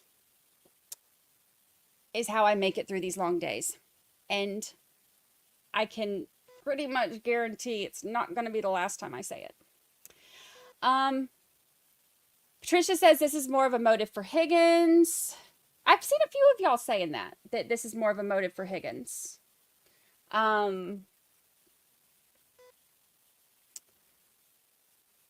Let's see. It does not make sense that she got mad, slowly back into him. I'm not buying it, state at all.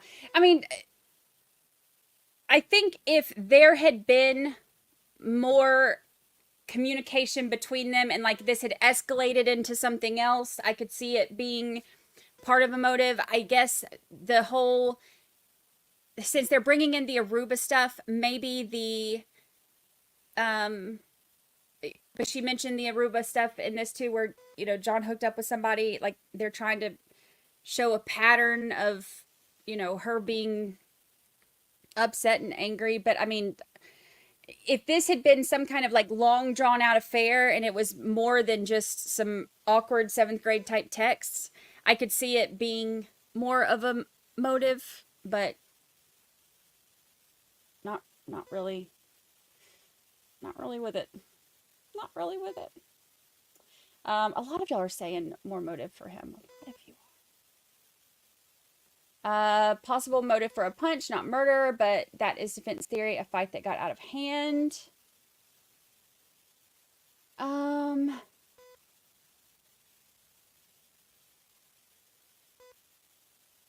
Thank you. She's a little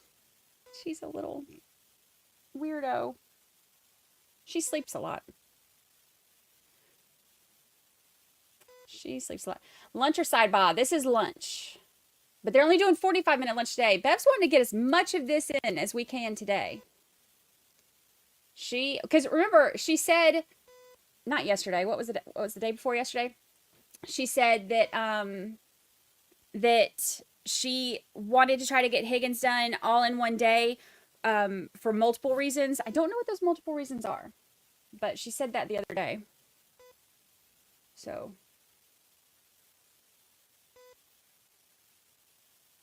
yeah, 45-minute lunch. Nikki, thank you for the super chat. Favorite thing today, hearing Brady say weed whacker. A weed whacker.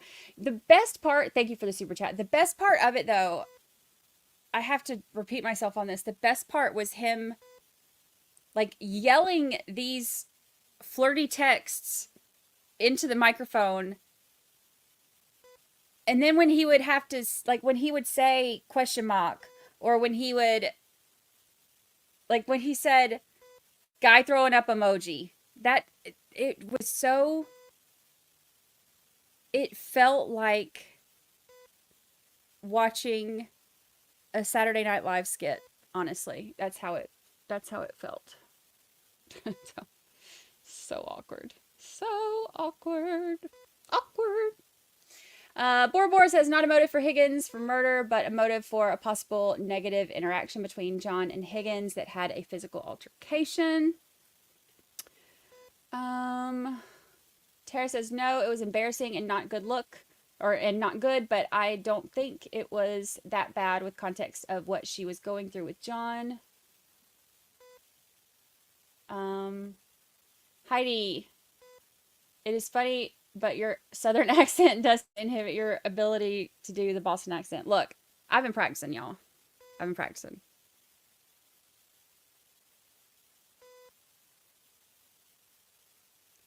I'll keep practicing. I'll use my time off to do that. It's like it's the same thing though. When I've heard some of my friends from like New York and Boston area try to do a Southern accent, I'm like, oh no. It doesn't sound like that at all. Let's see. She had a good job, not married. She would have left him before murder. Yeah, I mean, this isn't like, I think that if they had been married and there was life insurance and there was, like they would have to fight over custody of the kids and stuff like that. Like that to me would give more of a motive for murder. But she had her own place and she had, job and all that. So like this is not one of the typical spouse kills spouse for all those things type deal, like you think about like Fotis Dulos, he was going through like stuff because of the divorce with money and with You are muted. Oh, thank you. All right, to the court, please. There's our only fan going through the stuff with the kids and having to fight for custody of them, and then of course the money and all that stuff. So those things gave him extra motive for murder, when not that it was right. I'm not saying it gave him reason. There's a difference in reason and motive. But so don't mistake what I'm saying, but that gave him extra motive, whereas this, it's not, it doesn't have that same weight on potential motive that something like that does. So let's see. Lady Grace says, I'm sorry, I do not see how these texts are motive for Karen and only slightly for Higgins if he was drunk. We already know he gets blackout drunk by his own admission today. Yeah, I don't think that this goes to motive. Personally, I don't think that this goes to motive for either of them. I could see it, like you're saying, being the, catalyst of some big argument. But as far as like a motive for murder, no, I don't see that. It seems to me that she was testing the water. She knew her relationship with John O'Keefe was nearing the end. Sounds like she regretted texting him, though, because it's clear she ghosted him. Yeah, I mean,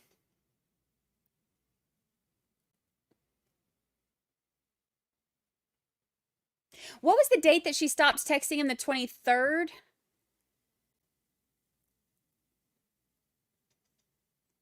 Or something like that. So like a week before.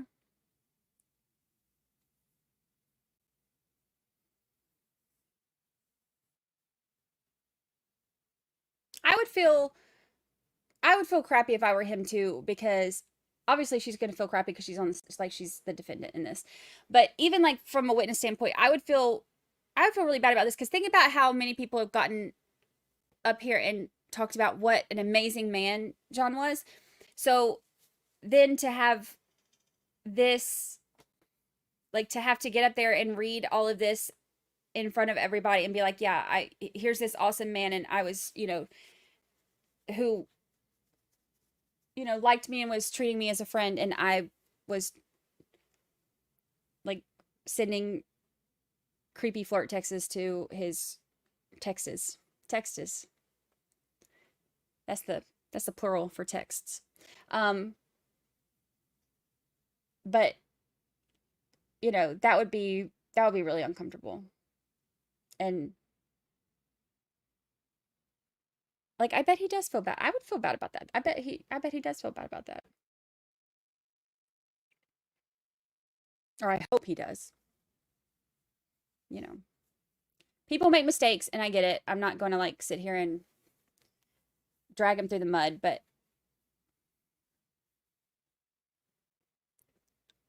it's pretty. I mean, it's not a good look. It's dirty.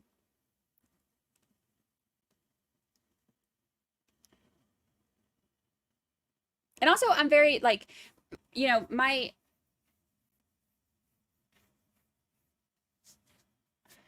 won't give you all my personal history dirt, but I've had a situation where, my best friend, and it's messed up. It's dirty. I don't like it. I don't like it.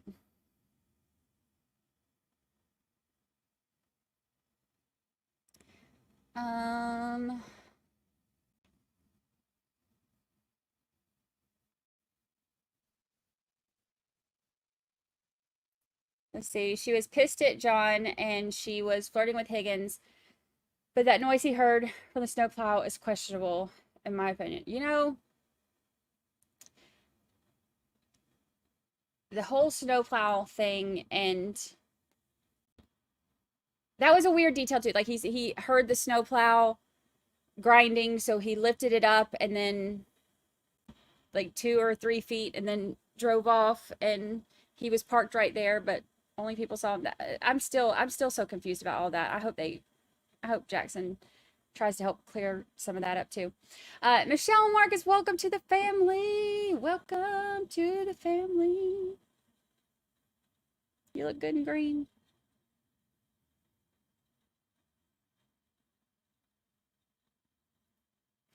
Heidi says, I think you emphasize the sound of the A, replacing the R too much.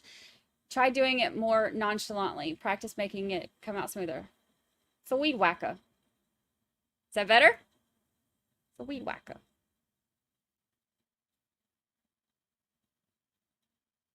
She was like, hey, look at my weed whacker. It's not going to stop anytime soon. Also, let's see, timestamps on those texts until the very end tell me they're Photoshop. Well, keep in mind, they did a forensic download of Karen's phone, eventually, after they got the warrant. So if any of that was Photoshopped, then it would have been, I'm assuming they'd be able to prove it because of her phone.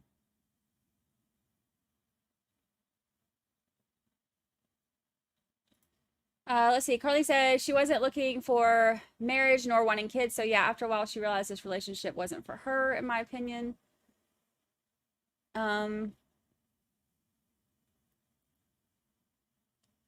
It's interesting.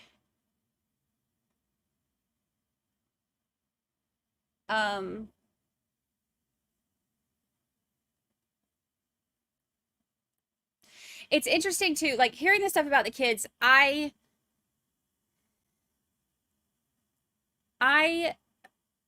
was, when I got married, I've been married twice, and both times it was not, the first time wasn't that bad. We had been together for so many years. It was just kind of like, it's what you do.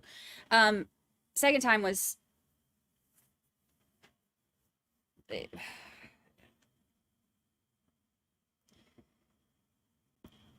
I have nothing positive to say about him at all. There's nothing, no matter how much I scrape my brain to try to find something positive to say about that man, there's nothing I can come up with. But he had children who I fell in love with and loved them.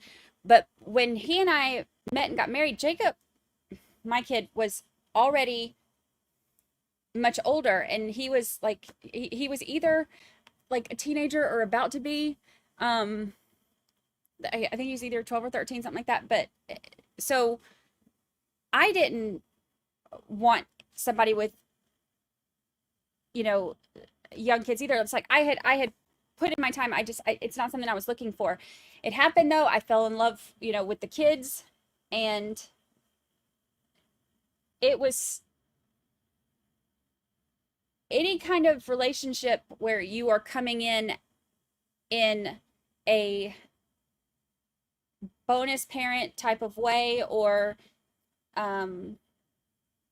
it is really, really difficult.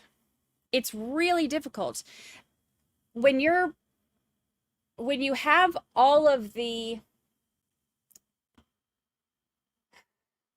it's like when you have all of the responsibilities of a parent, but you're not, I'm trying to think of how to even explain it. Like you still do all this, like I was like team mom, for my stepdaughter, and I was, constantly like shuffling them around to different things, like, planning birthday parties, doing all these things, like taking them, on to all these places, and, like I loved it and it was so rewarding, but also it's like there's always that you put so much effort in, but you are still never quite, you never quite have the power, is not the right word, like, but I mean, kind of like the power in the decision making stuff, like you give everything you have, but you're still not allowed to be like, you're still always reminded that you're not, that there's a wall up. And it's really a very complicated dynamic situation. So I can understand when she says, that she's really close and has, such a close relationship with his niece, but that there's a lot of arguing about it because, it's like, it is a very complicated situation. So for that specific part, like, I don't fault her necessarily for saying that. Now, should she have been saying it to some other man? No. But that part, I mean, I get that part is not what bothers me about the text. It bothers me that, that the kids will, I'm sure, hear about that, or if they haven't already, because kids tend to internalize things. But that type of relationship is so hard to navigate because it is very complicated. Like, it's just very complicated. So I get that. That part is not what is the concerning part about that for me. For me, it's her having flirtatious texts with him anyway, and then, the whole kissing thing and stuff like that. It's sneaky. It's not a good look. It's sneaky.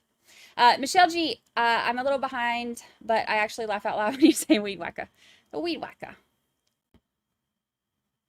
Weed whacker. Thank you for the super chat. Thank you. Thank you. Thank you. Thank you.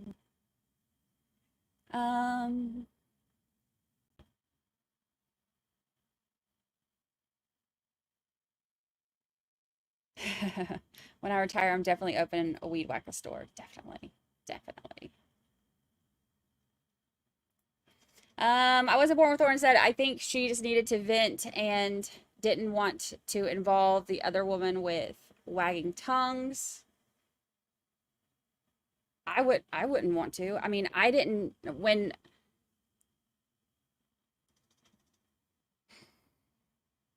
I mean, the only friend that I had that I told that I talked to about how horrible my husband was ended up anyway.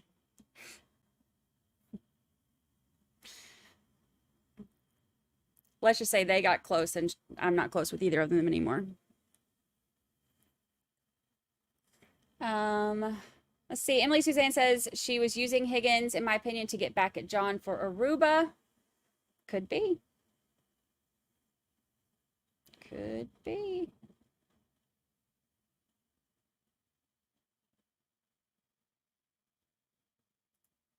She should not have been sharing. She was just frustrated. I agree. And like I said, I'm not going to drag either of them for doing it because it was wrong. I get it. People make mistakes. They both are wrong for that. I'm sure they're going to get, you know, I mean, they're already getting drugged enough as it is. That's not my style, but they were both wrong. But I don't see any of that as motive for either of them. Thank you, Weed Whacker. Regina Crawford gifted 5 memberships. Thank you so much, Regina Crawford. Thank you, thank you, thank you. Thank you, thank you.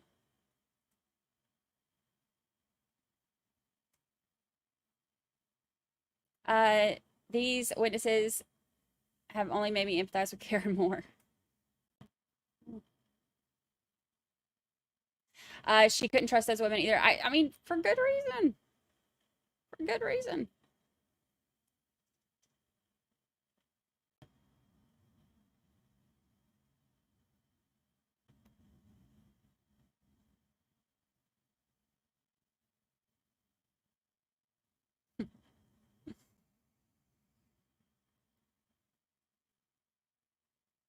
And she said he was hot.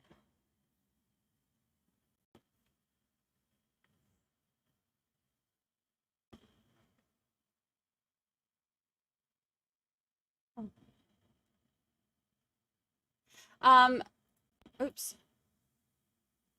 Robert McNamara, welcome to the family. Welcome to the family. You look good in green. You look good in green. Higgins completely distanced himself when Karen texted him that John died. Did he call Karen after the text? Why didn't he respond to her text? That's super sus to me. I don't know, but also keep in mind they took her phone like right after that.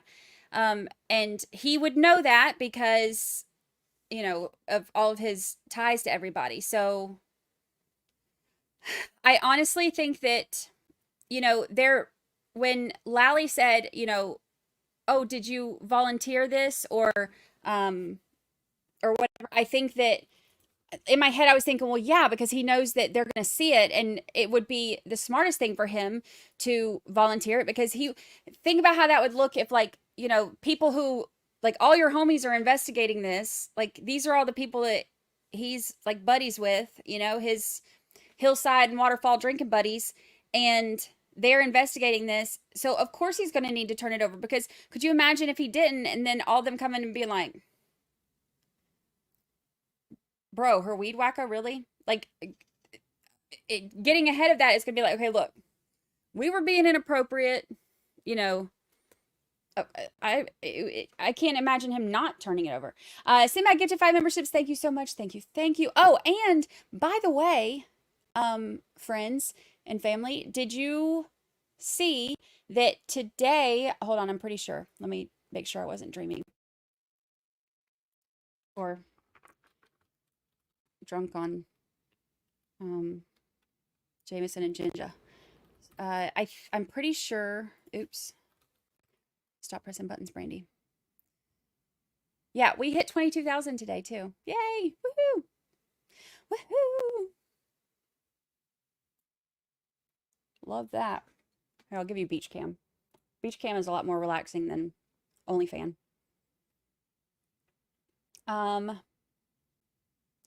Thank you so much, Sima. Thank you, thank you.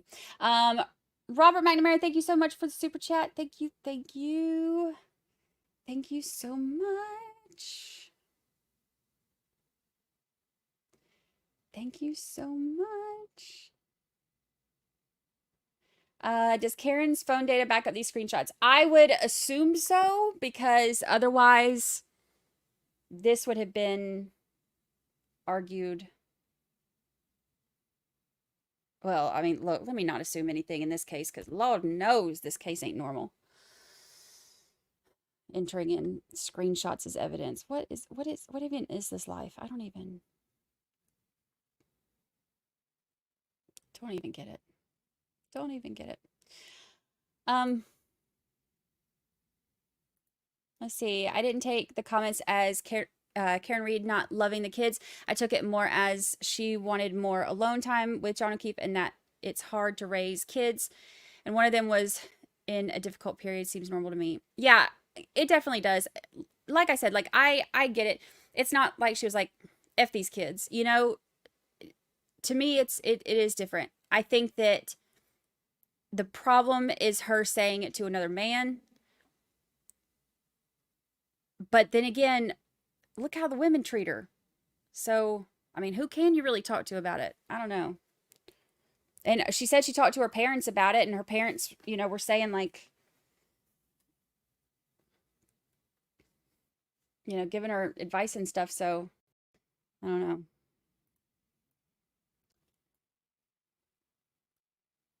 I get it. I don't see it as an, you know,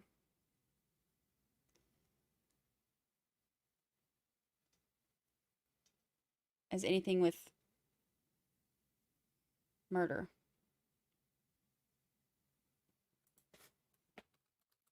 I see your message to me about the standoff. Oh, I see what you're, oh, I see. Hold on. Let me just close out some of the 87 screens I have on here. This, they have, what are they doing? I don't think that car's going anywhere. We'll watch this while we're at lunch.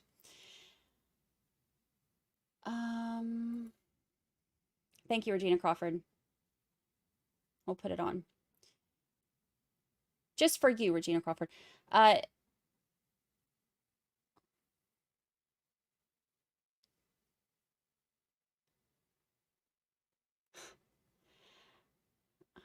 says, I have the worst Boston accent. When I have a cocktail, it goes away. You know what? That's funny because it's the opposite for me, because my accent gets so much stronger when I have a cocktail. Like, I need subtitles. You can't hear anything I say. It's ridiculous.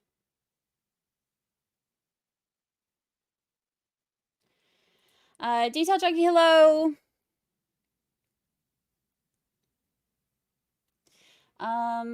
Hi, all. Sorry I've been lurking for the past 2 weeks. It has been a busy time, but I'm still watching and following and loving all Brandy's commentary and timelines and flowcharts. Thank you, Brandy. Thank you, Detail Junkie. How do you feel about my overusage of the word weed whacker? It's a recent development. Jen, hello. My mother-in-law is Scottish, and I can't even understand her after 3 drinks.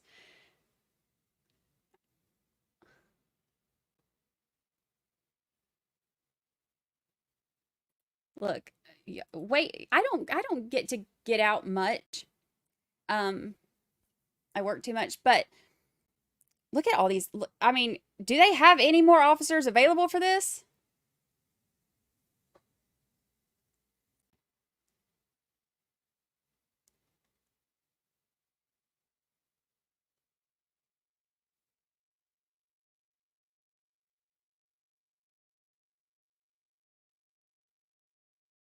There's like 1 car for every witness that we've heard from that was at Waterfall or 34 Fairview.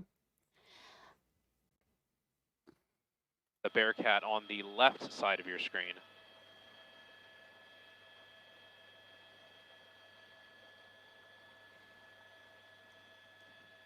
Like, what are we, I mean, at this point, like, what are we waiting on? Like, where do they think he's gonna, where are they gonna go?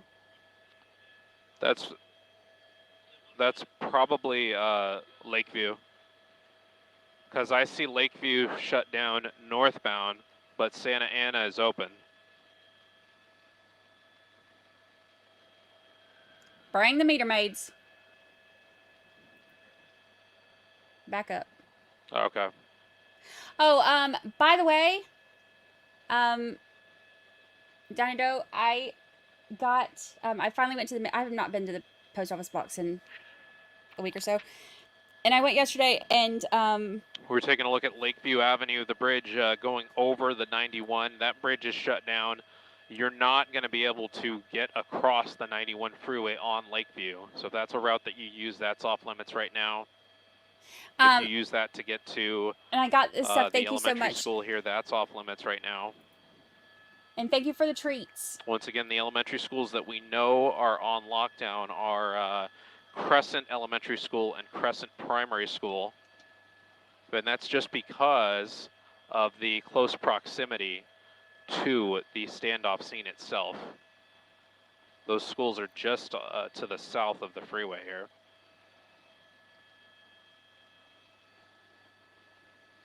He has to have a hostage in that car. Why else would you, I mean, it would have to be, right? Because otherwise, why all this?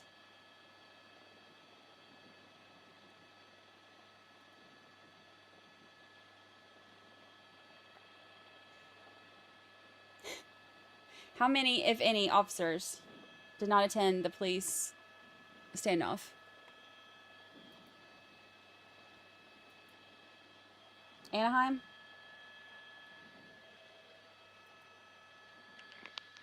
Oh, he has a big pew-pew.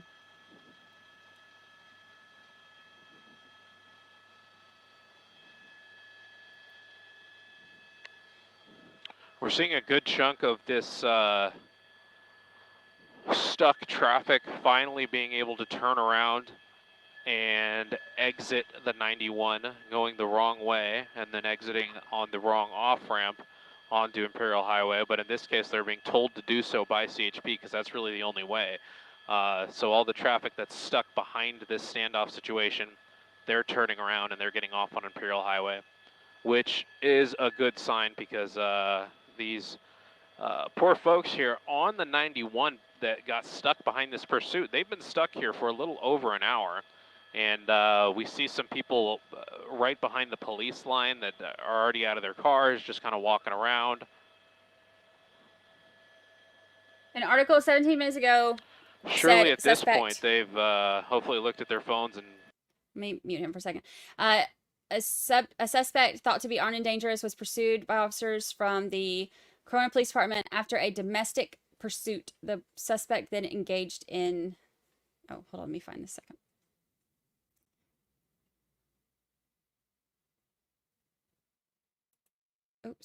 Oops. Stop pressing buttons, Brandy. In the standoff. So, domestic dispute? Still have this one individual, we believe.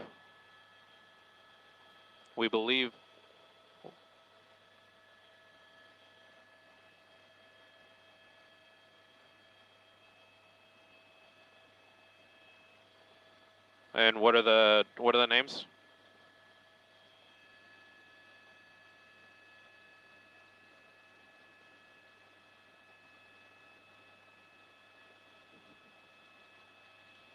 All right, so we're just getting some new information from our assignment desk at ABC7. On those two schools in the nearby vicinity, we have Crescent Elementary School and Crescent Primary School. They are currently on lockdown just because of the nearby vicinity to this armed standoff situation. Officers have arrived at those schools, and they are allowing parents to show up and pick up their students with proper IDs. So if you have a student, a child at one of these schools, once again, Crescent Elementary School and Crescent Primary School, you may go to that school directly and pick up your child. That just coming to us from the local authorities and the school officials. Go get your youngins. Look at Once all again, them. looking at some of the backup there, you have some motorcycles stuck there, which I'm not sure, maybe no one's told the motorcycles that they could just, you know, take maybe the center divider out of there, unless the center divider is blocked off a little further down. But as we've been saying, they are starting to turn around some of this stuck traffic, so eventually it may take a good 15, 20 minutes, maybe more. They'll be able to get a lot of this traffic turned around and out of here and away from the standoff scene itself, which will be good news for everybody. It'll allow these people that have been stuck for quite some time to be able to find a way to get on their way. Yep. What's up? Oh, okay. 8 minutes until the cut-in. 8 minutes.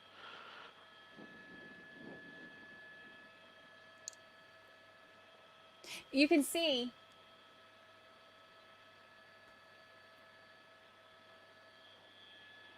Okay, copy that.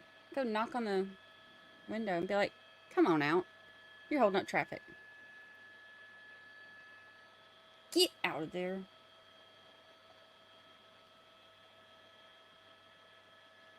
Lucy fully believes that she is a K-9 officer.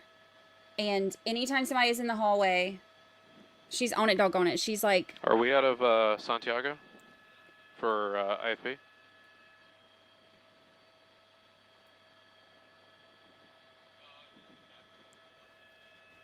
Oh.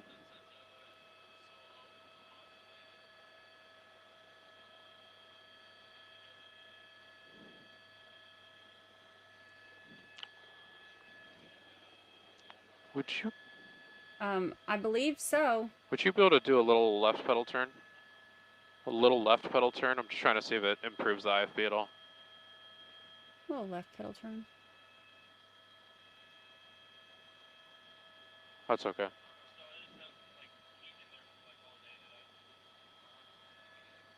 Hello, did Higgins get rid of his phone? Yes. Try and go left.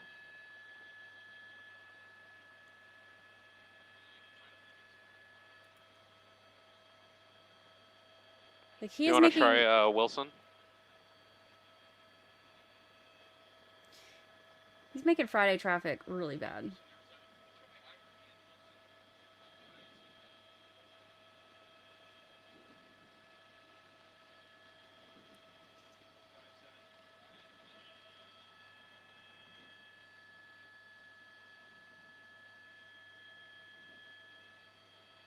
Oh yeah, that's a good point. It's Friday holiday traffic.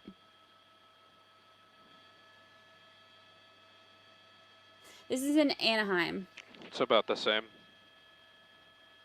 5 minutes. Once again, if you're watching us on our ABC7 streaming platforms, we'll keep these live pictures up for you, monitoring this pursuit termination and standoff of an armed suspect. Corona PD, CHP, Anaheim PD, all on scene here. If you have a television on and you're watching The View, we're going to go on television very briefly to update our television audience on the situation. And then shortly after, we'll have Eyewitness News at 11 a.m., where we will have all the day's top stories and the latest on this breaking news in Anaheim. So if it's just, this is what I don't understand, because I'm not law enforcement. I just YouTube. If there's no like hostage or anything in there, why are we just sitting here? Yeah. Yeah.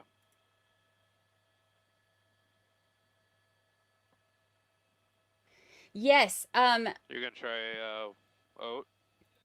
He's talking to somebody else now. Yes, and I need to take a picture. I wanted to get a picture of her in it, like on the beach. Might do that this weekend. Take her out there and get a little picture of it. So cute.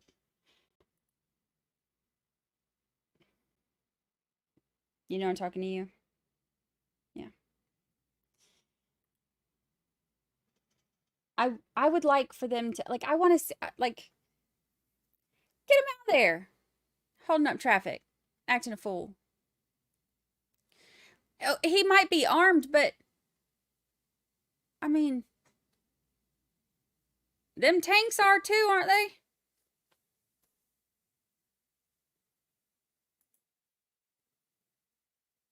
I don't know. I know they have to follow protocol, but my question is, why is it protocol? Because if I was like the protocol writer, if I was making the protocol, I'd be like, and I guess like this is the difference in, I don't know. I think I would be like, we're bigger than him. Flip that dang car over and push him on out. Get traffic going again. But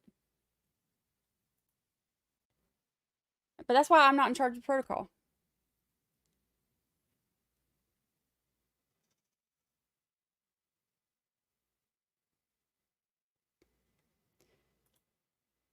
I'd be just sending in dogs and robots and everything.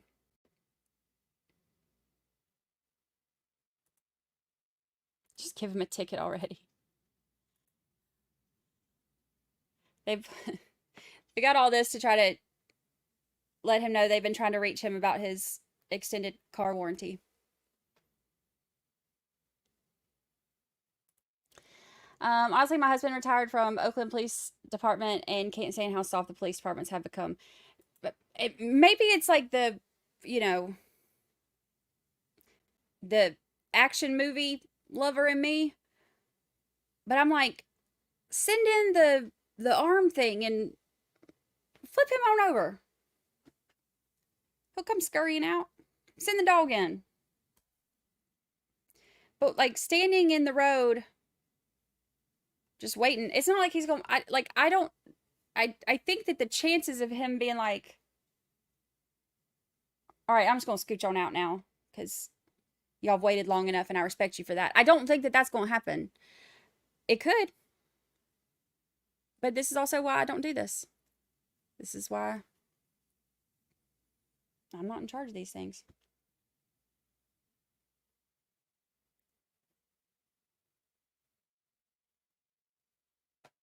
You can see him right there.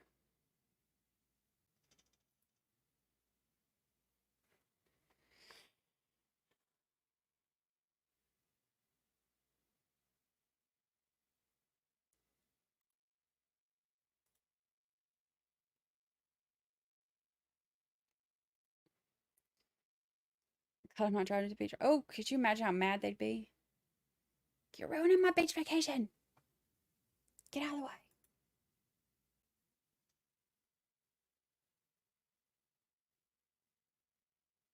Maybe start squishing the car. Yeah. Like, just go ahead and pop that big old blue car like a pimple. Just, he'll come out. But what do I know? This is why I'm not.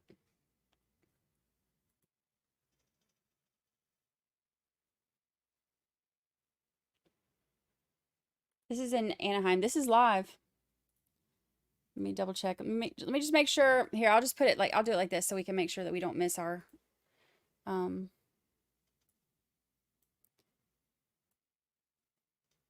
when they come back.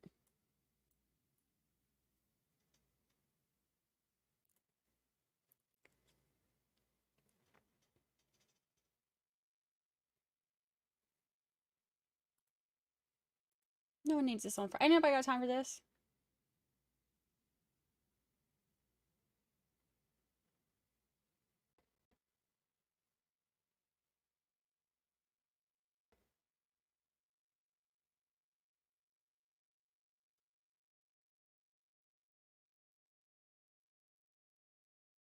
Like because I mean, he can't go nowhere.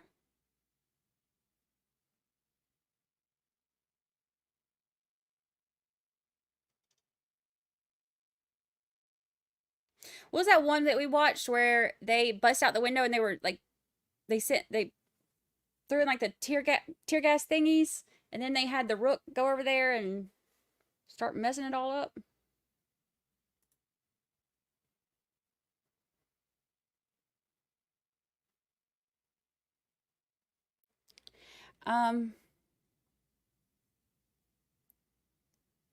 This started an hour ago after he was like, it's been in the same position for an hour that this has been going. So the very beginning of this stream shows him in this same position. So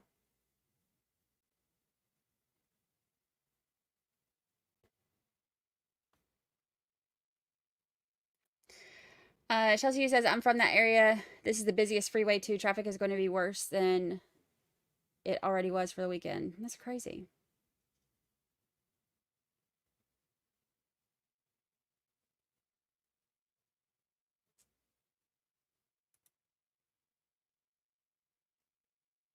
They haven't said anything about anybody else in the car with him.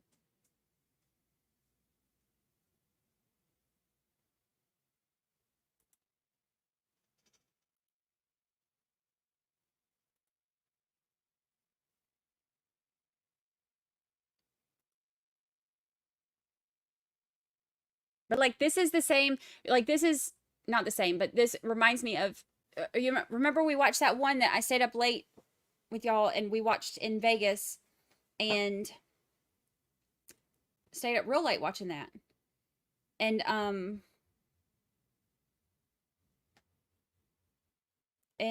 mean, it went like forever. I think they're coming back. It went forever, and then he ended up deleting himself.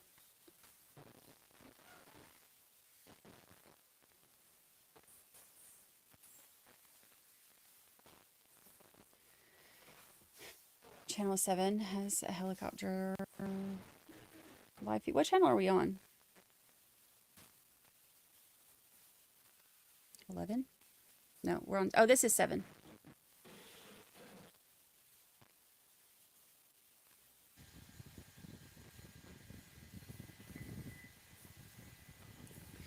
Hold on, here's so,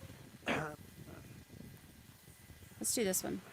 This is one of those ones where, you know, we kind of watch it, we kind of watch it, we kind of watch it so many times because we're in a helicopter fuel. We are fuel limited. Mike was just talking to me about hours and how long we have until we have to go somewhere or do, you know, for fuel. It is one of those ones where, you know, it is inevitable and unedible that when it goes down, we'll probably be somewhere for fuel. It is one of those ones where you just sit and wait, sit and wait, and sit and wait, and sit and wait. At least, you know, we're kind of sitting down. We have machinery. I'm not holding a camera. I've got a laptop in my hand. If yes, I do control it. Yes, I have to have my hands on it. Yes, I make jokes sometimes that my fingers are bleeding. That's actually a Beatles line. But at any rate, the Beatles is a band. The Beatles is a band, and but these guys down there, you know, since we've been here, these two dudes have been holding their guns the entire time. Talking about, you know, getting a muscle cramp. Or, you know, you never see them tap out. You never be like, hey, man, I got you.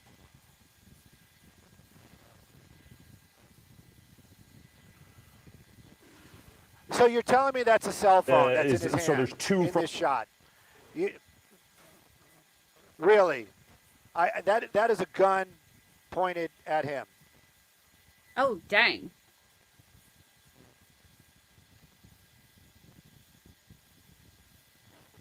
And he's left-handed.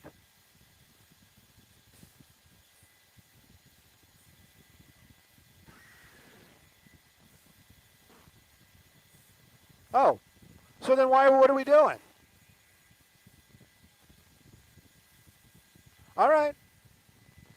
All right. So according to law enforcement, we just got this information. My pilot, Mike, that likes to be called Nacho because he looks like Nacho. And if you ever watched the Better Call Saul, you'd know why. He has just confirmed over our aircraft radios that is not a gun.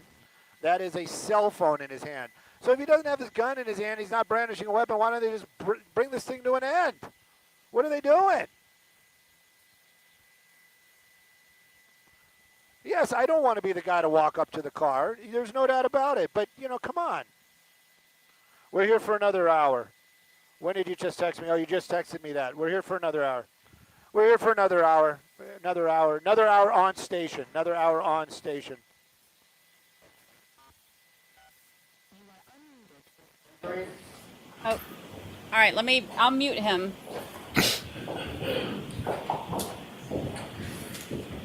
Y'all want me to leave it in the corner?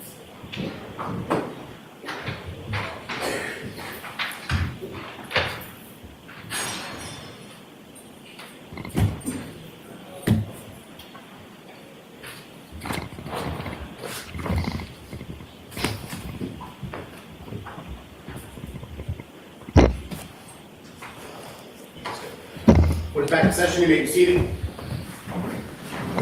All right, can we have Mr. Higgins, please? Mr. Higgins, please.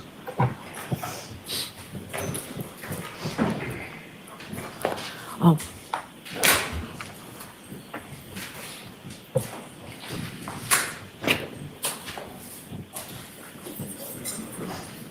I didn't hear it. Open house.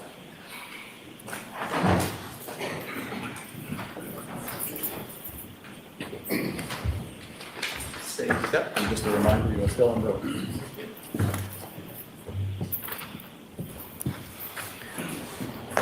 All right, Mr. Jackson, whenever you're ready. Thank you, Your Honor. Mr. Higgins, before we broke for lunch, we were talking about the text exchanges and the communication that you were having with Ms. Reed in the days leading up to January 23rd.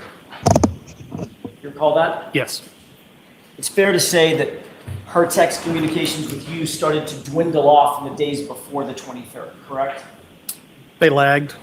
As a matter of fact, you reached out to her in an effort to try to prompt the conversation to continue, did you not?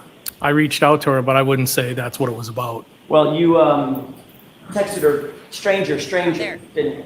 Not once, but twice. I believe so.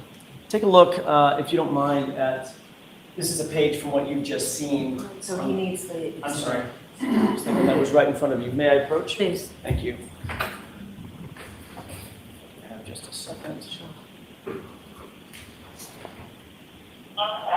Easy to Maybe find. that should just stay with Mr. Higgins. Thank you. That's easy to find. It's literally the last page. Report permission, may I publish? Yes. Does that look like a fair representation of what you're looking at, the last page of that series of texts? Yes. And at the very top, could you read what you write in the blue bubbles starting at the top? Haha, stranger. And then what was the response from Miss Reed? Hey, I was at the Hilly all weekend. And what did you respond with that point? I have not heard from you. And by the way, if you look at the next date down, what's the date underneath I have not heard from you? The 23rd. So this would have preceded the 23rd, correct? Yes. Okay. Then on the 23rd, and by the way, after you texted, I have not heard from you, she did not respond, correct? She did not respond. Then on the 23rd, she did respond with phone works, correct? In the arrows, like both ways. Right. Yep. And then what did you text after that? I just said, thought you were all set. And how did she respond? She said, we're talking? No. That's all I have for that. Okay. Bring the lights back up. Are y'all not seeing clearly, it? with I don't that know last why text, everybody's saying her court's back. response We're in was, court. in response to you saying, thought we were all set, she said, with talking, no. Correct? Yep. Yes. Did that indicate to you that with flirting, yes, we're all done? No, I didn't read anything into it. Okay. But you did read where she said, with talking, no, correct? Yes. And then you responded, how?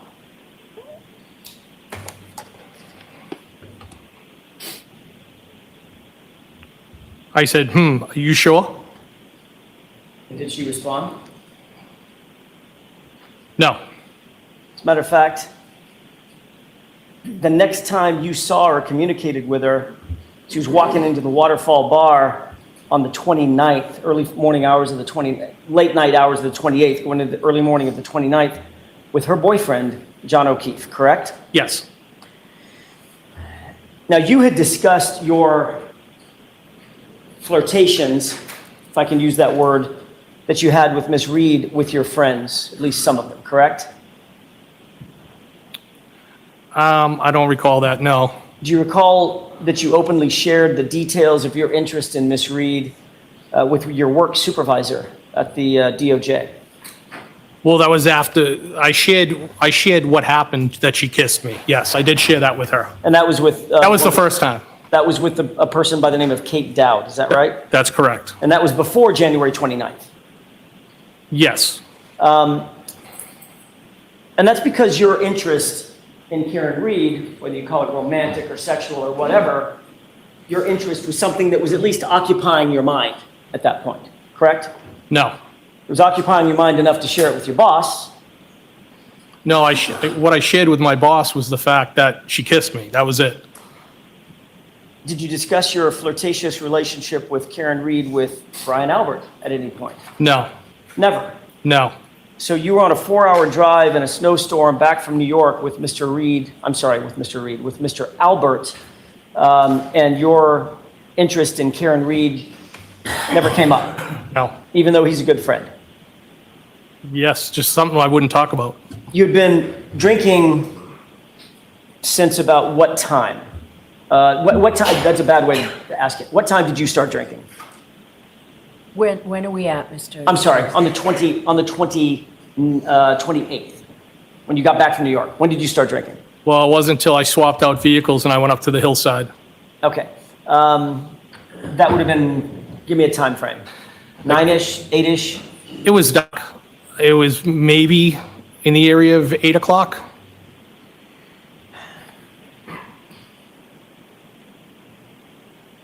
And what time do you think you got to Waterfall? I couldn't say. It was after the hillside. Before Brian Albert left Hillside, did he tell you that John O'Keefe had been invited over to meet them at the Waterfall? No. Was there any particular reason why you changed your mind and left the Hillside to go to the Waterfall? Well, I think, as I previously testified, that it was because I didn't always take them up on their offer, and I usually did the Irish exit, and I decided because of the weather and everything else, and it had been a long day, that I would go down there and join them. Didn't have anything to do with you knowing that Karen Reed might be at the Waterfall? It couldn't have, because I didn't know she or John O'Keefe would even be there. I didn't know who was going to be there other than Brian's wife. Do you have any text messages with Brian about going to the Waterfall? I don't recall. He told me about it at the hillside. And once he got to the Waterfall obviously before you did. He did, I think shortly before, yes. Any text communications between you and Brian Albert about who was at the Waterfall or who was expected to come to the Waterfall? No, not that I recall. Now, you've already indicated, and I don't think we need to go into a lot of detail about this, but I want to ask you just in general, the mood at the Waterfall was good spirits, correct? It was great. Band was playing. You did not see any sort of tension between John and Karen? I did not. Nobody seemed overly intoxicated? No. I mean, you had several drinks before you even got to the Waterfall, right? I think it was 3 to 4. Did you drink additionally at the Waterfall? I did, yes. Did you drink whiskey or beer or what? Whiskey. Okay. How many do you think you had? I couldn't put a number on it. At least a couple. And ultimately, you left from there in your personal vehicle and drove over to, that's the Jeep, drove over to the Waterfall, correct? I drove over to the Waterfall? I'm sorry. I was at the Waterfall. Left the Waterfall, drove over to 34th Fairview. I did, yes. When John walked in to the Waterfall, were you already there? Yes. He greeted you, you indicated, correct? Yes, I believe so. Karen walked in with him? Yes. But she did not greet you, did she? I think they kind of went like that in different directions. Right. Yes. Did she greet you? No. Right. So she walked over toward the corner of the bar, and John came over and greeted you, and then walked over and joined her, correct? Yes. Karen didn't stop what she was doing once she was over in the corner of the bar and come over and say hi to you? I didn't have any interaction with her that night, no. So safe to say that throughout that evening, once she was sidled up next to John O'Keefe or friends that she was with, she never turned back around and came over and even acknowledged you, correct? That's correct. So she basically ignored you the entire evening? That's not how I interpret it, no. I didn't ask you how you interpreted it. I asked you what she did. Did she ignore you or did she pay attention to you? Objection. You can go ahead and answer that. Did she ignore you? No. So she paid attention to you? Came over and said hello, shook your hand, gave you a hug? Well, just because somebody didn't come over doesn't mean they ignored you. Did she do those three things? Hug? What was the other She thing? say hello, shake your hand, give you a hug? No, she did not. No, she didn't do any of those things, did she? No. It's like you didn't even exist. I think that's dramatic. No, I don't look at it that way. Did she ignore you or not? No, she did not ignore me. So what did she do to not ignore you? She was What interaction with you? Can I answer now? Sure. In my opinion, she was working the room, talking to people, saying hello, catching up. Right. The one person she didn't come over to talk to and say hello to and catch up with is you. Well, I don't know that I was the only person, but I was one of the people that she didn't say hello to, yes. Treated you sort of like a stranger. I don't feel that way, no. She actually positioned herself away from you at the other end of the table on the opposite side in the corner. Isn't that right? I don't know where she was all night, no. Did I don't know. that upset you that she ignored you or didn't pay attention to you? I did not feel ignored and didn't upset me at all. But it bothered you enough to send her a text, didn't it? No, it was a flirtatious text. It was just, that was it. It bothered you enough to send her a text that said, with 6 M's behind it. Okay. And, well, correct? Well, it wasn't like that. It was, well, that's it. Just, well, like a well in the ground. I think you know what I mean. Yeah, I think you do too, sir. You meant, well, when are you going to pay attention to me? No, that's not correct. Well, why are you ignoring me? It's not correct. Well, am I chopped liver? Objection. All right, that's sustained. Mr. Jackson, let's move on.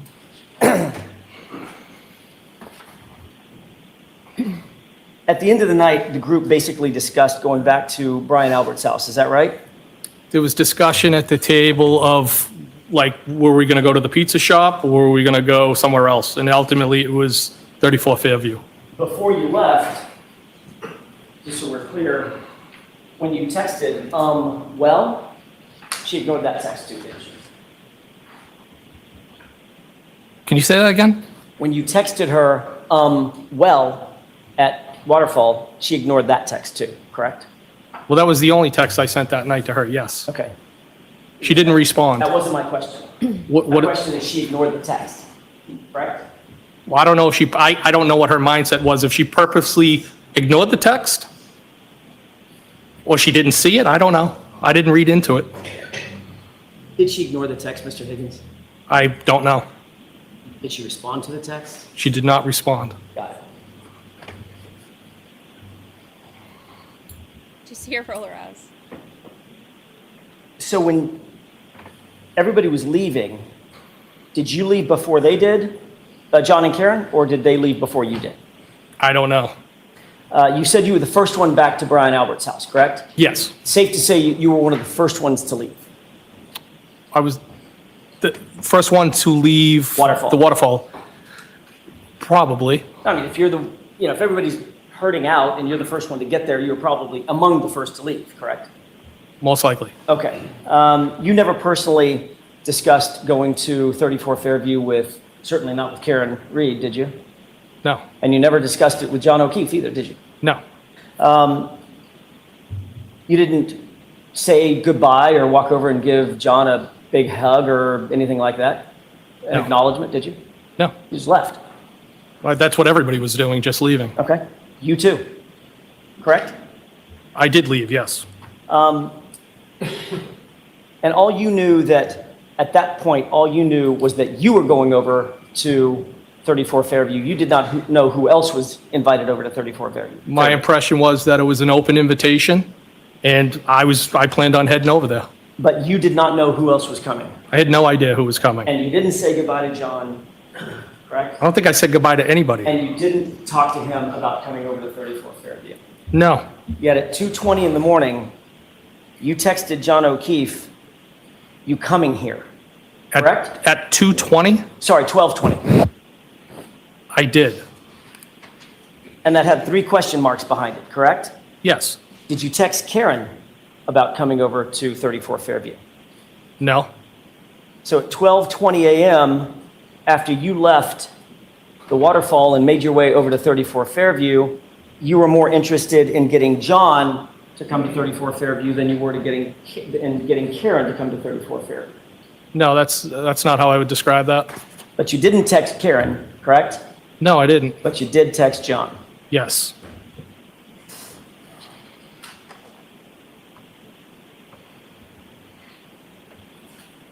You've indicated that you took your Jeep, your personal vehicle with the plow on it, over to 34 Fairview, correct? Yes. And you were among the first to arrive because you were doing that thing with the sort of playing around by plowing his driveway. It was a sweep of the driveway, yes. And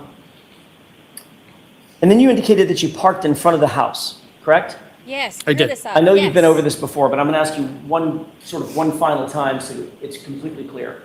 Exactly where was your Jeep in front of that house? By the mailbox. Okay. Can we have, with the court's permission, Exhibit 66? Okay. Yes.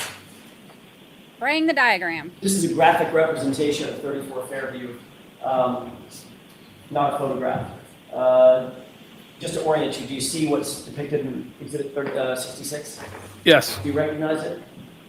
I do. Do you see the mailbox, which is about right there? Yes. Okay. Where was your Jeep in relation to that mailbox?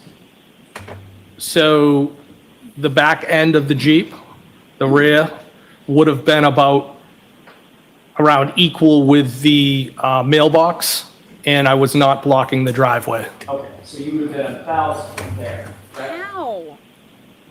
If the right edge of that highlight is the mailbox being right there, you would have been about right there on the street, correct? Well, that would have been the front of the Jeep. Where your laser pointer is, it would be the front. Okay, so the front of the Jeep is facing the flagpole.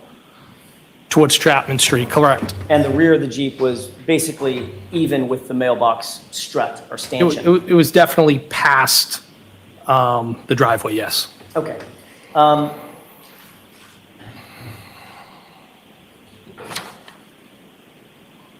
How did all the other people You indicated not the see plow was a 6 foot, what inch plow? I think it was a 6'8", 6 8, foot, meaning the width. meaning the width, yes. How deep is that plow? How deep? Like, 2 foot, 3 feet, 6 inches? I mean, it's probably a few inches. Okay, It's light duty. It's on a Jeep. okay. And it's obviously curved and canted Curved. to the right? No, it wasn't canted at all. It was straight down. Okay, so it's not like, I guess I'm picturing in my mind, I don't know that I've ever seen one, that the front of the Jeep is not parallel to the plow. In other words, it would plow stuff off to the right. Is that not right? I'm not understanding what you're trying to communicate to me. How is the plow positioned as it relates to the front end of the Jeep? Is it perfectly parallel to the front end, or is it canted one way or another? So when you're driving straight locally, where you're not gonna have to worry about overheating the Jeep, I would just have the plow straight. If I was on the highway for a long distance, I'd be worried about overheating, so I would canter the plow, tilt it up so that air could get through the front grille. So in other words, you can control it. I can, yes. How was it that night? So How was it canted that night? Was it straight or canted? it was straight and straight on. All right. When you walked into 34 Fairview, you indicated that there were people congregated basically in the kitchen area, correct? There were some people in the kitchen area, yes. How many people were at the high top table that you described? Initially, when I walked in, I believe there was Brian Jr., and he was flanked by one, possibly two females. And you indicated that basically you were positioned in that area with your back to the door for most of the evening, correct? I was like I would describe it as diagonally across from him and had my back to the door that I had come in, which would be the breezeway door. But at some point, you had moved out of that kitchen area with Brian Albert, correct? Well, I briefly went and looked at some photos. Right. So you moved out of that area with Brian Albert alone to go to a different room. Yes, and I think his wife Nicole might have popped in the room for a second, but it was brief. Did you have anything to drink while you were at 34 Fairview? Well, when I got there, they didn't have any whiskey. I believe they might have put a beer or something else in front of me, and I knew it was going to be a short night there because I just wasn't going to. I'm not a beer drinker. That's funny to me. It's like I'm not hanging out with them.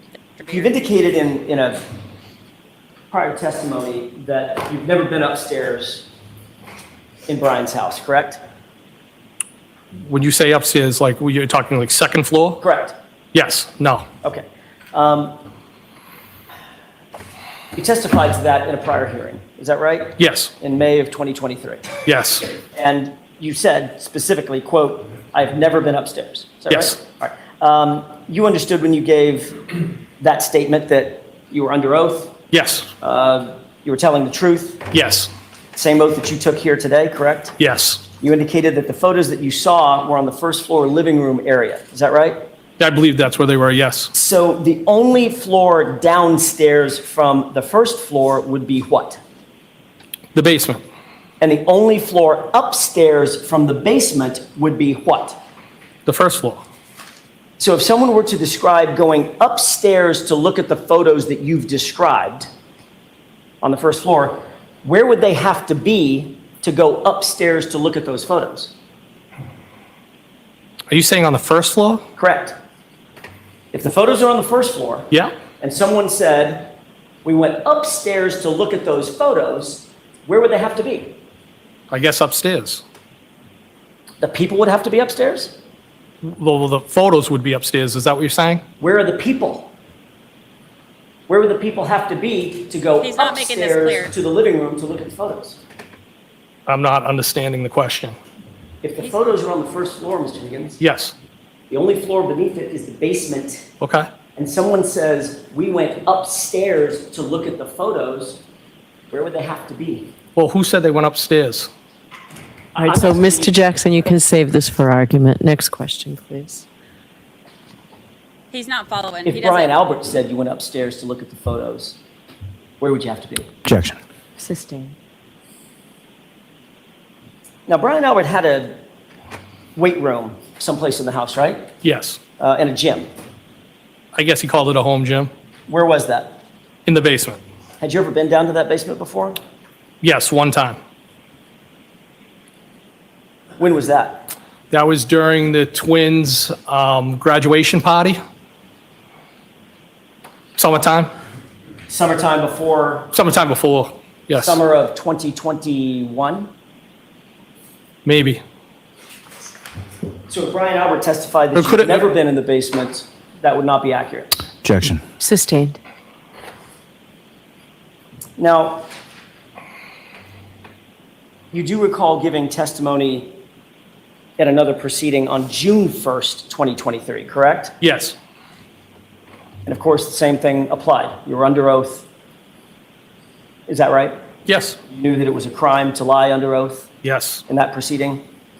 During the course of that proceeding, you were asked who was in the house and who you saw come into the house, correct? Yes. And during the course of that testimony, you admitted that you observed a tall, dark-haired male enter the Albert house that night, correct? I believe that was in reference to ask to somebody's brother in a pickup. I don't know if that was during. All I'm asking you, Mr. Higgins, is did you say that? Did you say a tall, dark-haired male entered the house while you were there? I said they might have. Did you say they might have? Yes. And that was in reference to Let me have somebody's just a moment, brother. Your Honor. Yes.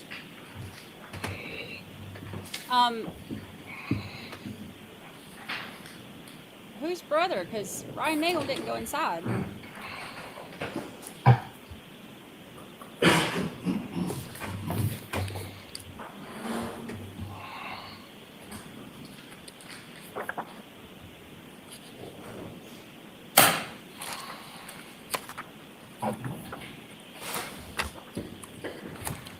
Isn't it true that you indicated that a male showed up who may have been Julie Nagel's brother, correct? I said might have, yes. Right. But there was no question in your mind that a male did in fact show up, and you described him as tall and dark-haired, right? Yes. You were asked, a male showed up where? And you answered, quote, showed up at the house that I didn't know. I think he was there very briefly. I was half paying attention to it. Question, did that male come inside the house? Answer, I believe he did. Do you remember that? Yes. So a male did come in the house that night, correct? No, I said I believe he did. I wasn't sure. Well, He described him. when you testified at the prior hearing, you were asked, so you saw someone else come? Question. Answer, somebody else. Yes. End quote. That's what you testified to under oath, wasn't it? Is that in reference to that? What page are you on, Mr. Jackson? Page 485, 486, I believe. Yes. If I may, can I approach? Yes.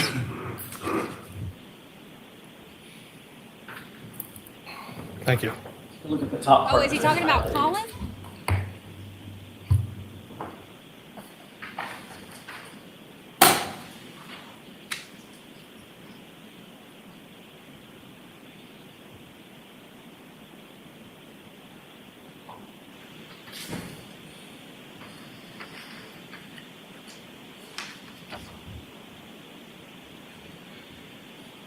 Who went in the house?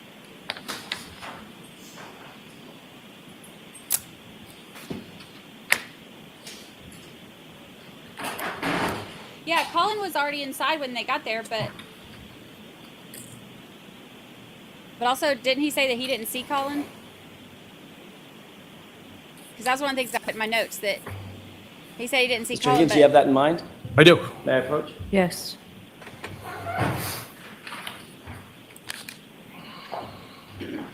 But the Alberts did, and they got there. You were asked after the him. question, quote, did that male come inside the house?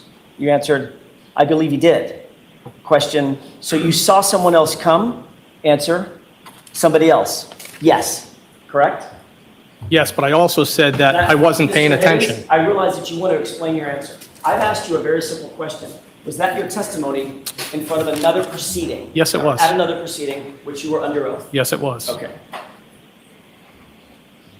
You also said that you only remember seeing that person come in briefly, and it looked like he was having a conversation with the two girls, briefly, correct? Yes. You were asked how long was the person in there roughly, and you said it was quick. Less than a couple of minutes. I mean, it was quick, correct? Yes. And then you were asked what he looked like, and you said, I feel like they were a little bit taller. Maybe had dark hair, correct? Yes. So you testified that a tall, dark-haired male came into the house, at least briefly, in your testimony, correct? Yes. Approximately when in the timeline of events did that unidentified male enter the residence? I don't know the time frame. It would have been while I was there. When you gave your statement to the Massachusetts State Police, you didn't tell them about a tall, dark-haired male coming into the residence at 34 Fairview, did you, on February 3rd? I don't recall. You were specifically asked by ADA Lally when you testified before the state court grand jury on April 28th, 2022, who else was present, correct? Yes. And you never mentioned a tall, dark-haired male coming into the house, did you? No.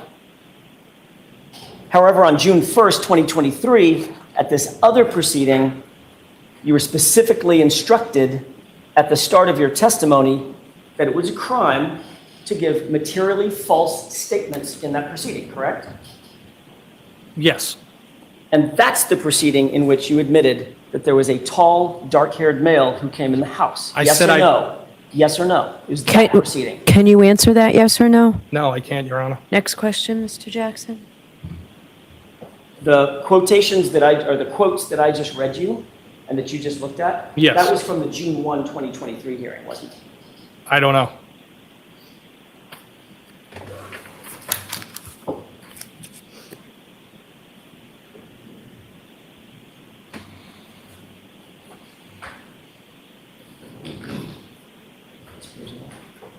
Somebody slipped up and said feds. Ryan Nagel slipped up and said, yeah, that's when the feds came, right?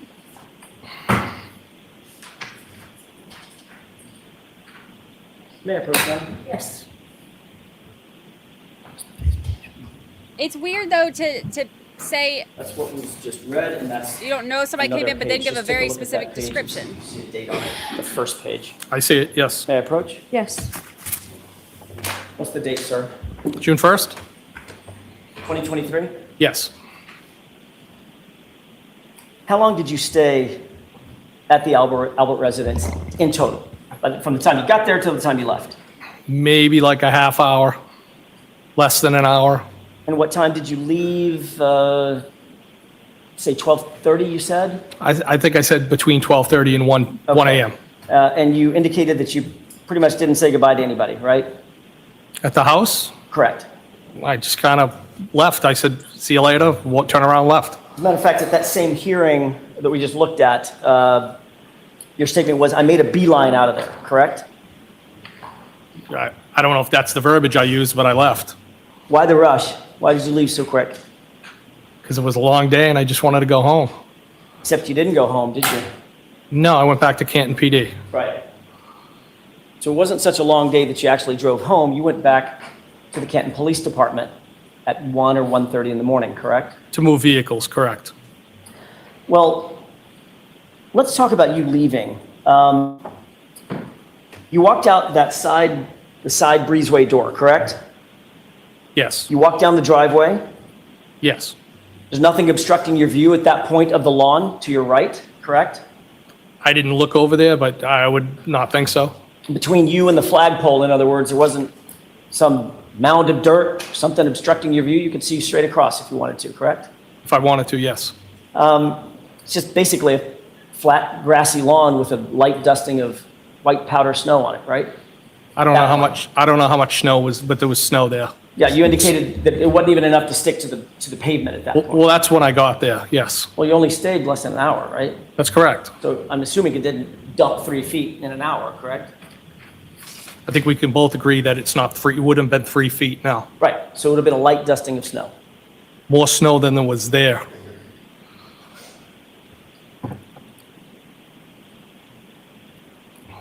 How far would you say it was from the edge of the driveway over to your Jeep?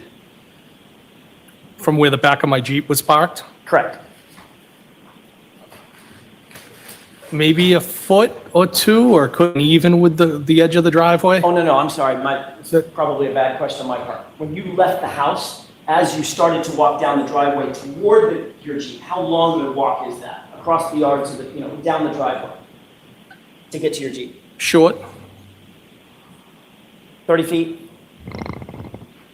Maybe. Okay. During the course of you walking out the door, heading to your Jeep, you didn't see anything out of the ordinary in the yard, correct? No. You certainly didn't see a body in the yard. Of course not. Now, you get in your car, and it's facing directly toward the flagpole, correct? It's facing directly up the street. The flagpole would be off to the 1 o'clock. Right. So just a few degrees off to the right, the flagpole is, correct? It's off to the right. Just a few degrees. I don't know how many degrees, but it's off to the right. Well, you just said 1 o'clock. You're Yes. a former military guy, right? I am. Okay. 1 o'clock means 1 o'clock on a watch. 12 o'clock is due north or right in front of you. 1 o'clock is just a few degrees to the right, correct? That's what you meant. At the 1 o'clock, yes. Okay. So you didn't see a body when you got in your Jeep.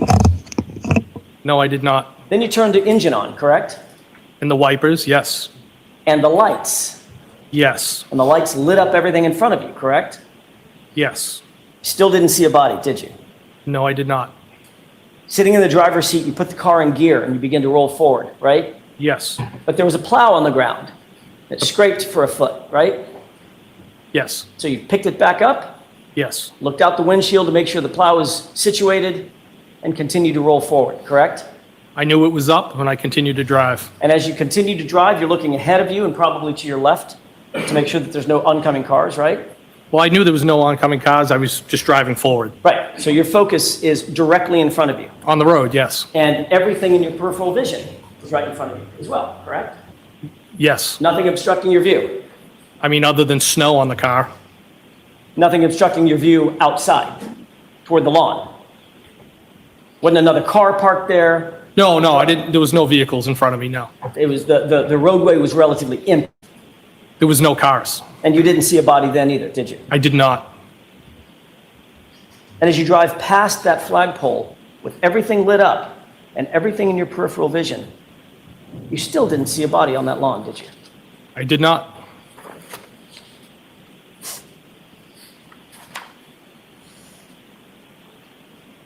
You're a former firefighter, is that right? Yes. Did that put you in a position of being a first responder? Yes. And you're currently a law enforcement officer. Yes. That puts you in the position of being a first responder, correct? I'm also a tactical medic, yes. Which means that you have training to be an observer. You're a trained observer, more than the average person, correct? Yes. You look for things out of the ordinary. You look for things that don't belong. As an investigator and former firefighter, first responder, correct? Yes. And you did not see a 217-pound man bleeding out on the side of the road, in the lawn, or in the yard, just to your right by that flagpole, correct? If I did, I didn't ask I would have you done if you something did. to help him. I asked you if you saw one. No, I did not. And that's because there was no body there, correct? I didn't see anything. Because if there was a body there, you certainly would have seen that. Objection.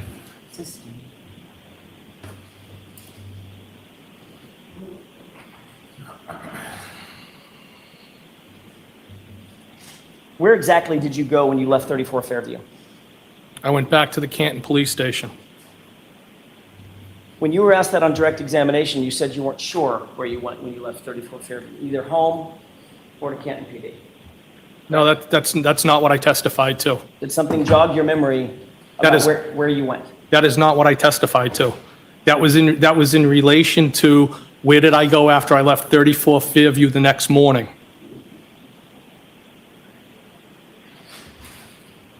Why did you go to Canton Police Department that night, that morning? What's the question?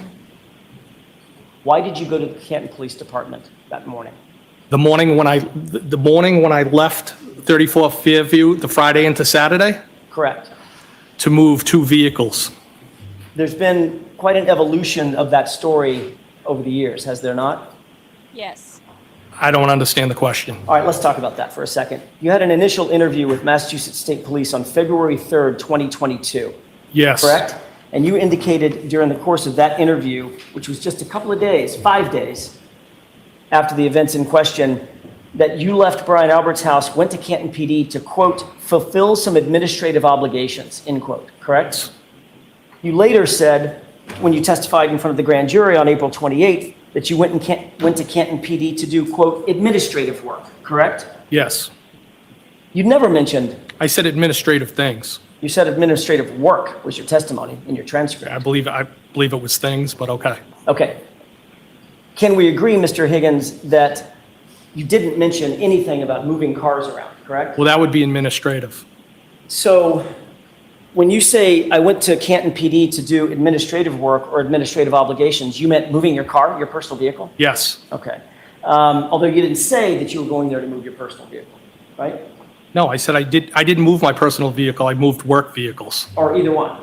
You just traded off vehicles, moved them out of the way, right? I moved the purpose for going back there was to move 2 work vehicles. And the reality is you had gotten Canton PD earlier in the afternoon and actually moved some other vehicles, traded vehicles, didn't you? I swapped vehicles out, that's correct. Right, and you left the vehicles that you now claim you had to go move exactly where they were, even though you knew a blizzard was coming, correct? That is correct, yes. So you didn't move the cars a few hours earlier, knowing that you just have to come back and move those cars a few hours later, I was right? more concerned to go eat and have a drink because it had been a long day. So wouldn't you want to move those cars early on so you wouldn't have to go all the way back to Canton and play, parking lot with these cars in the middle of the night? Not really. Mr. Higgins, you weren't actually at Canton PD to do administrative work at 1:30 in the morning, were you? I was moving the vehicles. I'm sure it's on video. We'll talk about the video in just a second.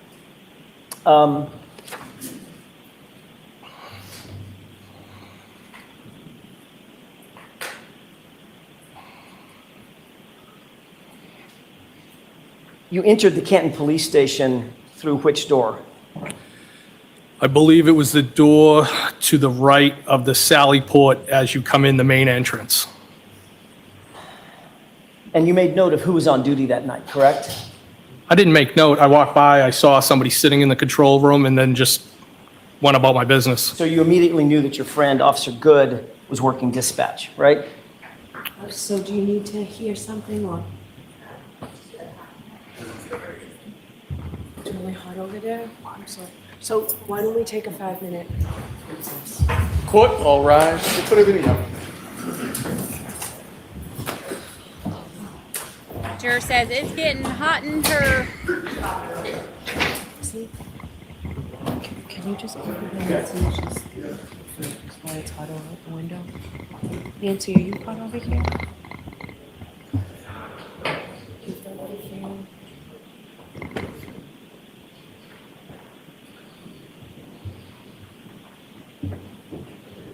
They cut the feed for it. They may be refueling. You want to put it there? So why don't we all stay here and just see if we can do it quickly? You may be seated.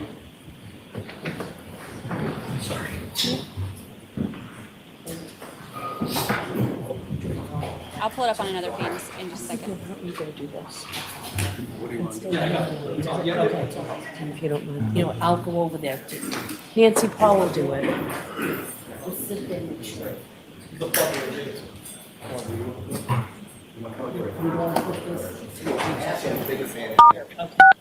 You are muted.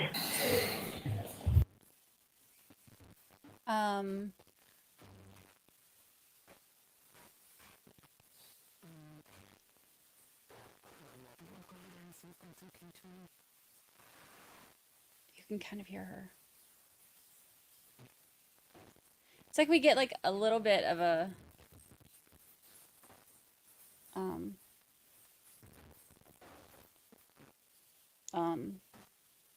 hot mic, but it's so like staticky and stuff that we can't really.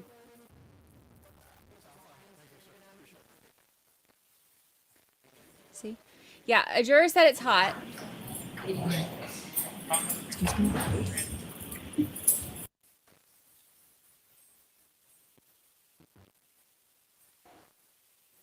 They're bringing in a fan for the jurors. Okay, so here's my thing. If he...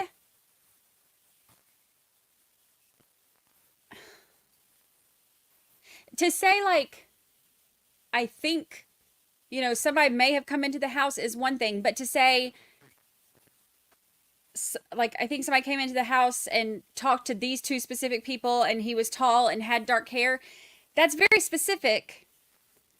So, I don't know how you kind of back out of that and say, oh, but maybe not.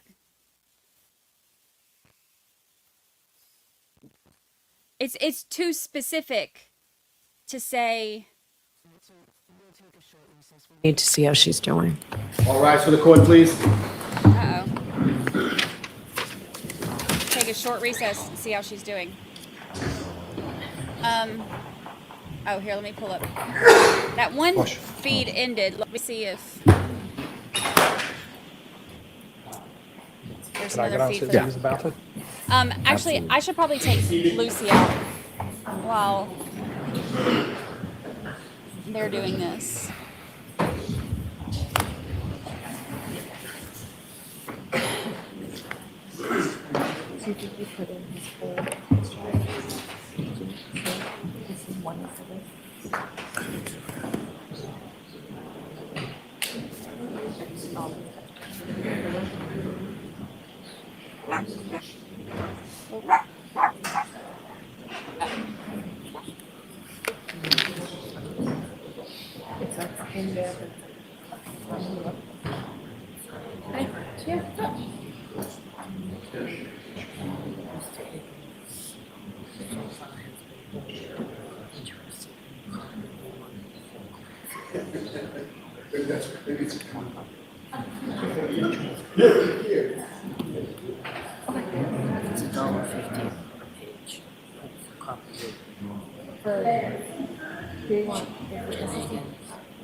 What? No.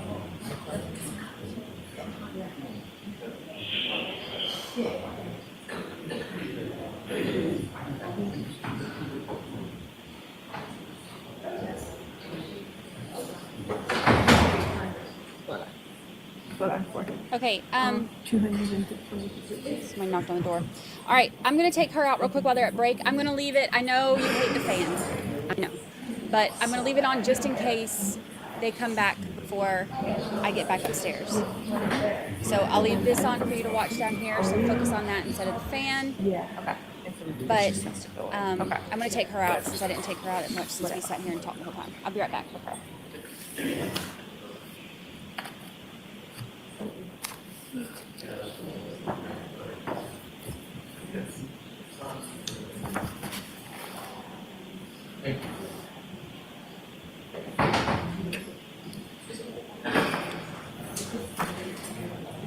What?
I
do. I'll write them down for you. Email me that, and then I'll make sure you get it. Yeah. All right. Yeah, that flash drive I left back in the car, and I'm flying home today. But I'll take my little external drive that I can do home. I can send it. Yep. Good. Get my email address? I think so. It's simple. It's telegenics@AOL.com. Okay. Good. I'll look for it. Thank you. If we make it, we'll see. Yeah.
Yeah.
I remember the old days when we had the ACs on, you'd have to turn the ACs off, the room would get incredibly hot. You know. When we did Grenadier in the main courtroom, people, you know, Judge Chernoff, a lot of people take their jackets off and stuff like that. It was so hot. Throwback. Yeah, a little throwback. like 1992. But that was the old days. We would have to turn off the ACs for when we were in trial because year they was were too that? loud. What? Oh, yeah. Oh.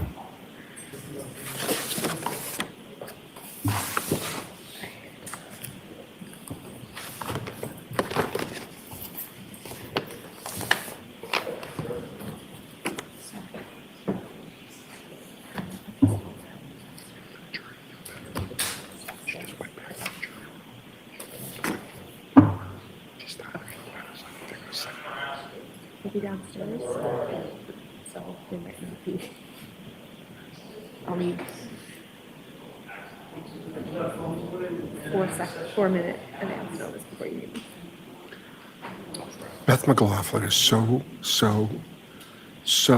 nice. She's the nicest person, Beth McLaughlin. That Beth McLaughlin, oh my God, so good.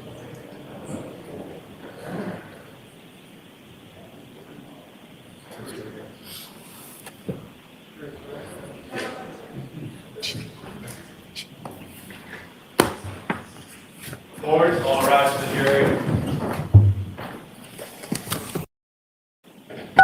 jury. You are unmuted.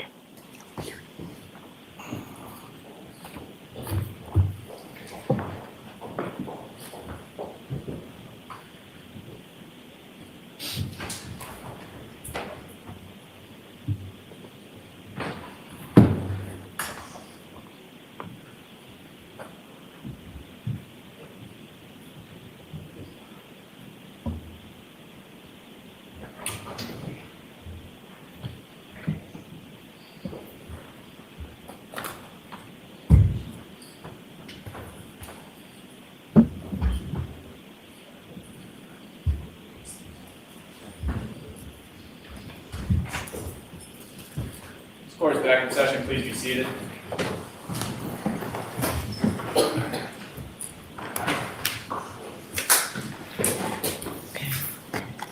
Thank you. Right, let's bring Mr. Higgins back. Thank you. Thank you, everyone.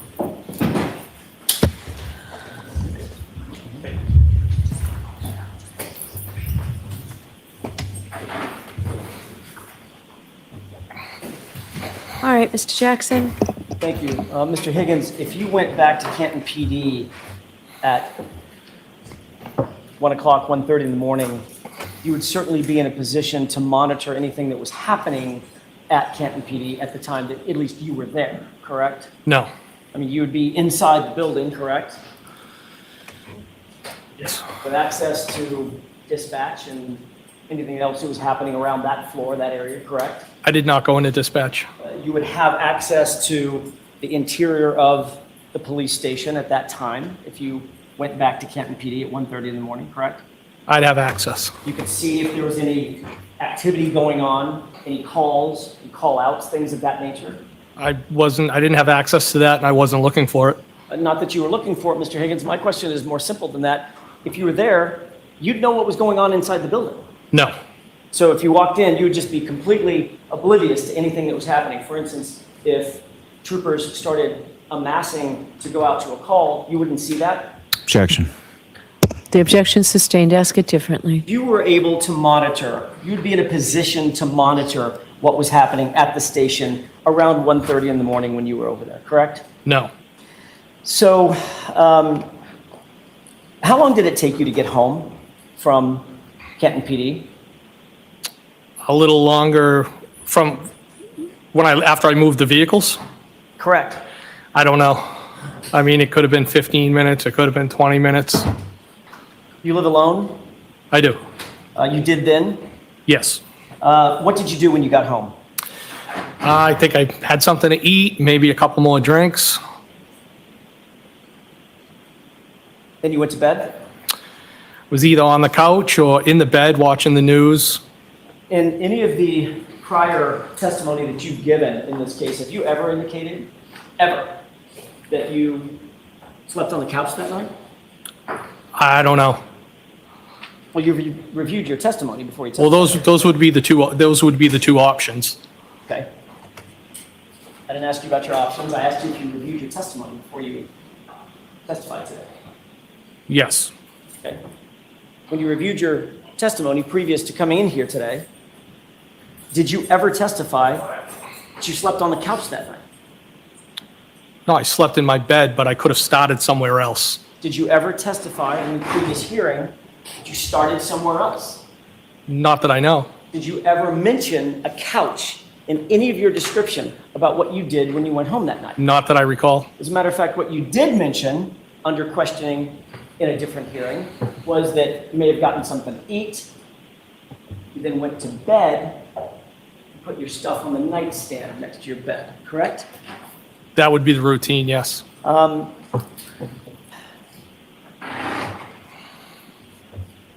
You did not make or receive any calls after returning home that night? No.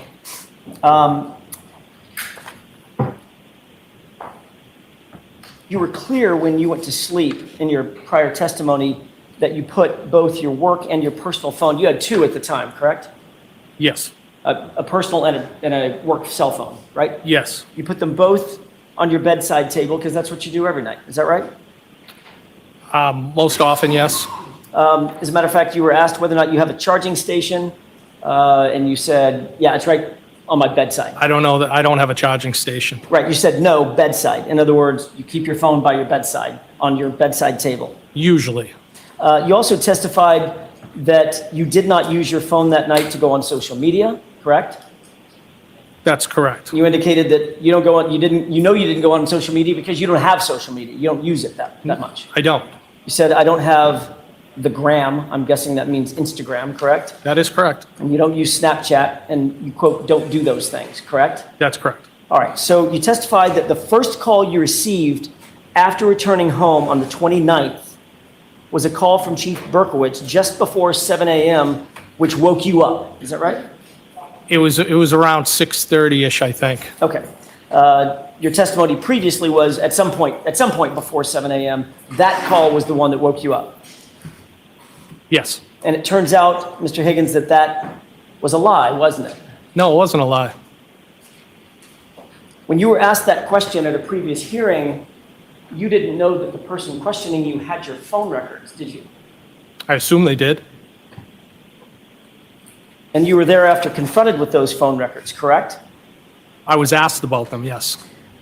And those phone records established that you and Brian Albert actually exchanged not one, but two phone calls at 2:22 a.m. that morning, at a time when you claimed you were in bed asleep, correct?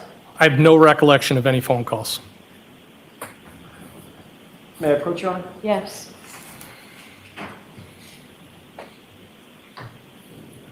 Please.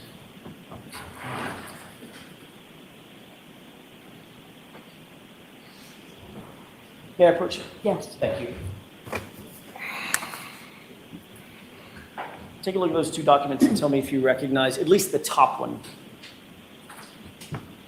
Do they have a page number for me to follow or no? I was just asking Ms. Little, I don't think we've introduced them, and no, they don't have a page number, but I'm going to ask that they be marked for identification, at least at this point. Oh my gosh, everybody's saying, oh dang, what did I miss? What did I miss?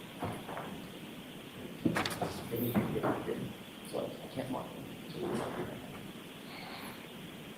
Do you recognize those? Yes.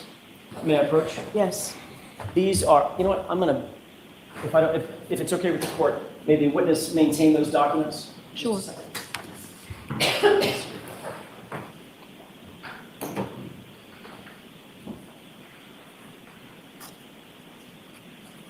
I'd like to have those two documents marked only for identification with the court's permission.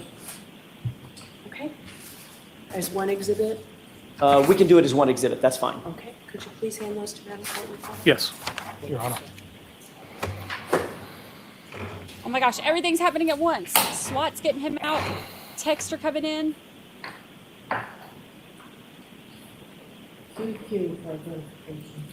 They got his gun. Thank you. May I inquire? Yes. Oh my gosh. Mr. Higgins, you see the document on the lower right. It has a page number or there's a numeric indicator 01770. In other words, 1770. On the lower right-hand corner? In the right. I mean, in the red.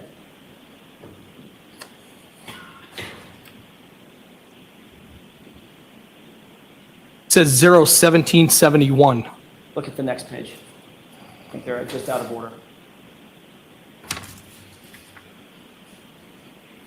Why don't you come show Am I me? missing something? Did he? Did he? Oh, this has been marked over.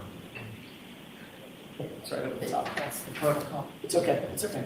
I'll use the one with QQ and the one with 1771 because the other numbers. When you're referencing them? When you're referencing them? When I'm referencing them. Okay. Take a look at the one that's marked with the QQ. I see it. You've seen that document before, correct?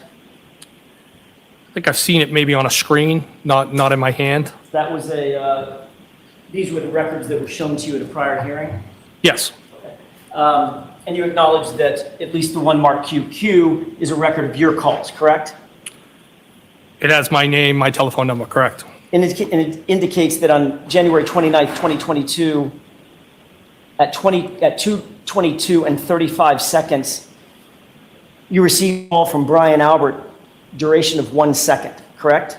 Yes. In other words, Brian Albert called you at 2:22 and 35 seconds, but it looks like you missed the call. Is the butt Correct? dials? I see the 1 second call, yes. There's a second call just below that. On the same date at 2:22 and 52 seconds from you to Brian Albert. Do you see that one? Yes. And the duration of that call is 22 seconds, correct? I see that, yes. So 17 seconds after you missed a call, according to these records, from Brian Albert, you called him back, and there was a call lasting 22 seconds. Is that right? That's what the records say. May I approach? Yes.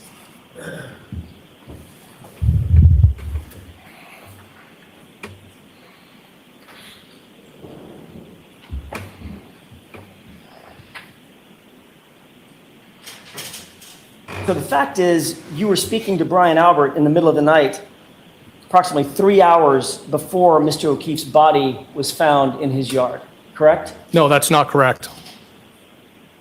And that was 5 minutes before 2:27 a.m. when there was a Google search for how long to die in the cold, correct? Objection. Sustained. And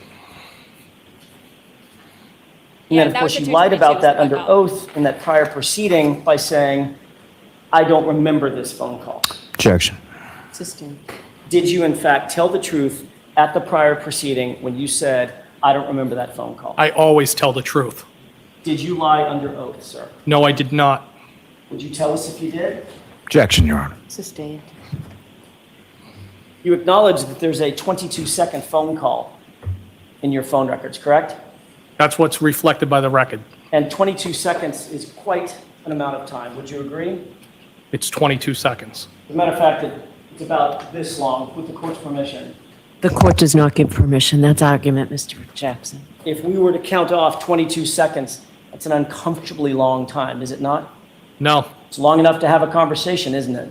I didn't have a conversation. Is 22 seconds long enough to have a conversation? No.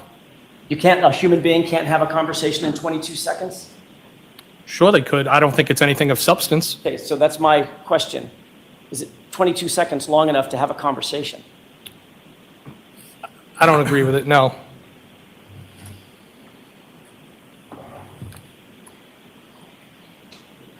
Now, when you were asked about this, and you I'm were not shown looking at these my call records, that prior hearing, you had an explanation for what that 22-second call may have been, and what the prior call may have been, correct? Yes. What was your explanation? Well, I used a phrase that people commonly used as a butt dial.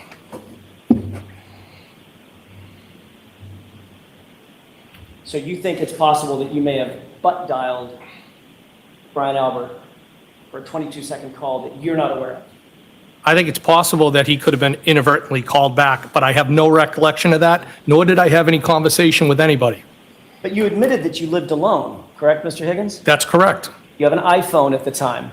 Yes. Matter of fact, that number for the reflecting those records is in fact, or was in fact, an iPhone. Is that right? Yes, You already indicated under oath that you don't sleep with your iPhone. You keep it on your bedside table. Is that right? most often, yes. There's nobody else in your room. Is that right? That's correct. And you had your ringer on because you were awakened the next morning by a call from Chief Berkowitz, right? Yes, the ringer was on. When somebody calls you and you miss the call, there's a notification that shows up on that iPhone. Isn't that right?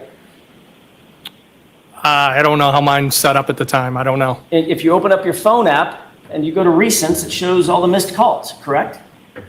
I think you can get to them, yes. And you know that the iPhone does not automatically call people back.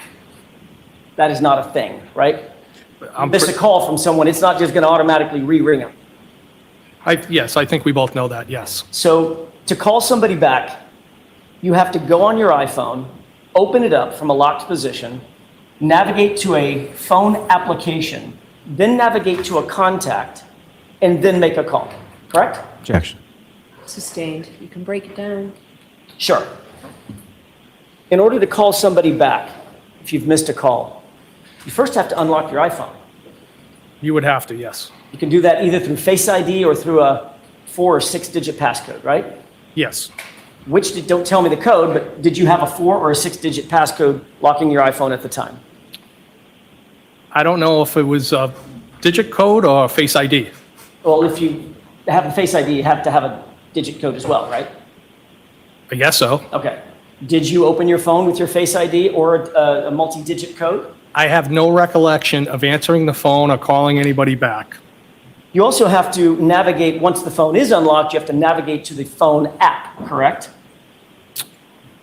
I don't know necessarily if you unlocked it with your face, if it would be right there. I've never thought about it. Once you unlock that phone app, you have to manipulate the phone on the screen with your finger in order to make a call, correct? You would have to hit at least one button, I guess. At least one, right? Yes. So that's 3 or 4 interactions with the phone that have to be physically undertaken to just make one call, right? But I didn't make any calls. So how'd you butt dial? I didn't make any calls. I have no recollection of any calls, nor did I speak with anybody.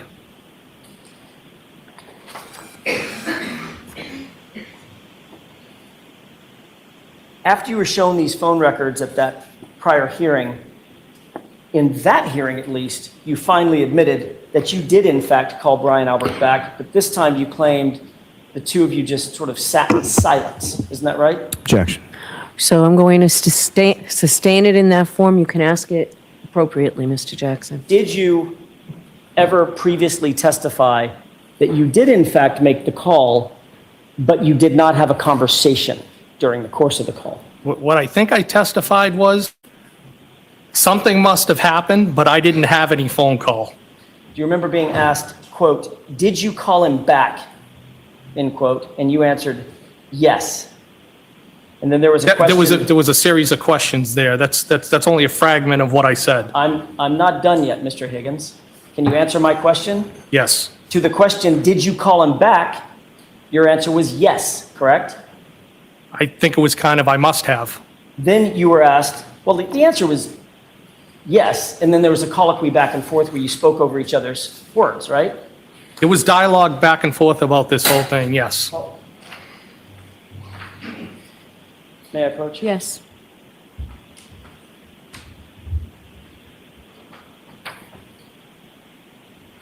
May I? Yes. You see the pink highlighted question and the pink highlighted answer. Yes. What's the question? Please read it for me. Did you call him back? What's the answer? Yes. Thank you. May I approach? Yes.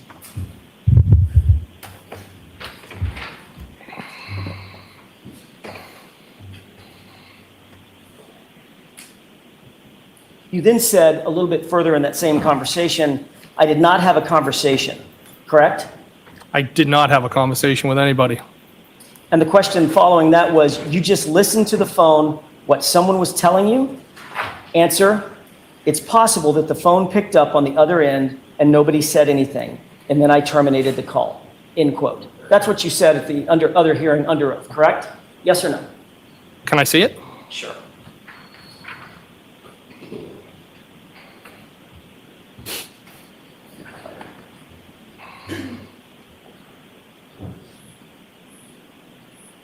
Everything's wrong. The transcripts are wrong. The reports are wrong. The witnesses are wrong. Yes. The police are wrong. The dog is wrong. Thank you. The bottom portion in pink. If you could read that answer to yourself, please.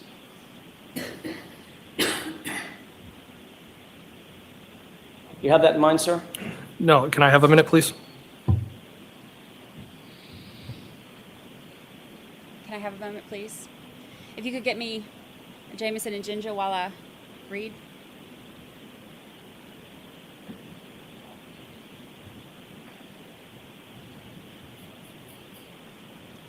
I didn't come here to read. May I? Yes. Thank you, Your Honor.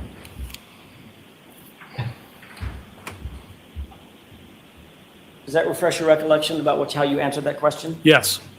And your answer was, it's possible that the phone picked up on the other end and nobody said anything, and then I terminated the call. That's the only thing. Meaning it's possible it could have happened. It's possible it could have happened that you had a 22-second call with Brian Albert, I correct? did not have a 22-second call with Brian Albert. There was no conversation.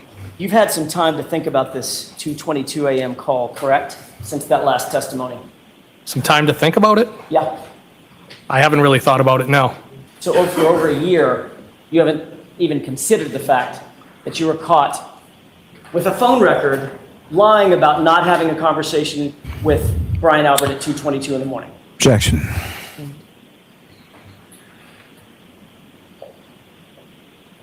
Mr. Higgins, what was so important that you and Brian Albert needed to discuss something at 2:22 in the morning?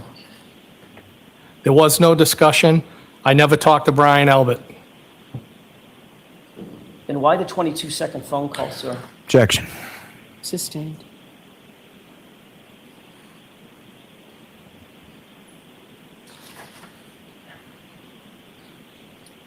I want to talk about what you did after you woke up on January 29th, 2022. That was obviously a memorable day in your mind, correct? It was a sad day. The very first person you spoke to after waking up was who? Well, I believe I said I got the call from Chief Berkowitz. That's not my question. Say that again? Who's the first person you spoke to on the phone that morning when you woke up? Brian Albert.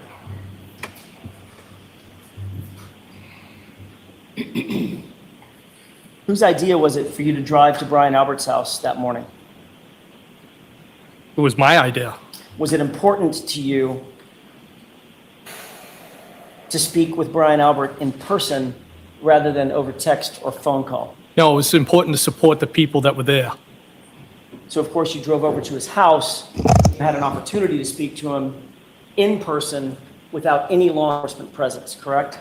I was there with everybody, not just Brian Albert. And Brian Albert was in the house and you were in the house, right? That's correct. So you had access to him and others without any law enforcement there. Is that right? That's correct.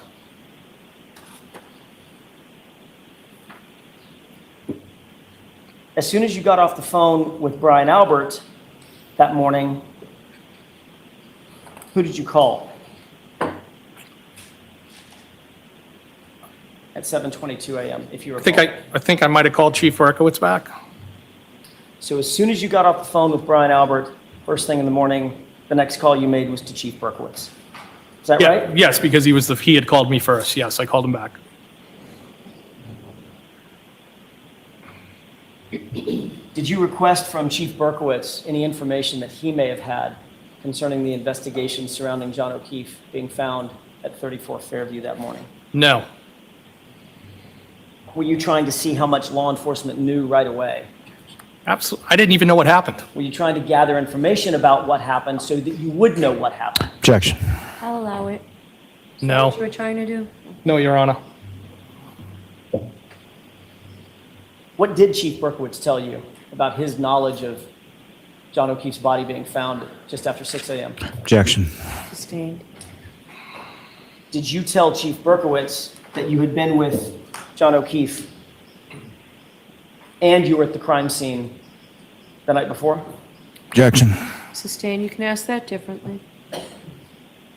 Did you inform Chief Berkowitz that you had been with John O'Keefe the night before? Objection. I'll allow it. I believe I may have told him at some point that I saw John at the waterfall. Did you tell Chief Berkowitz that you had been at 34 Fairview? I believe I did. Did you tell him that your vehicle was parked just feet away from where John's body was discovered? No, because I didn't know where he was discovered. Did you tell Chief Berkowitz that you and Brian Albert had had a call at 2:22 in the morning? Objection. Sustained. Did you tell Chief Berkowitz that you had been flirting with John O'Keefe's girlfriend in the weeks prior to his death? No. Did you ever tell Chief Berkowitz about the nature of your interest in Miss Reed? No, I don't believe so.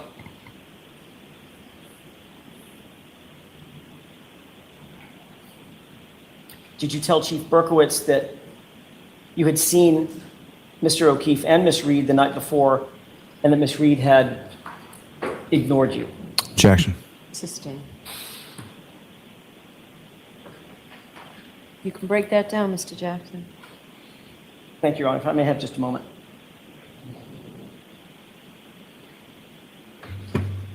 You indicated just a second ago that when I asked, did you tell Chief Berkowitz that your Jeep was parked just feet away from where John O'Keefe's body was found, you said, I had no idea where John O'Keefe's body was found, correct? That's correct. You had just spoken with Brian Albert, right? He said in front of the house. All he said was, John O'Keefe was found in front of the house. He didn't say, right outside on my front lawn. I believe he said he was found out in front of his house unresponsive. Okay. If he was out in front of his house, then you would know, because your Jeep was also parked out in front of his house, that your Jeep would just be feet away from him, correct? Objection. Sustained. Did you tell Chief Berkowitz that you had texted John O'Keefe to have him come over to 34 Fairview just hours before he was discovered dead in the yard? No. Did you think any of that was important when talking to the Chief of Police of the Canton Police Department? I'll let him have it. No, I didn't. There was no reason to tell him. You've been an investigator for some 15 years, and you were a firefighter for years before that, correct? Yes. You're very familiar with some of the tools that are used in conducting modern investigations, correct? Yes. You'd agree that searching electronic devices and phones is an incredibly important investigative tool that modern investigators use, correct? Objection. In that form, I'll sustain it. Are you aware that searching electronic devices is an important part of investigations? Objection. Are you aware of that, sir? Do you agree with that? I've utilized phone data during the course of my investigations at times, yes. Okay, so another way to put that is, obviously, phone data and electronic data is an important part of investigation. Right? Objection. Sustained.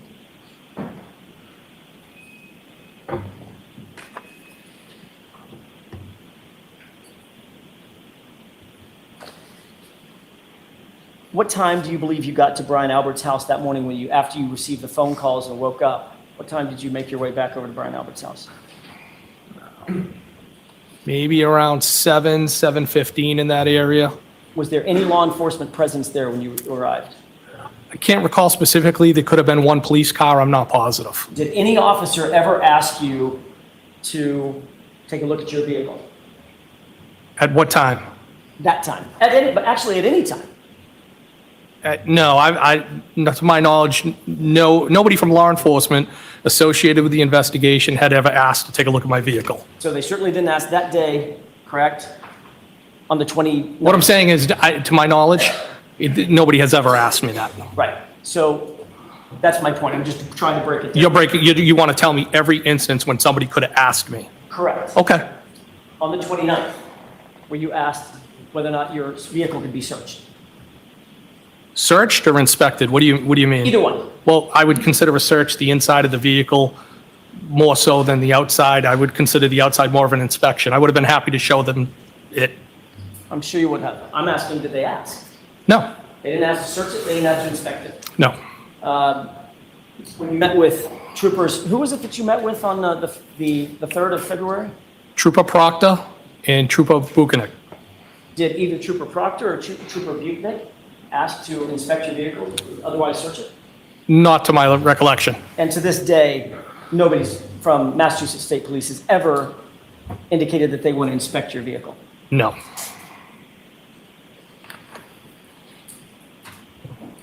When you entered the house that morning, Brian Albert was there, Nicole Albert, Jen McCabe, Matt McCabe, Brian Albert Jr., and Julie Albert were all there. I'm sorry, had Julie Albert gotten there yet? She came after me. Okay, so at some point, all the people that I just ticked off, they were all inside the house. Brian Albert Jr., Nicole, Brian, Matt, and Jen. You all discussed the incident together, correct? I wouldn't describe it that way, no. Did each of you discuss your own perspectives about what had happened the night before in the early morning hours? Objection. I'll allow it. People were in shock at the table, trying to figure out what happened. The math didn't make sense. John and the defendant never showed up. People were in shock. Trying to figure out what to say, right? No. And you were all talking within earshot of each other, right? We were all there in the kitchen talking together. At this meeting, and these were friends and family, correct? Excuse me? These were friends and family amongst themselves, and you being a friend. These were friends and family inside that house discussing this incident, correct? Yes. So at this meeting, you actually instructed Jennifer McCabe to call Canton PD and ask someone to come back. Objection. Sustained as to that form, you can ask it differently. At some point, did an officer come back to re-interview Jen McCabe? Yes. Jen McCabe had told you that she had information about something that Ms. Reed had said, correct? Objection. I'll allow it. Did she tell you that morning? She didn't specifically tell me anything. She made a statement at the table to the group of people and she clearly seemed like she was in shock. She was upset. And she made a statement, something to the effect that Karen had opined that she had hit John. What she actually said was, I hope I didn't hit him, correct? Objection. It's not what I heard. No. That'll stand. Who did you ever tell this to? I've reported that. That she said, I hit him? Yes, I've reported it.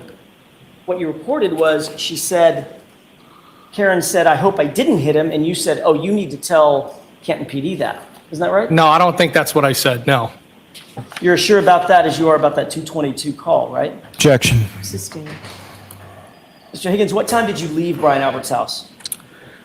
It would have been, I believe, when Sergeant Lank arrived, and I think Lieutenant Gallagher might have been with him. You weren't scheduled to work that Saturday, correct? No. Matter of fact, you weren't on duty at all. No, I wasn't. But you didn't go home and get some sleep or run errands. You went directly to Canton PD from 34 Fairview yet again, didn't you? Who could sleep after somebody just was discovered like that? Did you go home? Or did you? I don't believe I did, no. I believe there might have been a stop at Canton PD before I went home. As a matter of fact, you didn't just stop at Canton PD. You spent the entire day at Canton PD on the 29th, didn't you? I don't know that I spent the entire day there, no. Well, you've got a key card, right? I do have a key card. And that key card logs swipes. That's correct. So it logs where you go, access to, and access inside the Yes. Canton PD, correct? Yes. If she said When this you got to to all these Canton people, PD, how is it not anywhere? And you're telling this jury you don't know how long you spent there. I don't know how long I spent there. I don't know if I left and I came back. I don't recall. So if the records indicate that you were there from 9 a.m.-ish, after 5, I don't know how the records would indicate that. I'll show you in a second. Okay. While you were at Canton PD, did you speak again to Brian Albert? I don't remember. While you were at Canton PD, did you speak again to Chief Berkowitz? Most likely. While you were at Canton PD, did you speak with Brian Albert's brother, Kevin Albert? I don't believe so.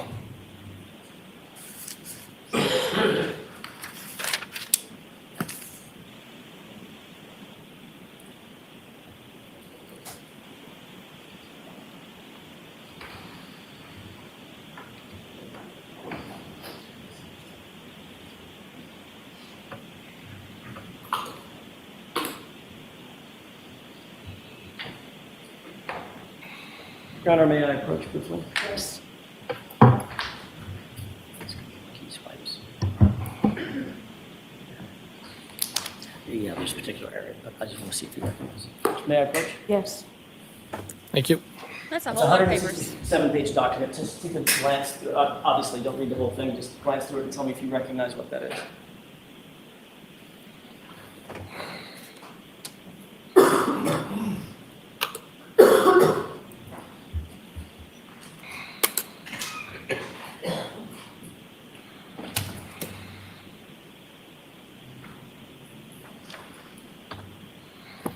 So it says Canton Police, all events logged by day. So don't read it out loud, please. Oh, I'm sorry, Just, Your do you Yes, recognize I do. it? Okay. Yes. May I approach? Yes. This appears to be a log of key swipes in and around Canton PD, correct? Yes. And it's in reverse chronological order, in other words. I didn't note that, but okay. Okay. You acknowledge that that is a record of the key swipes that everybody uses moving in and around Canton PD, going through doors, every place that needs a key swipe is logged. I would assume that's what that is, yes. All right. It shows that you entered Canton PD for the first time on the 29th at 1:27 a.m. Does that sound about right? When you got there, you say to move your cars? It's possible. All right. It shows that you were granted access to floor corridor 227. Does that mean anything to you? No. What about floor corridor 226 on the second floor? Second floor would make sense because I went in the building and then to the second floor. Let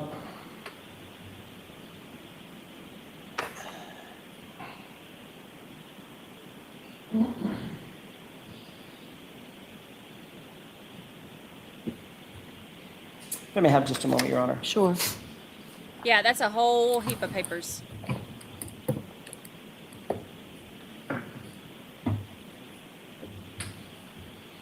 By the way, did Brian Albert ever mention what time the officers cleared the scene? No. Without telling me the substance of the conversation, did he tell you when he talked to you at 7:20 or? Not that I recall, no. But you remember by the time you got there, the scene had basically been cleared. There wasn't a much of emergency vehicles, crime scene tape, nothing like that. I didn't see fire trucks. I might have saw a cruiser. I can't be sure. I don't recall. But you're not sure about that even? Sorry? I'm You're not not sure about even seeing a cruiser, correct? Not 100%, no. Certainly were not contacted by a law enforcement officer who took your name and ID or anything like that. No. Parked and walked in the house. Yes.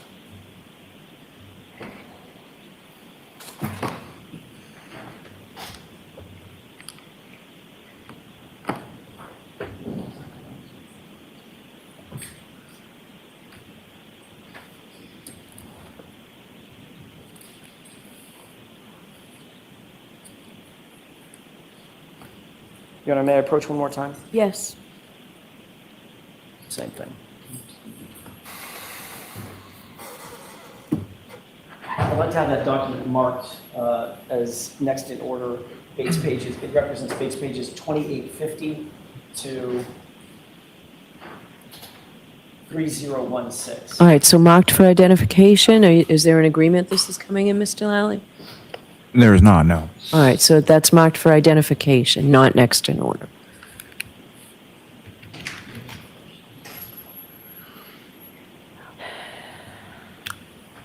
Thank you, sorry about that. Like everybody that gets up there says Thank that all you. the stuff is, all the reports are not accurate, everything's not accurate. Mr. Higgins, if you will, We don't know what's going on. I'm sorry, are we ready? No, we Thank you. don't know. May I proceed? They're just Yes. winging it. Mr. Higgins, if you'll look at Bates page 3015, which actually is in order, that's not reverse chronologically, it's the second to the last page.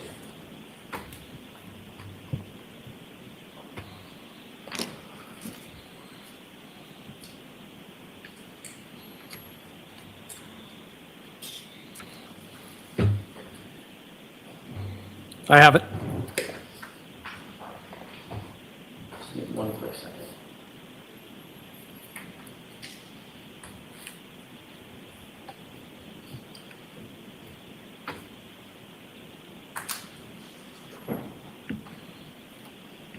and you take a look at the 8th entry from the bottom.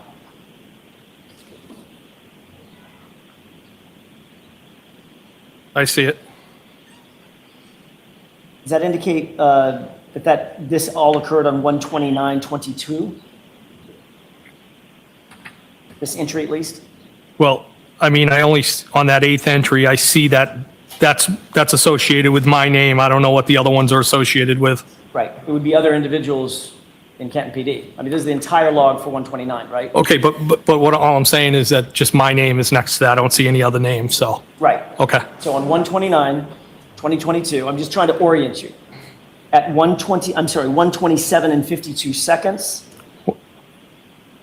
I see it. access granted Brian Higgins, rear entry to secure corridor, rear entry to secure corridor, correct? Yes. All right, so that appears to be what the log entry or the key swipe in looks like when it's logged, correct?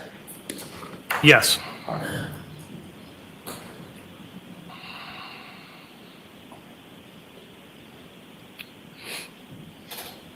If you look at page 2967,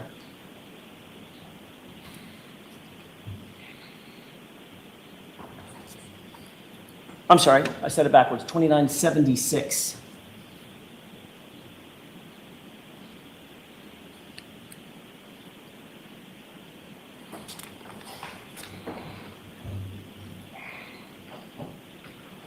Okay.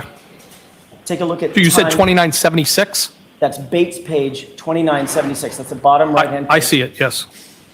Look at the time entry for 9:23 and 39 seconds.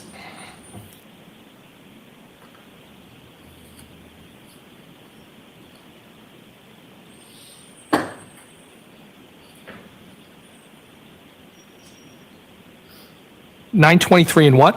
39. And that's on 2976? Should be.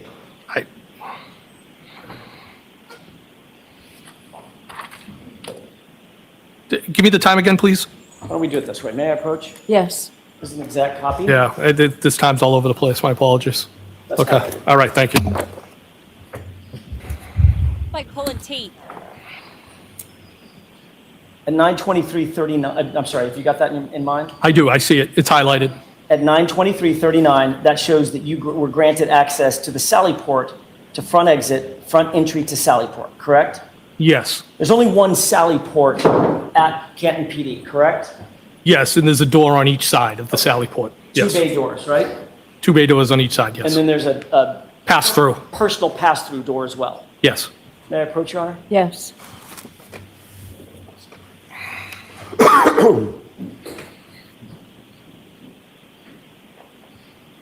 I want to try to speed this up just a bit because it's small print, reverse chronological order.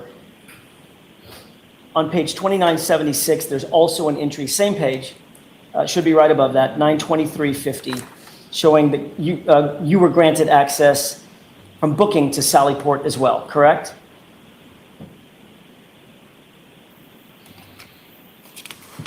Okay, 2976, and what was the time? Page, Yes, it's about maybe 6 entries above, 6 entries up. You'll look for time 9:23 and 50 seconds. I see. Yes, All right, and that shows that you were granted access to the Sally Port and then from Sally Port to booking, correct? says booking to Sally Port to booking. Okay, so that's a key swipe. You either enter into the Sally Port from booking or from booking into the Sally Port.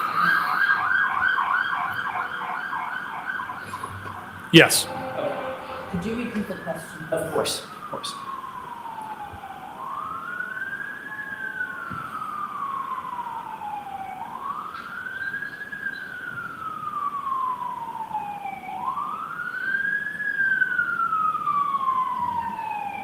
Like, are they just parked out there, or are we just gonna stay right there? Like, is this just where we're parking now? It's just where we're at? We'll just wait right here. It's okay. We'll just stay right here. Honk honk. Just let you know we're here.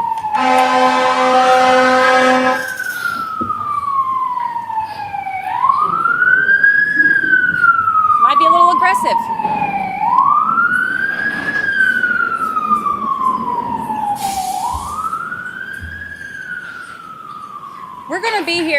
until 2028, y'all. Clear your schedules. May I inquire, Your Honor? Yes. That indicate, I have no idea what the last question was. I'll see if I can make a new one up. At 9:23 and 50 seconds in the morning, you were granted access booking to Sallyport and Sallyport to booking, meaning swiped the key card in the door going from booking to Sallyport.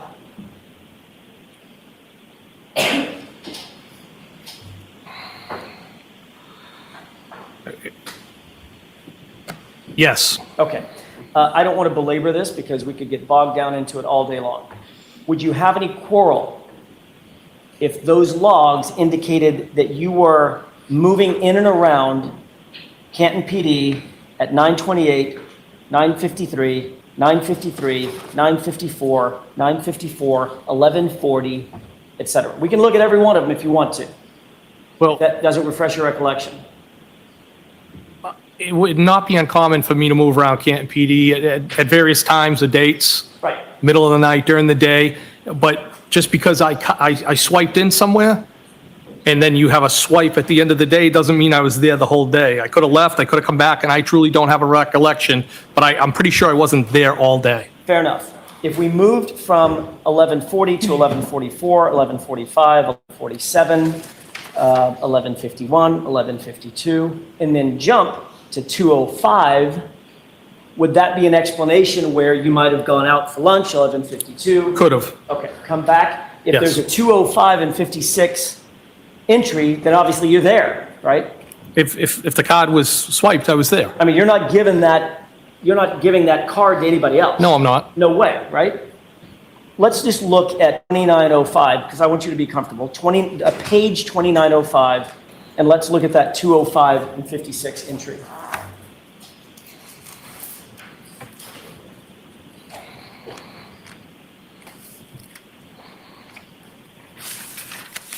I'm at 2905. Where would you like me to look? About right there. Basically middle of the page. May I approach? This might be a little easier. Highlighted for you.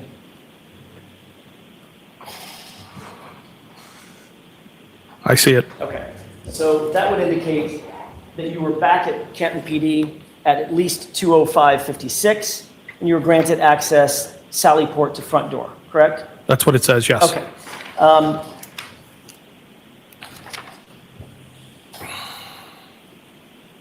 At 3:10 p.m., you called Brian Albert's brother, Kevin Albert, correct? I don't know. It's possible. Okay.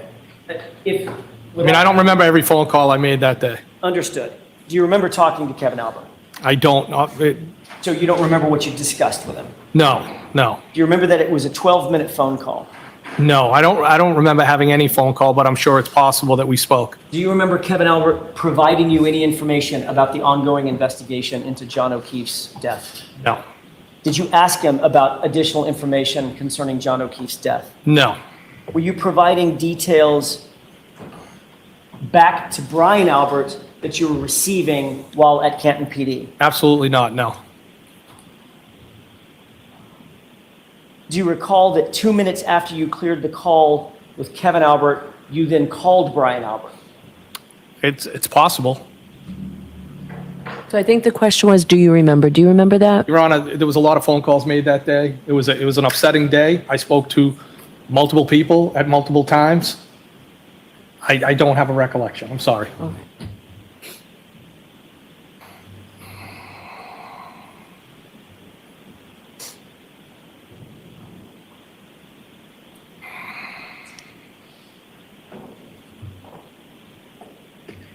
May I approach briefly? Yes.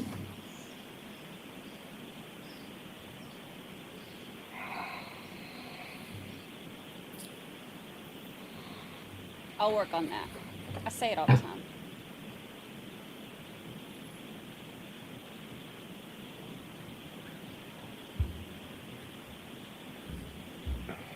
There are, but there's time periods Thank that are you. missing from it that we don't Just to close this know loop, about that yet. appears to be your phone record, correct?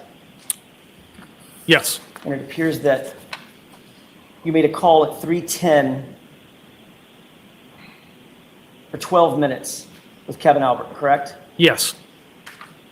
3:10 plus 12 is 3:22, correct? Yes. You had cleared the call about 3:22, is that right? Yes. And then it shows a 3:24 phone call to Brian, Brian Albert then calls you at 3:24, correct? Yes. And you two speak for 6 minutes, is that right? 6 minutes, 5 seconds. Yes. May I approach? Yes. Does that refresh your recollection that you made those calls? Based on the record, yes. Was that just a coincidence that you were talking to Brian Albert and Kevin Albert within minutes of one another? Yeah, I mean, there was a lot going on that day. People were upset. And I don't remember the phone calls. I don't deny making the phone calls. I just don't remember them. Do you remember providing information that you were learning from Kevin Albert to Brian Albert? Absolutely not.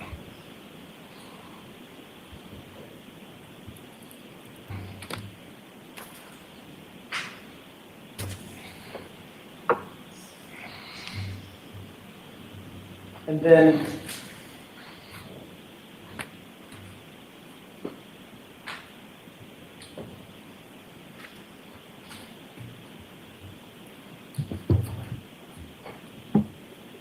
may I, Your Honor? Yes. Same record. If you look just below those phone calls to Kevin Albert and Brian Albert, there's 2 additional phone calls that you had with Chief Berkowitz and then Brian Albert again, correct? Yes. Mr. Higgins, it looks an awful lot like you're gleaning information from Canton PD. Were you doing that? Objection. So I sustain the objection in that form. You can ask one part of that question. Sure. Were you getting any information from Canton PD? No, I wasn't. Did you provide any information to Brian Albert No, I did not. based on any conversations or conduct at Canton PD? No. May I approach? Yes. But you were, in fact, on the phone with all of those interested parties throughout the day, you'll agree. I was. Answer that. Okay. There's Yes, no Your Honor. objection. You can answer it. Yes, they're friends, and I was on the phone with them. Yes. And sir, you were not on duty that day, correct? No, You are not a Canton police officer, correct? that's correct. You were not assigned to this investigation in any formal capacity, were you? I was not. As a matter of fact, you're a witness in a homicide investigation. That's your only role in this, correct? That's correct, but they're still my friends. Yes. And yet you're still having conversations with Kevin Albert at Canton PD while you're at Canton PD, correct? Not about this. And you're having conversations with Chief Berkowitz of Canton PD while you're at Canton PD, correct? I had conversations with them, but not about this. And No. you're consistently through the day calling Brian Albert, aren't you? I had conversations with Brian Albert.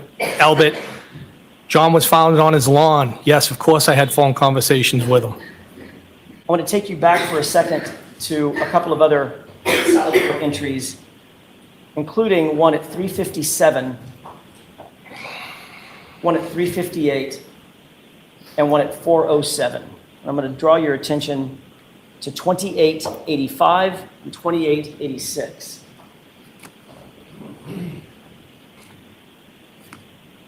Once you have the pages, I'll give you the times once again. 2885. 2885 and 2886. We'll start with 2886 and then work backward. Okay. First entry is at 3:57 and 54 seconds.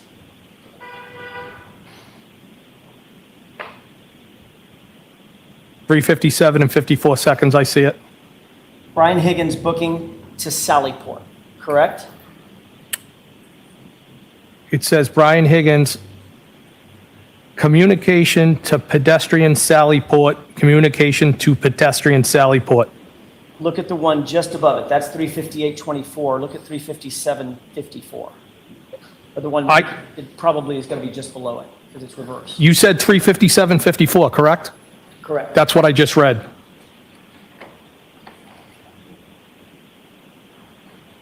Got it. Look at 6 entries below at 3:57:36. 3:57:36. I see it. Access granted, Brian Higgins. Booking to Sallyport, Sallyport to booking.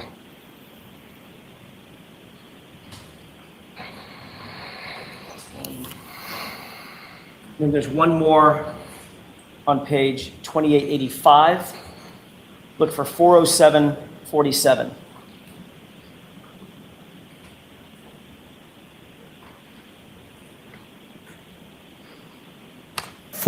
$407.47. Correct. I have it.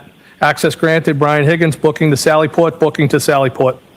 And there's no record in that document of you exiting, correct? That's just booking to Sallyport. Yes.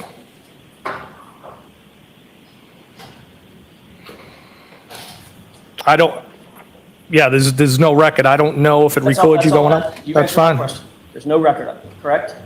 Not that I can see here, no. I'm sorry.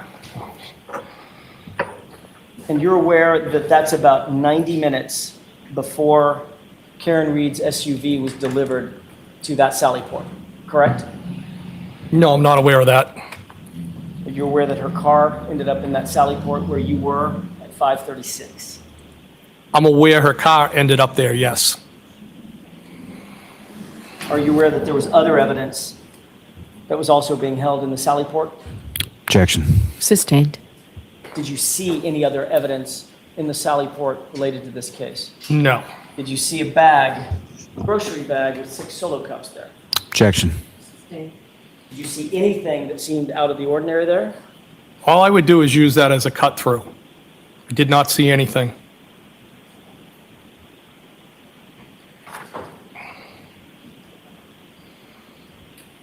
Are you aware that at 5, well, let me ask you this.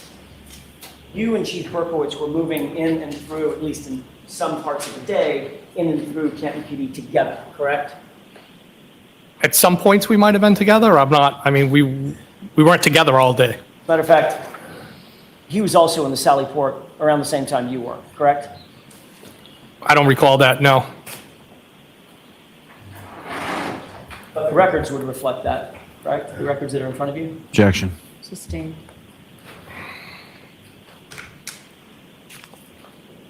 You were in the Sallyport the last time you're logged into the Sallyport, it's 4:07. Do you remember seeing Chief Berkowitz at Sallyport at 4:14?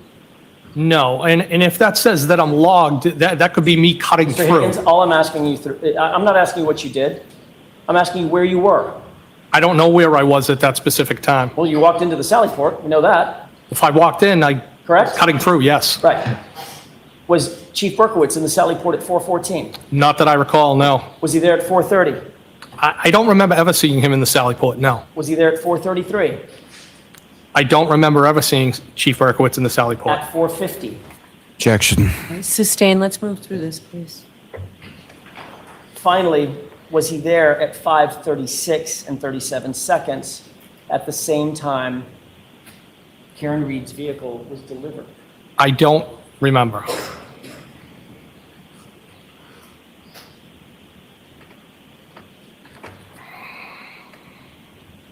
Do you remember Chief Berkowitz, or were you with Chief Berkowitz when he made a call to the front desk? No, I don't remember anything like that, no. Do you remember Chief Berkowitz calling the front desk at 5:42 and saying, "Shut the barracks"? Objection. Sustained. Do you remember any kind of call shutting the barracks, meaning shutting the Sallyport? Objection. Do you remember that? I don't remember anything like that, Your Honor. Okay, next question.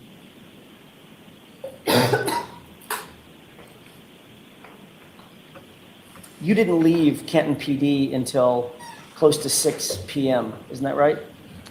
I don't know what time I left. Could it have been 5:50, 6 o'clock? I don't recall what time I left.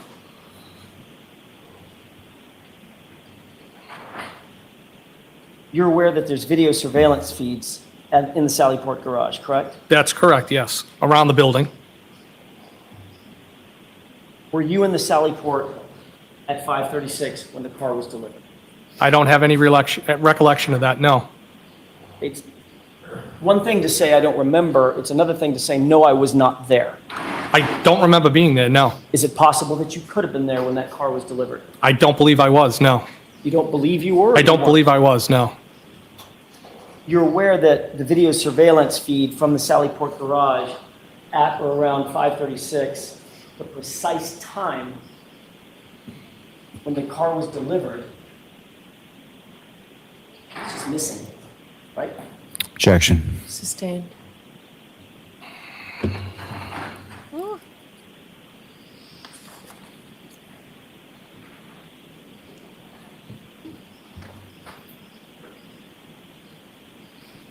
Did you receive a flurry of phone calls from Brian Albert and Chief Berkowitz indicating that some taillight pieces or a taillight piece had been recovered at 34 Fairview later that evening? Objection. Sustained.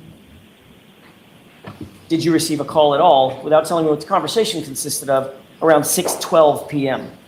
from Brian Albert? I don't know what day you're referring to. The 29th. No, I don't remember any phone calls like that. Do you remember 3 minutes later getting another call from Chief Berkowitz at 6:16 p.m. that lasted about 5 minutes and 15 seconds? No.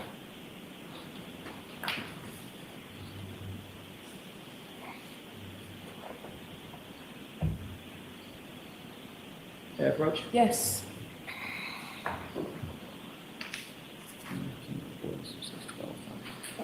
Yeah, they ain't gonna be done by You look at the entries for 6:12, today. 6:16. See if that refreshes your recollection. Because he's still got to do redirect. Are you referring to the, 6:12 and 6:16. okay, I see those, yes. There was a call at 6:12 that Brian Albert made to you for a duration of 1 minute and 7 seconds, correct? Yes. And right after that, there was a call from Chief Berkowitz to you at 6:16 that lasted 5 minutes and 15 seconds, correct? Yes. May I approach? Yes.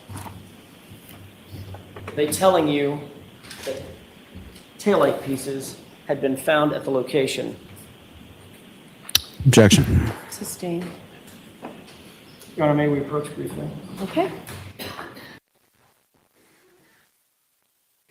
Hell. Yeah. She asked them. Did they ever say it? I was taking Miss Priss, OUT. Did they say that they are going to stay later today? Because didn't she ask them if they would stay till like 4:30 or 4:45 or something? But I don't know if they are.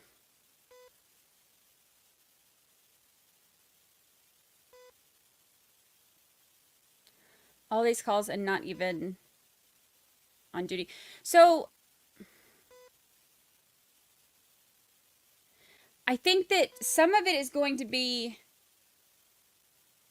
normal because of because of where he was found.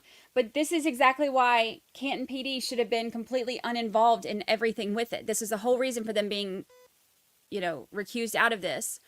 And to me, that should mean that her car's not even in their Sallyport. Like, I think that with everything, like with all the connections, there's like so many people that are involved in this should have been.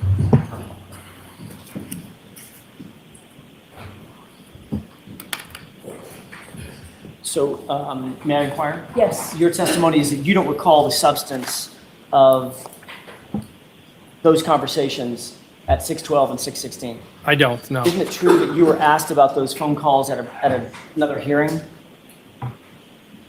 I might have been, I don't recall. And did you testify at the other hearing that, in fact, what was discussed was the substance of the taillights being found at the location? No, that's not what that was in reference to.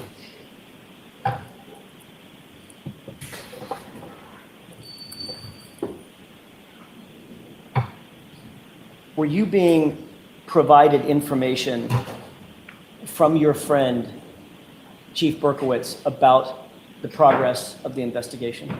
No. Were you providing your friend, Brian Albert, information about the progress of the investigation or what you perceived it to be? No, I didn't have any information on the investigation. May I have just a moment, Your Honor? Sure.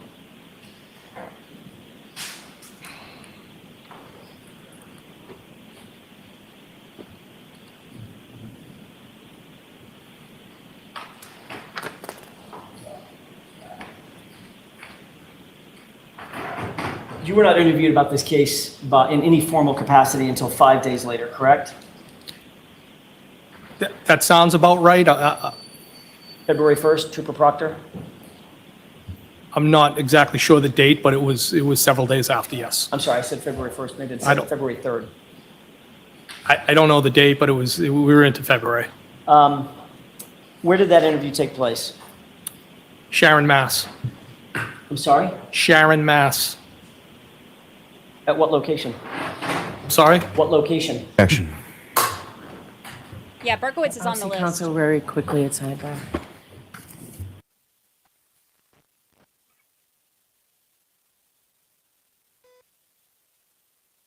You know that Lucy's tired because there are kids out in the hallway hollering and she's not even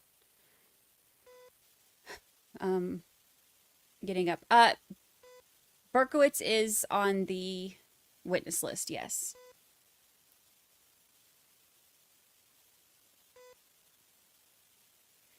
Here, let me uncover our witnesses. Or our gallery, rather.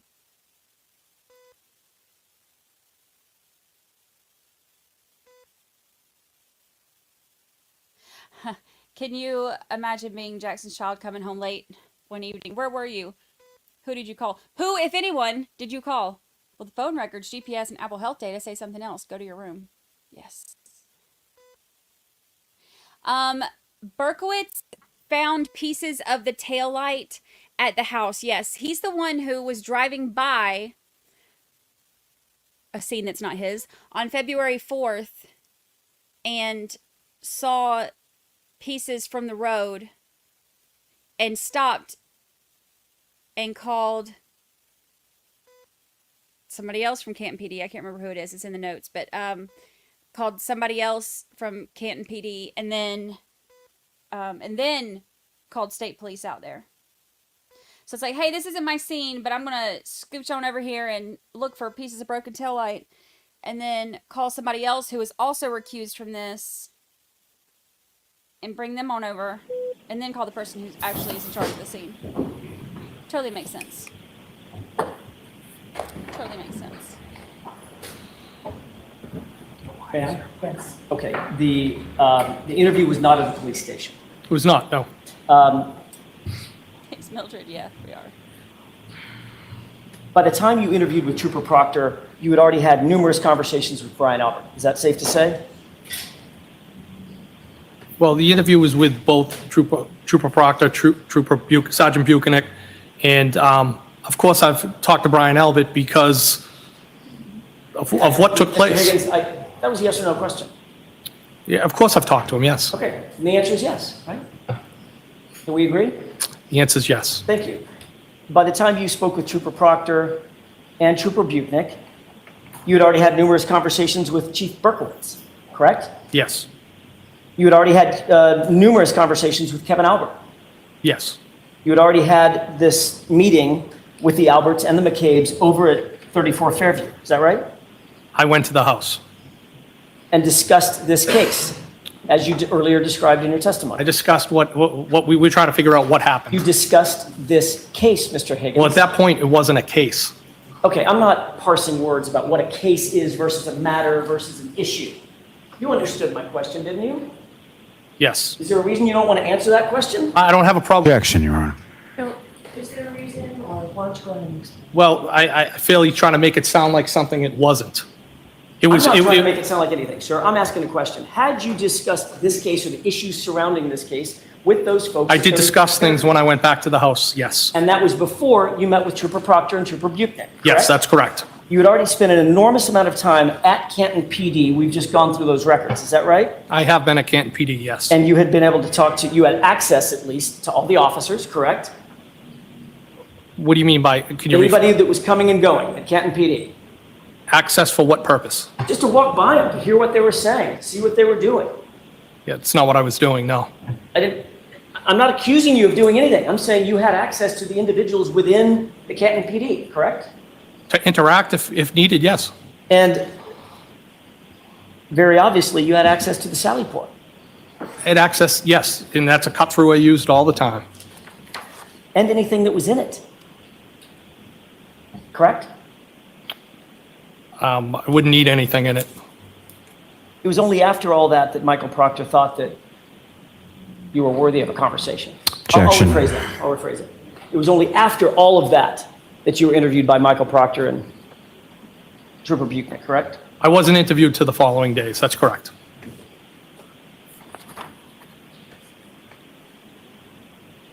At some point on February 4th, Chief Berkowitz called you to personally inform you that he had personally found taillight at 34 Fairview. Is that right? He did tell me that, yes. And to be clear, that's the same Ken Berkowitz that you were with in the Sally Port. I don't recall being in the Sally Port with him, no. Right. What did you do with that information when you learned from Chief Berkowitz that he personally saw a taillight piece as he drove by? I didn't do anything with the information. Did you call Brian Albert? No, Brian Albert called me. You were asked this specific question in the other proceeding in June of 2023, correct? I don't know if it was the specific question. I was asked a series of questions on how the phone calls came in. That's what I was asked. And your answer was, it's 100% probable that I told him about that, meaning I told Brian Albert about my conversation with Ken Berkowitz, correct? It's possible.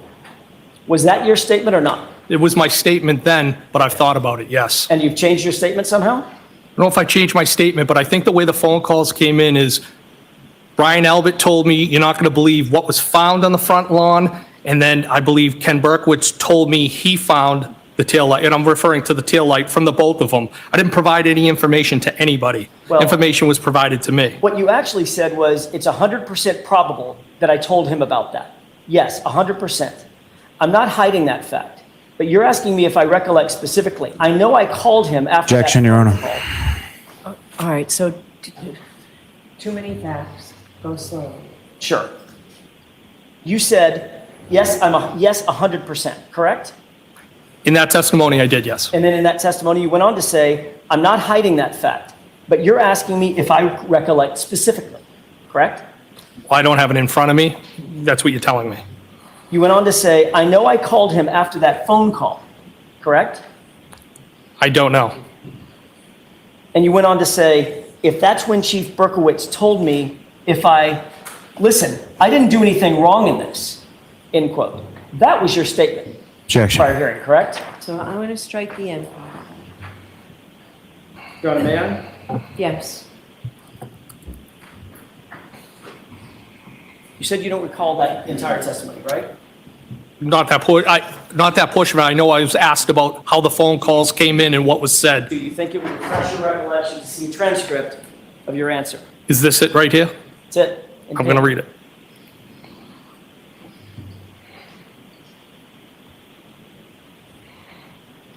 We'll just wait right here. While you go ahead and read.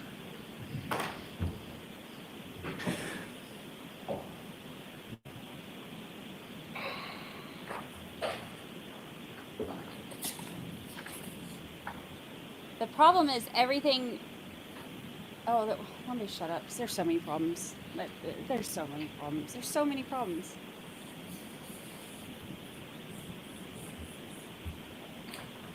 So many problems. May I, Your Honor? Yes. Thank you. Puzzle pieces. Does that refresh your recollection to what your testimony was under oath in June of 2023? I do. And you said, if that's what Chief Berkowitz told me, listen, I didn't do anything wrong in this, correct? That was the statement I made, yes.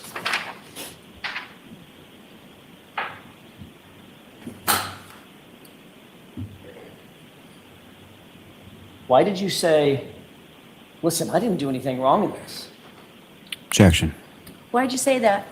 Because I felt they were being accusatory, and I was trying to explain what was going on. And what I had said over that was, I believe what I said, something to the effect, I can't be 100% positive. And then when I went on to say, it's probable.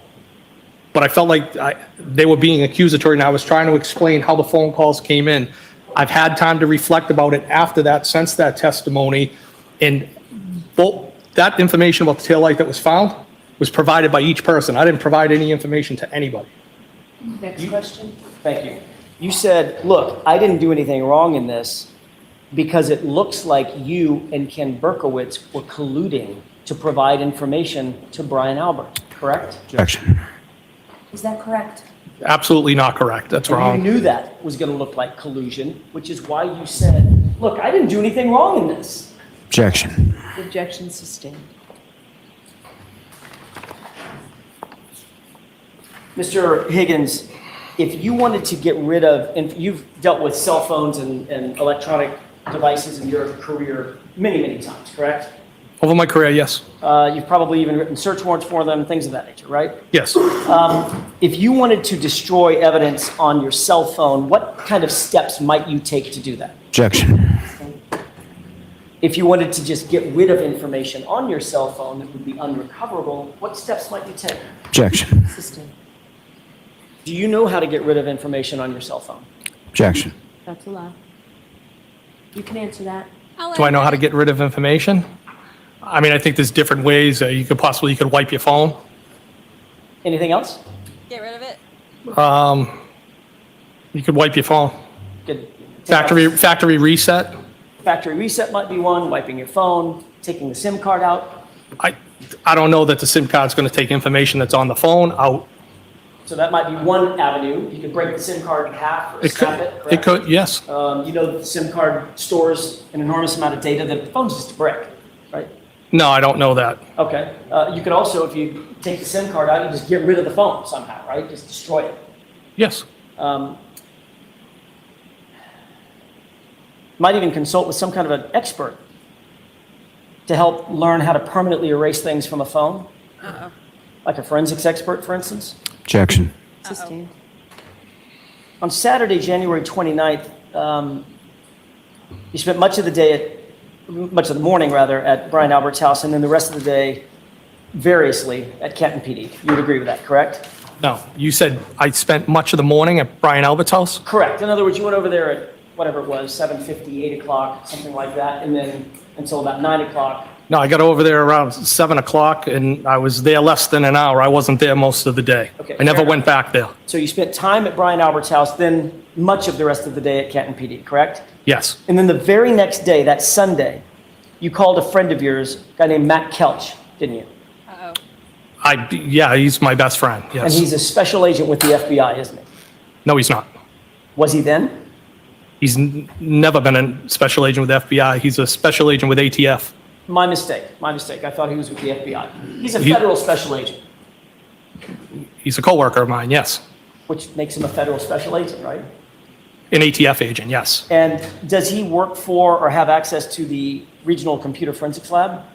Yes, he works over there. Okay, that's the FBI Regional Computer Forensics Lab, correct? Yes. That's how I got my mistake. I apologize. Well, I just want to make sure the record's reflected correctly. You and me both. So you reflected it correctly. So Matt Kelch is an ATF agent who works at the FBI Regional Computer Forensics Lab, correct? Yes. And he's an expert in digital forensics, is he not? He has a level of expertise more than myself, And yes. he's one of your best friends. He is my best friend. You spoke to him about the death of John O'Keefe, did you not? Yes. And you asked him for a personal favor, sort of off the books, correct? Objection. In that form, I'll sustain. Did you ask him for a personal favor? No. Did you ask him to show you or consult with you how to pull things off of your phone that you decide to get off your phone? I asked him how I could pull text strings off my cellular telephone for the purpose of providing them to law enforcement. This was not in connection with any case that he was working, correct? That's correct. It was not in connection with any case you were working, correct? Objection.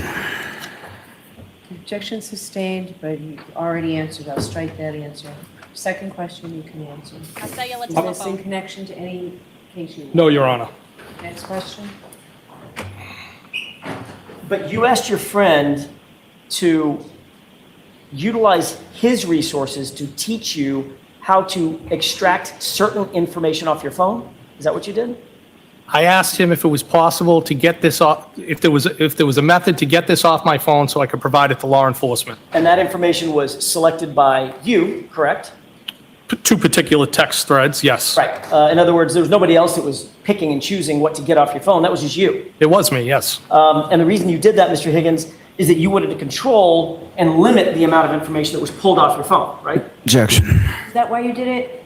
No, I did it because I wanted to provide it to law enforcement, Your Honor. Okay, next question. But you could have just provided your phone to law enforcement and let them image the entire thing, correct? I guess that was an option, yes. And you knew that was an option at the time. And you're a trained ATF agent. What's the question? You knew it was an option to just hand your phone over. Just pick it up and give it to them. And there was also an option to provide it to them as well. Right. But you chose the one that you got to select the information, not the one where they would get everything, correct? Objection. Stand us to that form.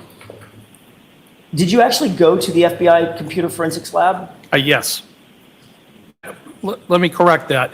I didn't go to the lab itself. I went to a kiosk, what they refer to as a kiosk on the first floor over at FBI. Okay. And all local PDs, law enforcement have access to that. And that's obviously. It's an unrestricted area. You can be in there, as I understand it, unaccompanied if you're local law enforcement. It's on the first floor. That is a federal facility, however. Yes, it is. Did you utilize any computer or any data extraction machinery, if you will, a computer or something to extract this data? Well, it was a machine. I don't know what it's called. Okay, fair enough. I'll use the word machine. I don't know what it's called either. So you hooked that phone up to a machine, correct? Yes, And that machine belonged to the FBI. It didn't belong to you, is that right? that's correct. So that was a federal resource, not for anything having to do with any official case that you were working. Isn't that right? Objection. So I need to see you. I know this is not concerned, but I need to see you.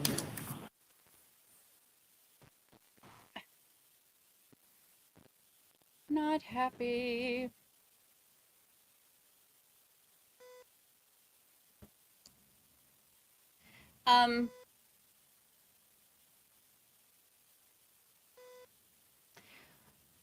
So chat, how are we feeling? What are we thinking? What are you take of that? You think he's doing this to help the investigation because it might be relevant, or do you think he's trying to control it? Or some version of both?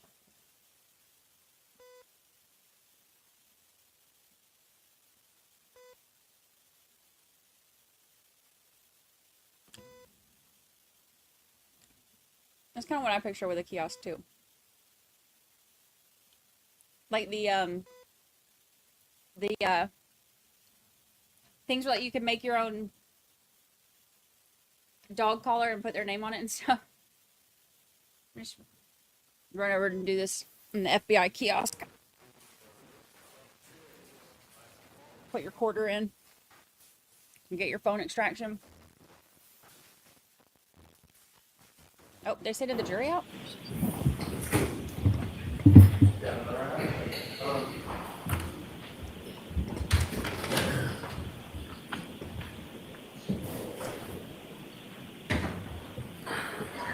While we're doing that, counsel, come on back.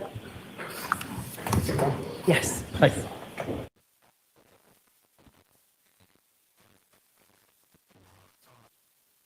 Okay, we'll just wait right here, Bev. Don't bother telling us what's going on. Rude.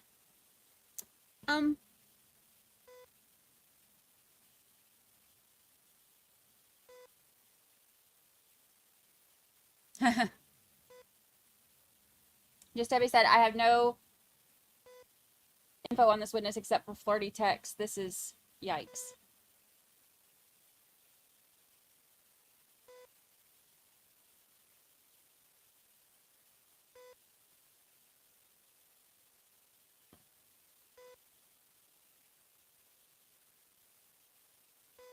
Oh, can y'all not hear me? Here, let me just put my mic on up here.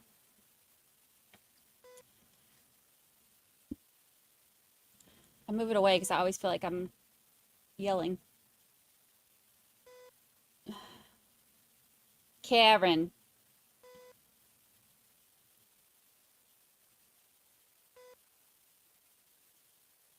with your weed whacker and your leaf blower.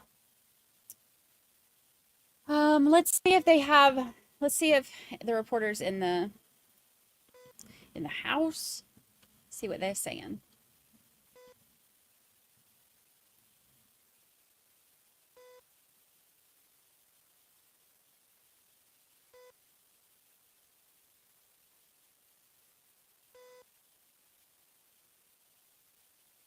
Let's see.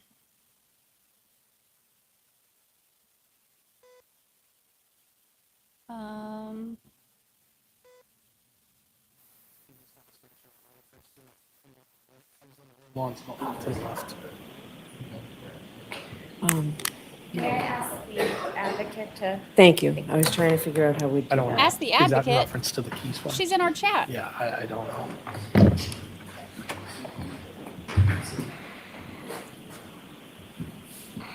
Nothing in there from Ted. I'm getting a really bad headache. I was trying to see if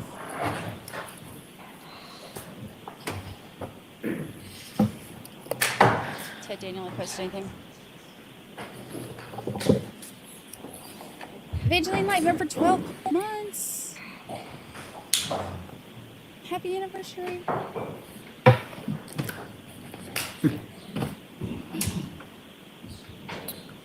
We may as well use this time with me asking counsel a question at sidebar.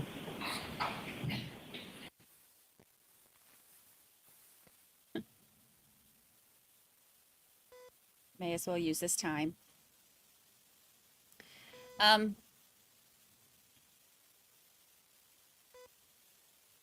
If you're following along on my notes, you'll notice that I haven't been taking many notes this afternoon.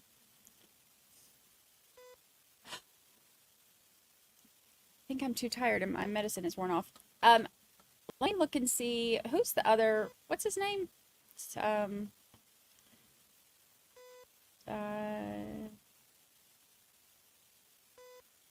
Not Ted Daniel. Who's the other one that does the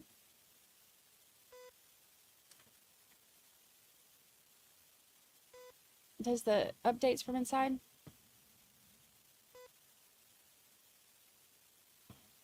Oh my gosh, my head is pounding. I was trying to see what they're saying.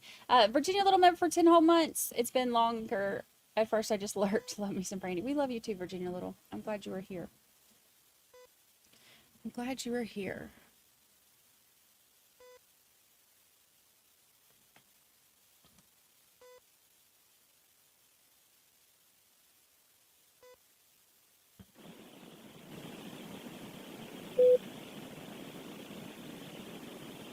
Counsel, why don't you come on over, please? That was really loud.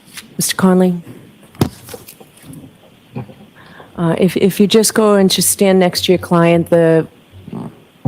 Jackson's going to make an offer of proof of a question he's about to ask your client, or a couple of questions he's about to ask your client. Doesn't make any sense to me that somebody has counsel and the counsel is not aware of a potential issue. So you'll hear the offer of proof.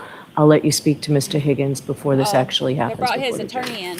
Could I just have him identify? Yes, Thank you, I was Evangeline. just going to ask you to identify yourself. Sure, my name is William Connolly, spelled C-O-N-N-O-L-L-Y.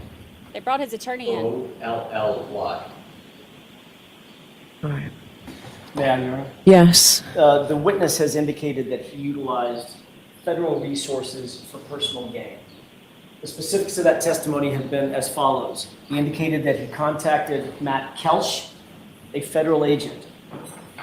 He indicated that he utilized a federal facility that was, he called it an unsecure facility, but it's a federal facility notwithstanding, and that the two of them, he and Agent Kelch, utilized federal resources in the form of some kind of a machine, as the witness indicated, for his own personal gain, so that he could, as a witness, in no official capacity, working any official case, and in Matt Kelch's capacity as an individual rather than an agent, they both work together to download certain information from the witness's phone in anticipation of turning that highly selected, highly curated information over to law enforcement so that he could later ultimately destroy his phone, which this witness in fact did. Okay, so it's not entire, I disagree with you.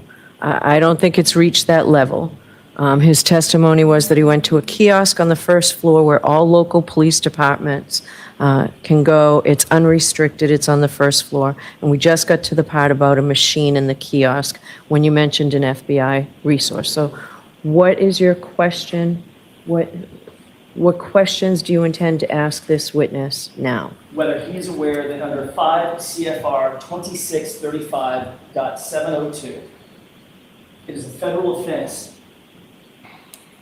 to use his public to use any public office for his own private gain or for the gain of persons or organizations with which are associated personally. In other words, an FBI agent or an ATF agent cannot use federal resources for personal gain. The fact that he contacted an ATF agent, the fact that he utilized a facility that is owned by the federal government, run by the federal government, paid for by taxpayer dollars, and the fact that he used a machine that is owned by the federal government to download certain information for his own personal gain, that personal gain being, these are the curated texts that I'm going to turn over to law enforcement, that's a federal offense. All right, so those questions are going to be asked. I don't know, there's been an objection to them. I'm not sure I'm going to let them in, but I wanted to give you the opportunity to speak privately with your client in the back room there. Can you do it in short order, or do you need more time? I can do it in about 10 seconds.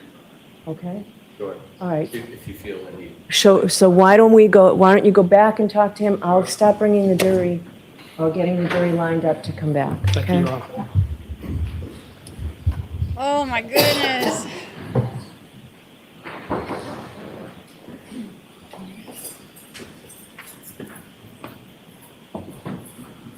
This trial gets crazier and crazier every day.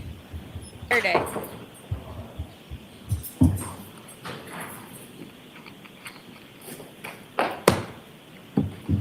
He said I could tell him that in 10 seconds.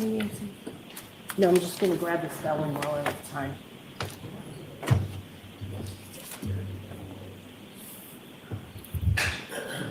Yeah, he can't plead the fifth.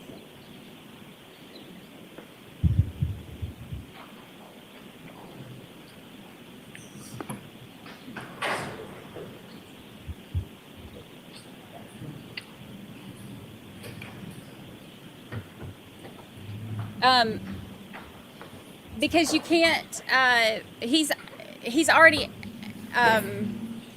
asked questions. So like when you're up there answering questions on direct. All right, so we're ready to proceed? Well, I don't know, because this isn't the same as Massachusetts. So let's bring the jurors in, please. They don't, I don't know actually, because they do things different, because you don't have to stay with them, it's I different. love all your optimism, but it's going to take them about 2 minutes to get here, so. Yeah. You don't have to stay in the scope of the direct on their cross-examination. So actually, I don't know. I don't know if Massachusetts is different in that.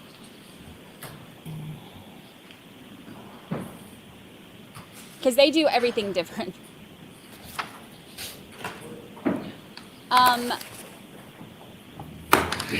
Thank you for the super chat. I'm sad for John O'Keefe and his family. Me too. I can't imagine. I'd be so mad if I was them. For so many reasons. Thank you so much for the super chat. Sinbad, happy 6-month anniversary.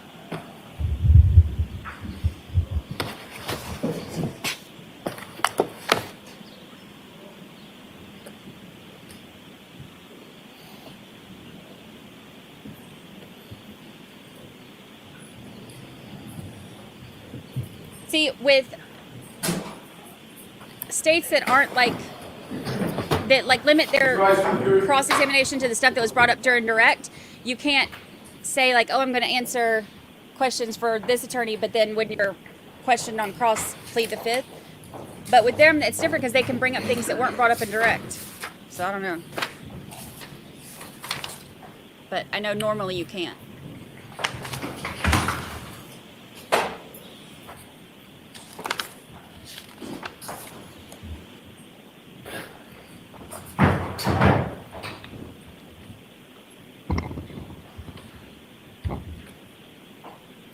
She said she doesn't even know she's not allowed in yet. We have a very few minutes left, Mr. Jackson. Understood. Mr. Higgins, you indicated that the phone was hooked up to some sort of machine at the FBI kiosk, correct? Yes. You're aware, sir, that under 5 CFR 2635.702, you may not use your public office for your own personal or private gain or for the gain of persons or organizations with which you are associated personally under pain of a federal offense, correct? Objection. No, Your Honor. Are you aware that under 5 CFR 2634.704, it's a felony to quote? Objection, Your Honor, as to quote, reading. An employee, Go ahead and finish the question. for an employee, an employee has a duty to preserve and conserve government property and shall not use such property or allow its use for other than authorized purposes. Were you aware of that federal regulation? That objection sustained. Sir, notwithstanding those regulations, you utilized the services of Matt Kelch as a friend and a colleague, but utilizing federal resources to pull information off your phone, correct? Objection. Sustained as to that form. In fact, you were successful in getting information off your phone, which is the text that you turn over to the Commonwealth, correct? Objection. In that form, you're almost there, Mr. Jackson. You're almost there. That form was improper. The information that was ultimately pulled off your phone was the information that you selected and you and Matt Kelch worked together to get off your phone, correct? Objection. Is that correct? No, Your Honor, if I could explain. Sure. He walked me through on how I could pull the text string with John O'Keefe and the defendant. He walked me through the process, how to use the machine. And then you did that. I did do that. That's And correct. that's what you turned over to the police. That's correct. And any other information would still be on your phone ending in 5421, correct? Well, that information stayed on my phone. I just took those strings off and provided them to the Mass State Right. Police. So where's your phone? I do not have that phone anymore. You've destroyed that phone, haven't you? No, I threw the phone away. Well, that's destroying the phone, isn't it? I had every right to do that. I didn't ask you about your rights. I asked you what you did. Objection. Sustained. You destroyed the phone by removing the SIM card. Correct? Objection. Sustained. Did you do that? Did you pull the SIM card out? Objection.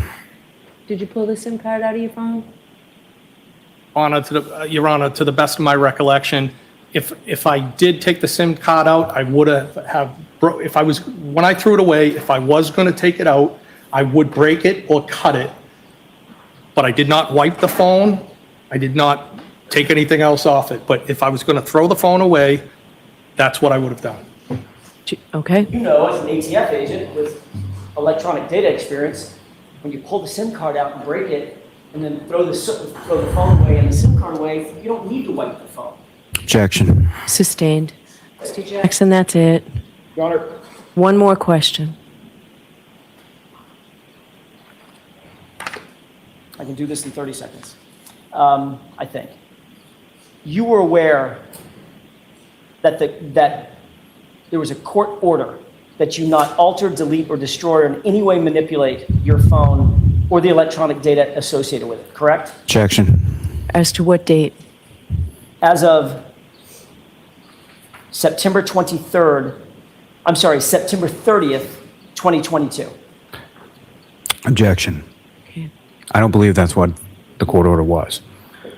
I think it's Your Honor, I been... can make a quick offer of proof. That's exactly what it was that he was notified. Were you aware of that? Was that your understanding? What's the question exactly, Your Honor? I'm sorry. That's the question again. Sure. Were you served a copy of a notice on September 30th, 2022, that you not alter or destroy or manipulate anything on your phone on September 30th? I was served an order, yes, that's correct.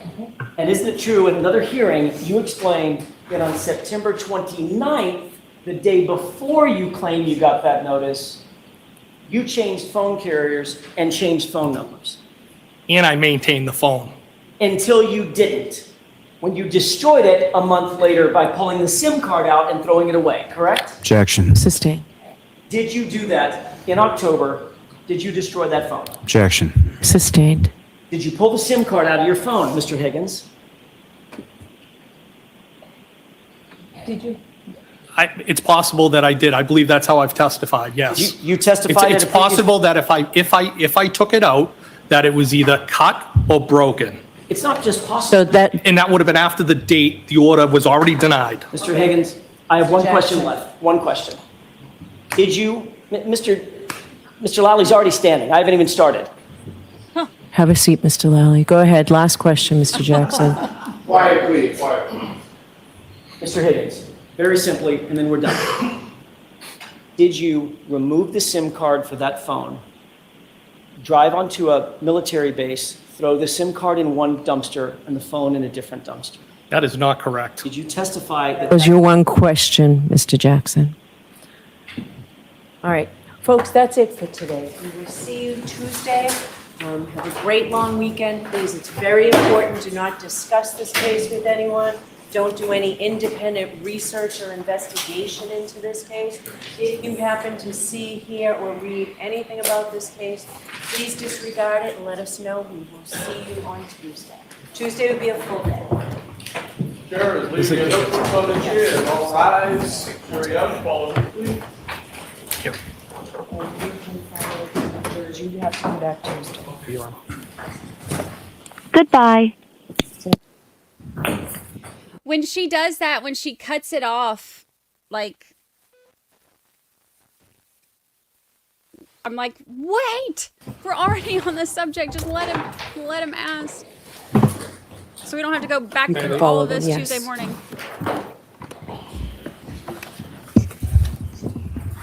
All right, so I will see counsel at sidebar, Tori.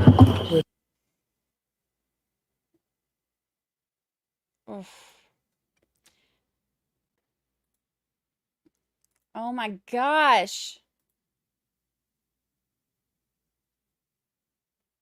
Oh my gosh. Ugh, that feed cuts out early. Let me see.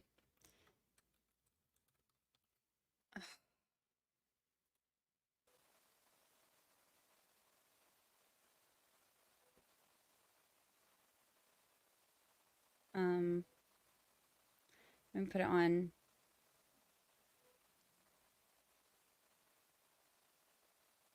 I'm just.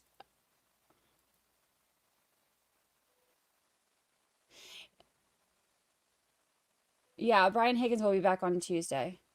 Because they haven't even,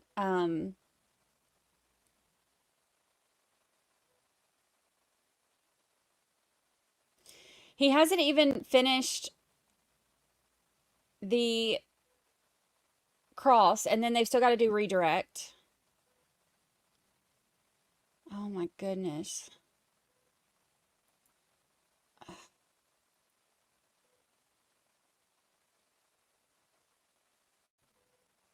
What a mess. The timelines and all of that. Here, I'll give you the links real quick. One of them is 13thjurorpodcast.com has most of the stuff, and then my just trial notes as I go are in that link I just posted. Oh my goodness. Yeah, spicy day.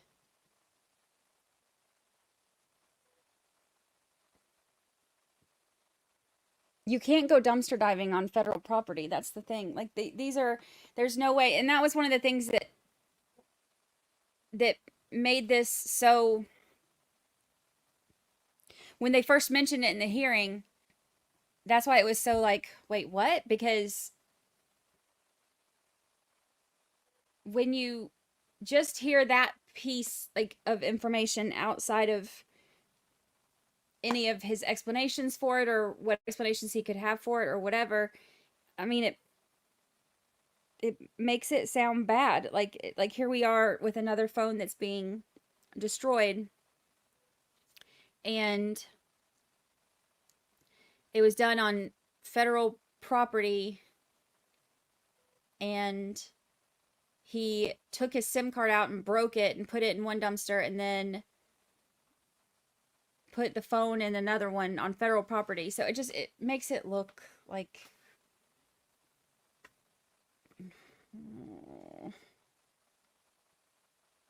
oh my gosh.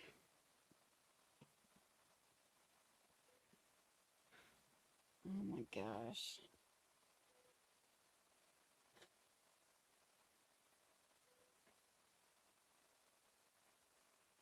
And that, yeah, that.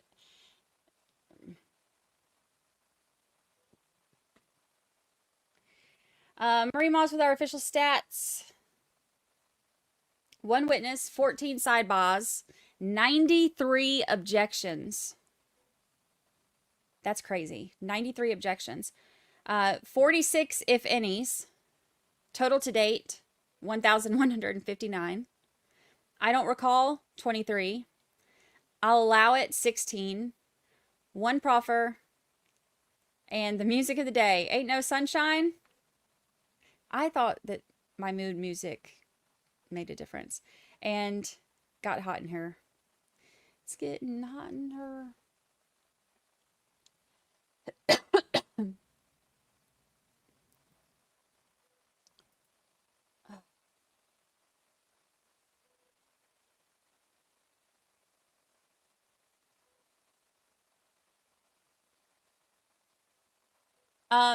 I think, let me look.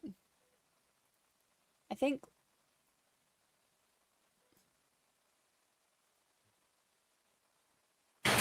Madam Court Reporter, thank you very much.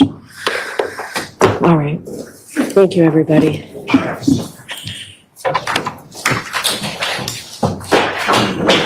All rise for the court, please.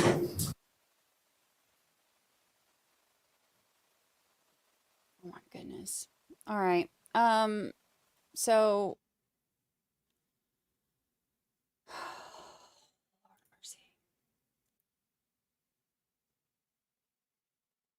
It just makes it look bad. Like it just makes it look, it's like if there's nothing there, that's fine, but it just makes it look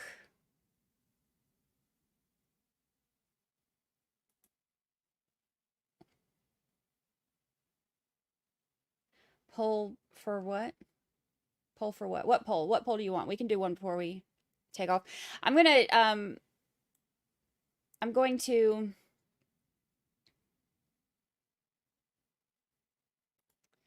Jaylee says clearly printed, gave text, destroyed SIM card, phone in 2 dumpsters to divert attention from him.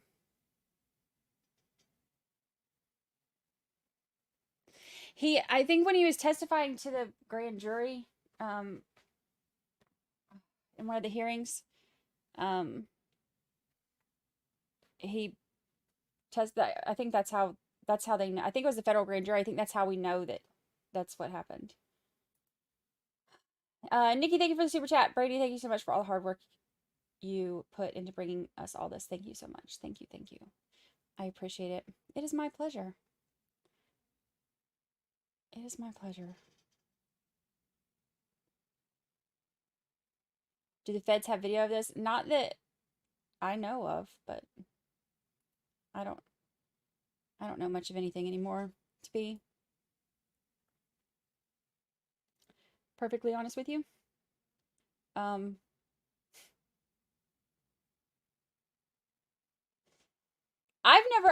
can't think of ever having broken or cut a SIM card. Do all phones have SIM cards? I remember like back in the day on my Motorola Razr. I remember SIM cards on that one. I didn't even know that they still, I mean, I not that I didn't know that, I've never thought about it. It's never occurred to me to take out a SIM card and destroy it, but I don't know. I don't know.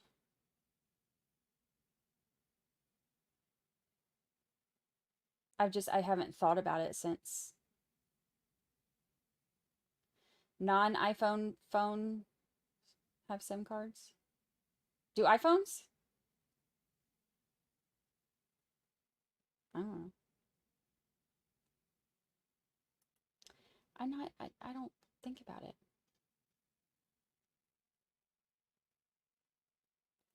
The older phones had SIM cards, but most of the newer ones don't have a physical card anymore. They are eSIMs. Oh.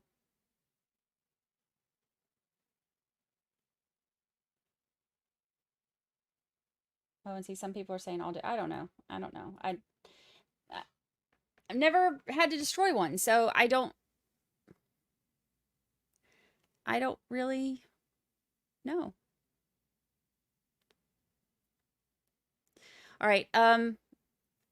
Lawyer You Know is starting. I'm going to skip the outro and everything. I'm just going to end this because I have us redirected to go over there. I want to hear what he has to say about all this stuff. He does great recaps in the evening, and he's going live right now. So I'm going to call it a day.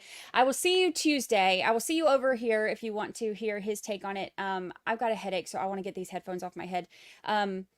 So I'm going to redirect us over there so we can hear his take on everything, and then I will see y'all on Tuesday. Tuesday's a full day, so we're going to finish up this and then see what else they got in store for us.